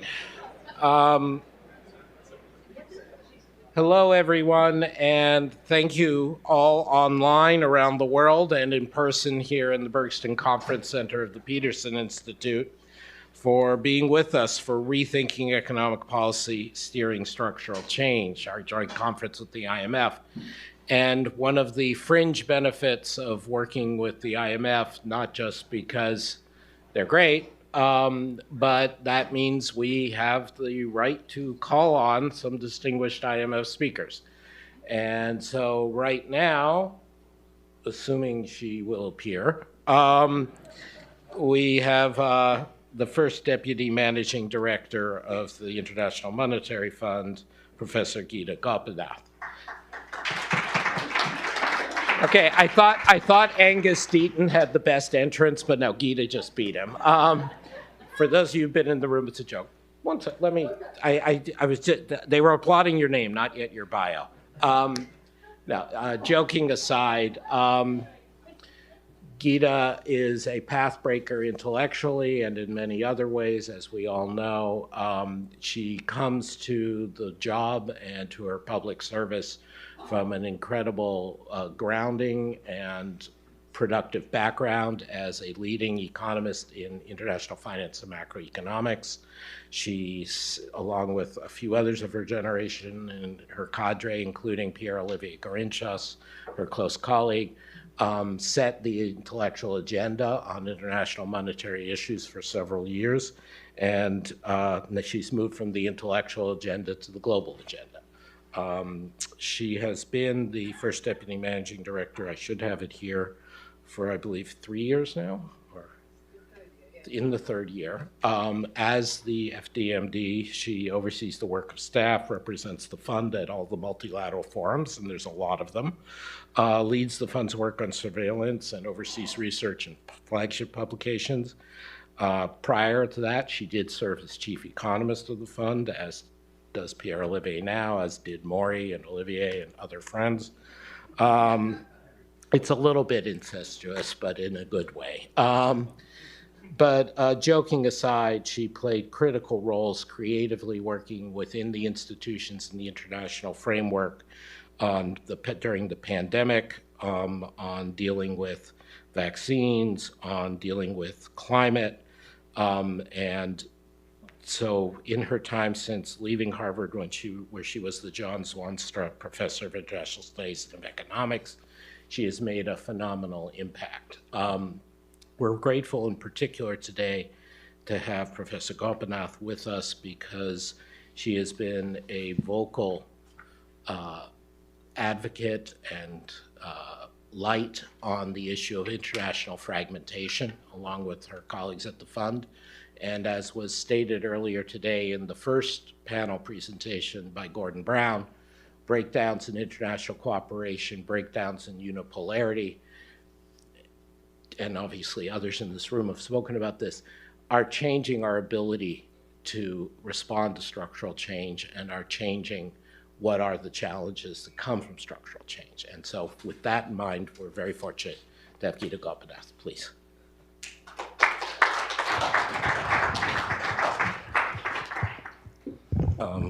Yes, okay. Sorry to delay your entrance. So look, we've been hearing, and in particular on the last panel that Mary Lovely chaired, about issues of the future of globalization.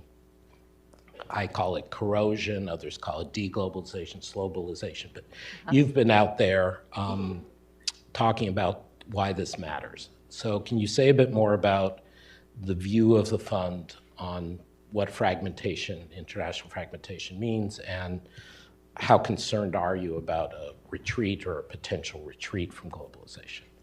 Thank you, and real pleasure to be here. I'm following a panel that I know several speakers have already spoken to this topic, and Paul, I think, shares a lot of the views that I have here.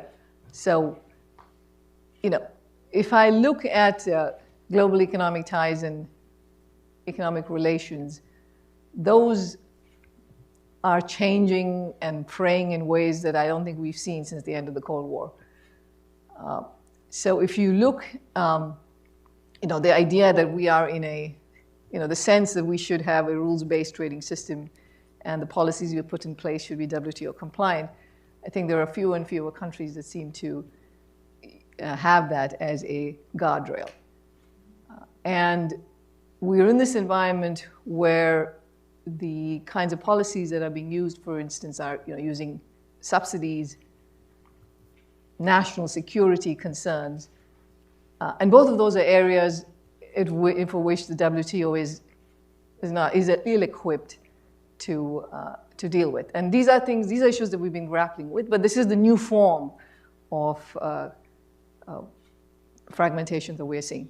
So again, and I know that Paul said this already, but if you looked at global trade as a ratio of global trade to GDP, you're not going to look at it and say, well, anything looks different. That's not there. It looks pretty flat, hovers between 41 and 48% of GDP.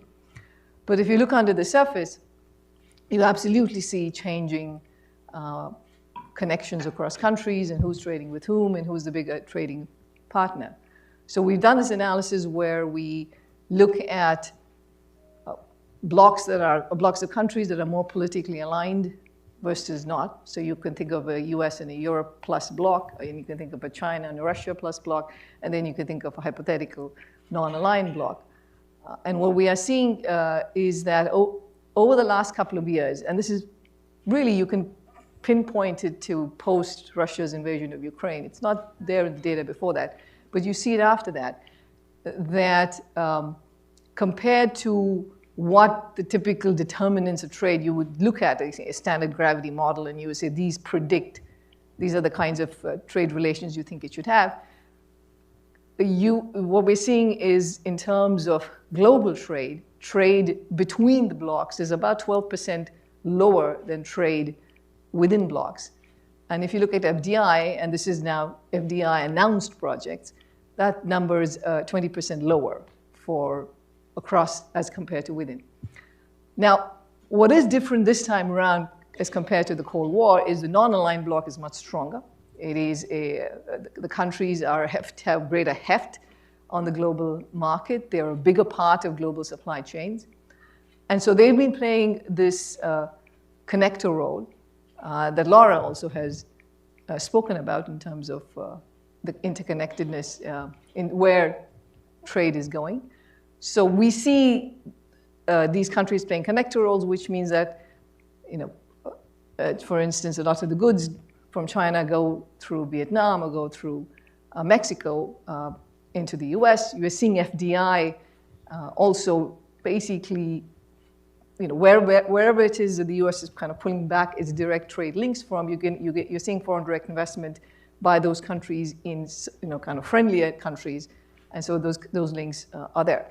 Now, I think the big question is whether all of that is kept in the sense of, because we have these connected countries, ultimately we don't really see any big heavy costs of fragmentation, and so we let that be. Or countries actually say, well, no, then you have the second round of where it's not just that we can't get it directly from a particular country, but we cannot have it sourced indirectly from another country too. And I think we are beginning to see policies that are moving in that direction, and that can be very costly. Yeah. Just before we move on, Ngozi Okonjo-Iweala, the Director General of the World Trade Organization, spoke here this morning, and she was mentioning how studies done at the IMF and a study done a few years ago at the WTO came out to similar orders of magnitude about the GDP costs. But obviously you're talking about potentially much larger costs as things unfold. So given that,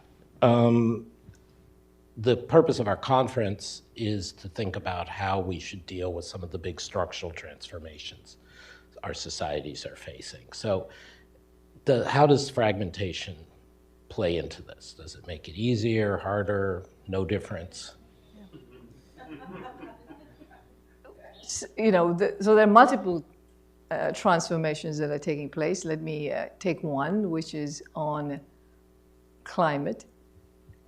There is, so there are a couple of points I'd make over there, which is one is if you look at the geographical distribution of critical minerals that are essential for the climate transition, they're concentrated, in different parts, they're quite concentrated. And so, usually you would rely on the country that has the comparative advantage and it has those resources in being able to get your inputs from. And it's hard to find substitutes for that because it's hard to come up with substitutes, right? So that has the risk of slowing the transition in the kinds of innovations that can happen, the kinds of, even in terms of just green forms of transportation, it can slow that down. Second, if you are an investor and you're looking to invest, in a green plant that produces certain say greener forms of transportation, you are now facing a market that's much more limited. If you're going to be more fragmented, it's a smaller market that you have, and therefore the incentive to enter that market is weaker. I think there is a bit of a fundamental tension between what's happening in trade and what's happening in climate, which is that on the one hand, we can all agree that climate is an area clearly with externalities, and therefore there is a role for subsidies, and subsidies have a role to play, right? And so we're seeing many countries adopt that and put that in place. But then on the other hand, like I said at the start, we don't have a trading system that knows how to deal well with subsidies. And so now, as you can see, we've run into this tension in terms of electric vehicles on the market, and how do we deal with that? Now, ideally, countries would get together and figure out when are subsidies okay and when is it excessive and how do we pin this down? But that's not where we are, at least. The hope is we could maybe get there, but that's not where we are. It's not where we are yet. You started with climate change, but obviously another structural transformation we've been talking about, everybody's talking about, is generative AI and associated technologies. The research department at the fund came out with a paper, I think in January, talking about which countries are good, or what attributes of countries are more likely to make for a successful transformation.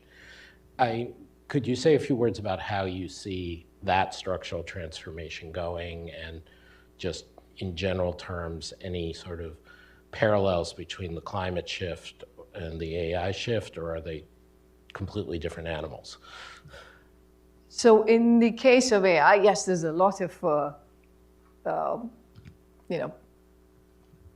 I guess there is a lot of optimism around AI, but I think we also have to remind ourselves that there's a huge amount of uncertainty, and it's far from clear where all of this is going to be transformative and generate the productivity gains that we think that it could do. We have this work that looks at the impact on labor markets and says that you could have about 40% of workers who are exposed to AI. That doesn't mean it's a bad thing. There could be a chunk that's complementary, and that's like 50% of that, and the remaining 50% in our estimate are the ones who are going to not necessarily lose their jobs because of it, but they have less value added, they have, that their wages that they might get may grow by less, so kind of negatively impacted by it. So this is something that we are looking at. It is also very concentrated. Most of the AI development is happening in only a couple of countries. In the US is where a ton of the foundation models are being done. China is another country where this is happening, but most other places that's not the case, right? So usually in a world where you could trade and you don't have to necessarily produce everything at home, you can rely on having those linkages. But if you have fragmentation, clearly that gets complicated. One very simple area is in terms of chips that are required for AI. That again, super concentrated. If you're going to have restrictions on who sells to whom, you can end up with development that's, again, concentrated in some places and not in others, and the problems associated with that. A third part, and we have to get our head around, is if AI becomes, enters every product, including our household products, then everything becomes a national security concern. Right. And we then have that interaction with, genuine concerns of national security, but then where do you draw the boundaries, and where do you say it's okay? And then the last point I just want to make, where, as economists, for us, trade and technological developments have a lot of parallels. Right. Right? So both of them have the virtue of raising productivity. Both have the risk of affecting different segments of the labor market differently. There are winners and there are losers. And now when you think of AI, AI has the potential to have national security risks, just as relying on a particular trading partner has in terms of national security risk. But in terms of policies, they're getting treated very differently, right? So when we think about, for example, the effect on jobs because of allowing trade and open trade, I think most economists will say that in terms of lost jobs in manufacturing in the US, automation has played a much bigger role than trade has in terms of lost, right? But when we come to the policy front, I think, and it comes to AI, there's every effort being made to keep the promise of AI and make sure that you don't throw the baby out with the bathwater. But when it comes to trade, the principles are very different. The baby is flying as we speak. Somebody catch it, please.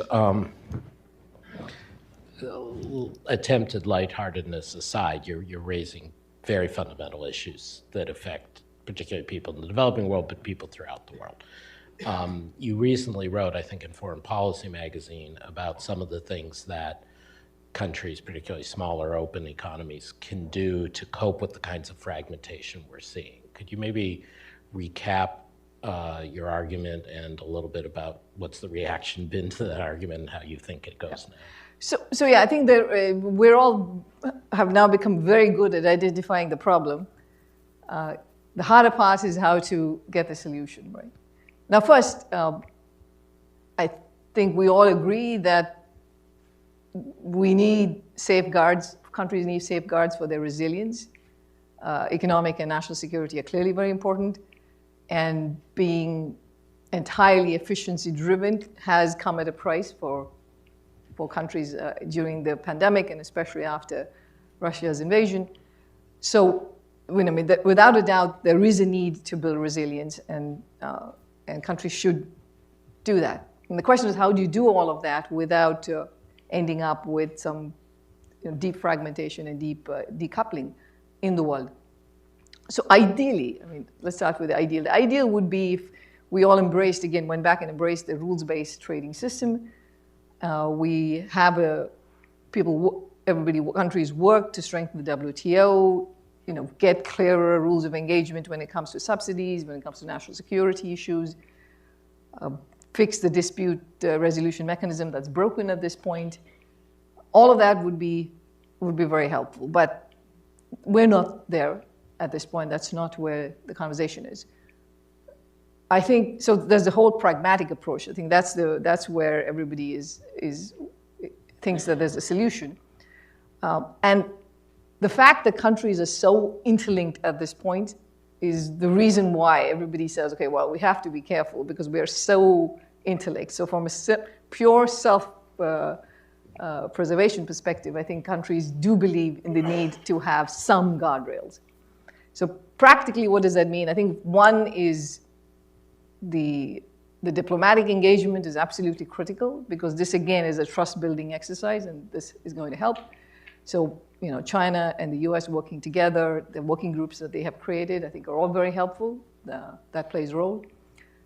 Institutions like the IMF and the WTO are working together to bring transparency to, how many subsidies are being put, what exactly what is the magnitude of the problem, what are the consequences of this, what kinds of implications that has, what spillovers do that have, and so on. So that hopefully will also put some kind of guardrails. The second is, countries coming together to work on aspects of trade that they at least seem to agree on, and services trade is one of those. We have recently, through the WTO, about 90 countries that have come together to find ways to reduce the cost of services trade.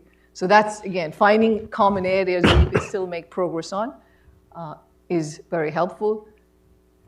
We need to push again in areas exactly where there's kind of at least a common view. So when it comes to food security, when it comes to health security, again, you see some desire for countries to come together and make sure that you don't end up with big food insecurity around the world. Ideally, we could have something climate related. We should have a green corridor where you could ensure that, at least when it comes to critical minerals, green related, that they move. But seems less successful on that front. And lastly, I think countries, when they unilaterally move in terms of industrial policies, more effort that can be made to make sure it's a well-identified market failure through the cost-benefit analysis, including the spillovers. And the reason I would say including the spillovers, because something we've seen is retaliation, which is what we expect, right? So when we look at any time the US, China, or the EU puts a subsidy, announces a subsidy, 12 months later, there's like a 75% probability that you get a retaliatory subsidy. So, again, even if you're not concerned about spillovers to the rest of the world, it comes back to you. So that's, again, another area where having, nobody's saying that industrial policies are all bad. There are areas where it can contribute, but make sure it's targeted, make sure that it's temporary, it has an expiry date on it, make sure it's, that it's not subject to state capture. All of that is good, not just for the country itself, but also for the world. Thank you for that. I wholeheartedly agree, which is unimportant. But anyway,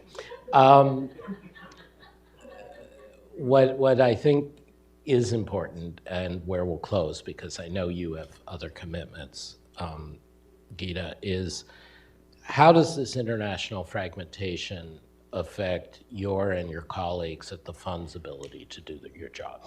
I mean, as you are moving forward, dealing with global finance, dealing with financial crises, dealing with long-term issues, does the kind of fragmentation and, frankly, the geopolitical issues we're now facing, it obviously affects you, but how do you think about that? How can the fund best adapt? I think all of this just makes our job even more important, if I may say so. Institutions like the IMF and the World Bank remain places where we have 190 member countries that come together, and as we're doing this week, to engage on economic issues. And I have to say that despite all the tension, the political tensions that there are around the world for all of these members, at the IMF, there was a lot that gets done. I think so. So I was more worried about what would happen in terms of what the implications could be of all of these political tensions. I think I've been happy that the membership is able to put somewhat of a multilateral hat on, at least in terms of engaging on big issues. So that, I think that's important. We also see ourselves as playing a very important role in supporting integration, in making sure that you don't have, bad forms of fragmentation. And so we do a lot of work on that front through our surveillance, when we are just looking at, again, all this research that we do, that Pierre Olivier oversees in the research department, but also the other departments, just looking very closely at what's happening in terms of the patterns of trade, the trade restrictions, the subsidies, what the consequences can be. And also when we are now engaging with countries and we do our annual Article 4s with each of the countries, we now find ourselves engaging more on industrial policies because that's become an area of economic importance for many of these countries. And so our advice in terms of how to evaluate the trade-offs and hopefully do it somewhat right is another way that we work together.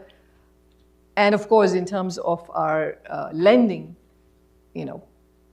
we are in a world where if this kind of fragmentation leads to greater volatility in the economy, then the IMF has a role there in terms of lender of last resort to help countries tide through these times. We know that if you have segmented commodity markets, we could have much more severe food crises. This was not fragmentation related, but during in 2022 when food prices shot up, we opened a food shock window to help countries that were severely exposed to this big spike in food prices.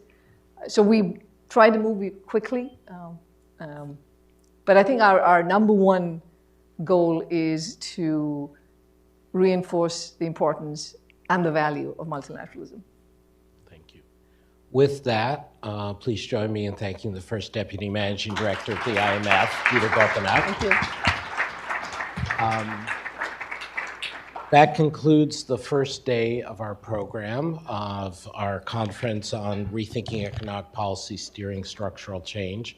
For our global audience online, we'll look forward to seeing you tomorrow at 9 a.m. Eastern Daylight Time if you want to watch live. Of course, this will all be posted with transcripts and references and slides and papers and so on the PIIE and IMF websites for your convenience.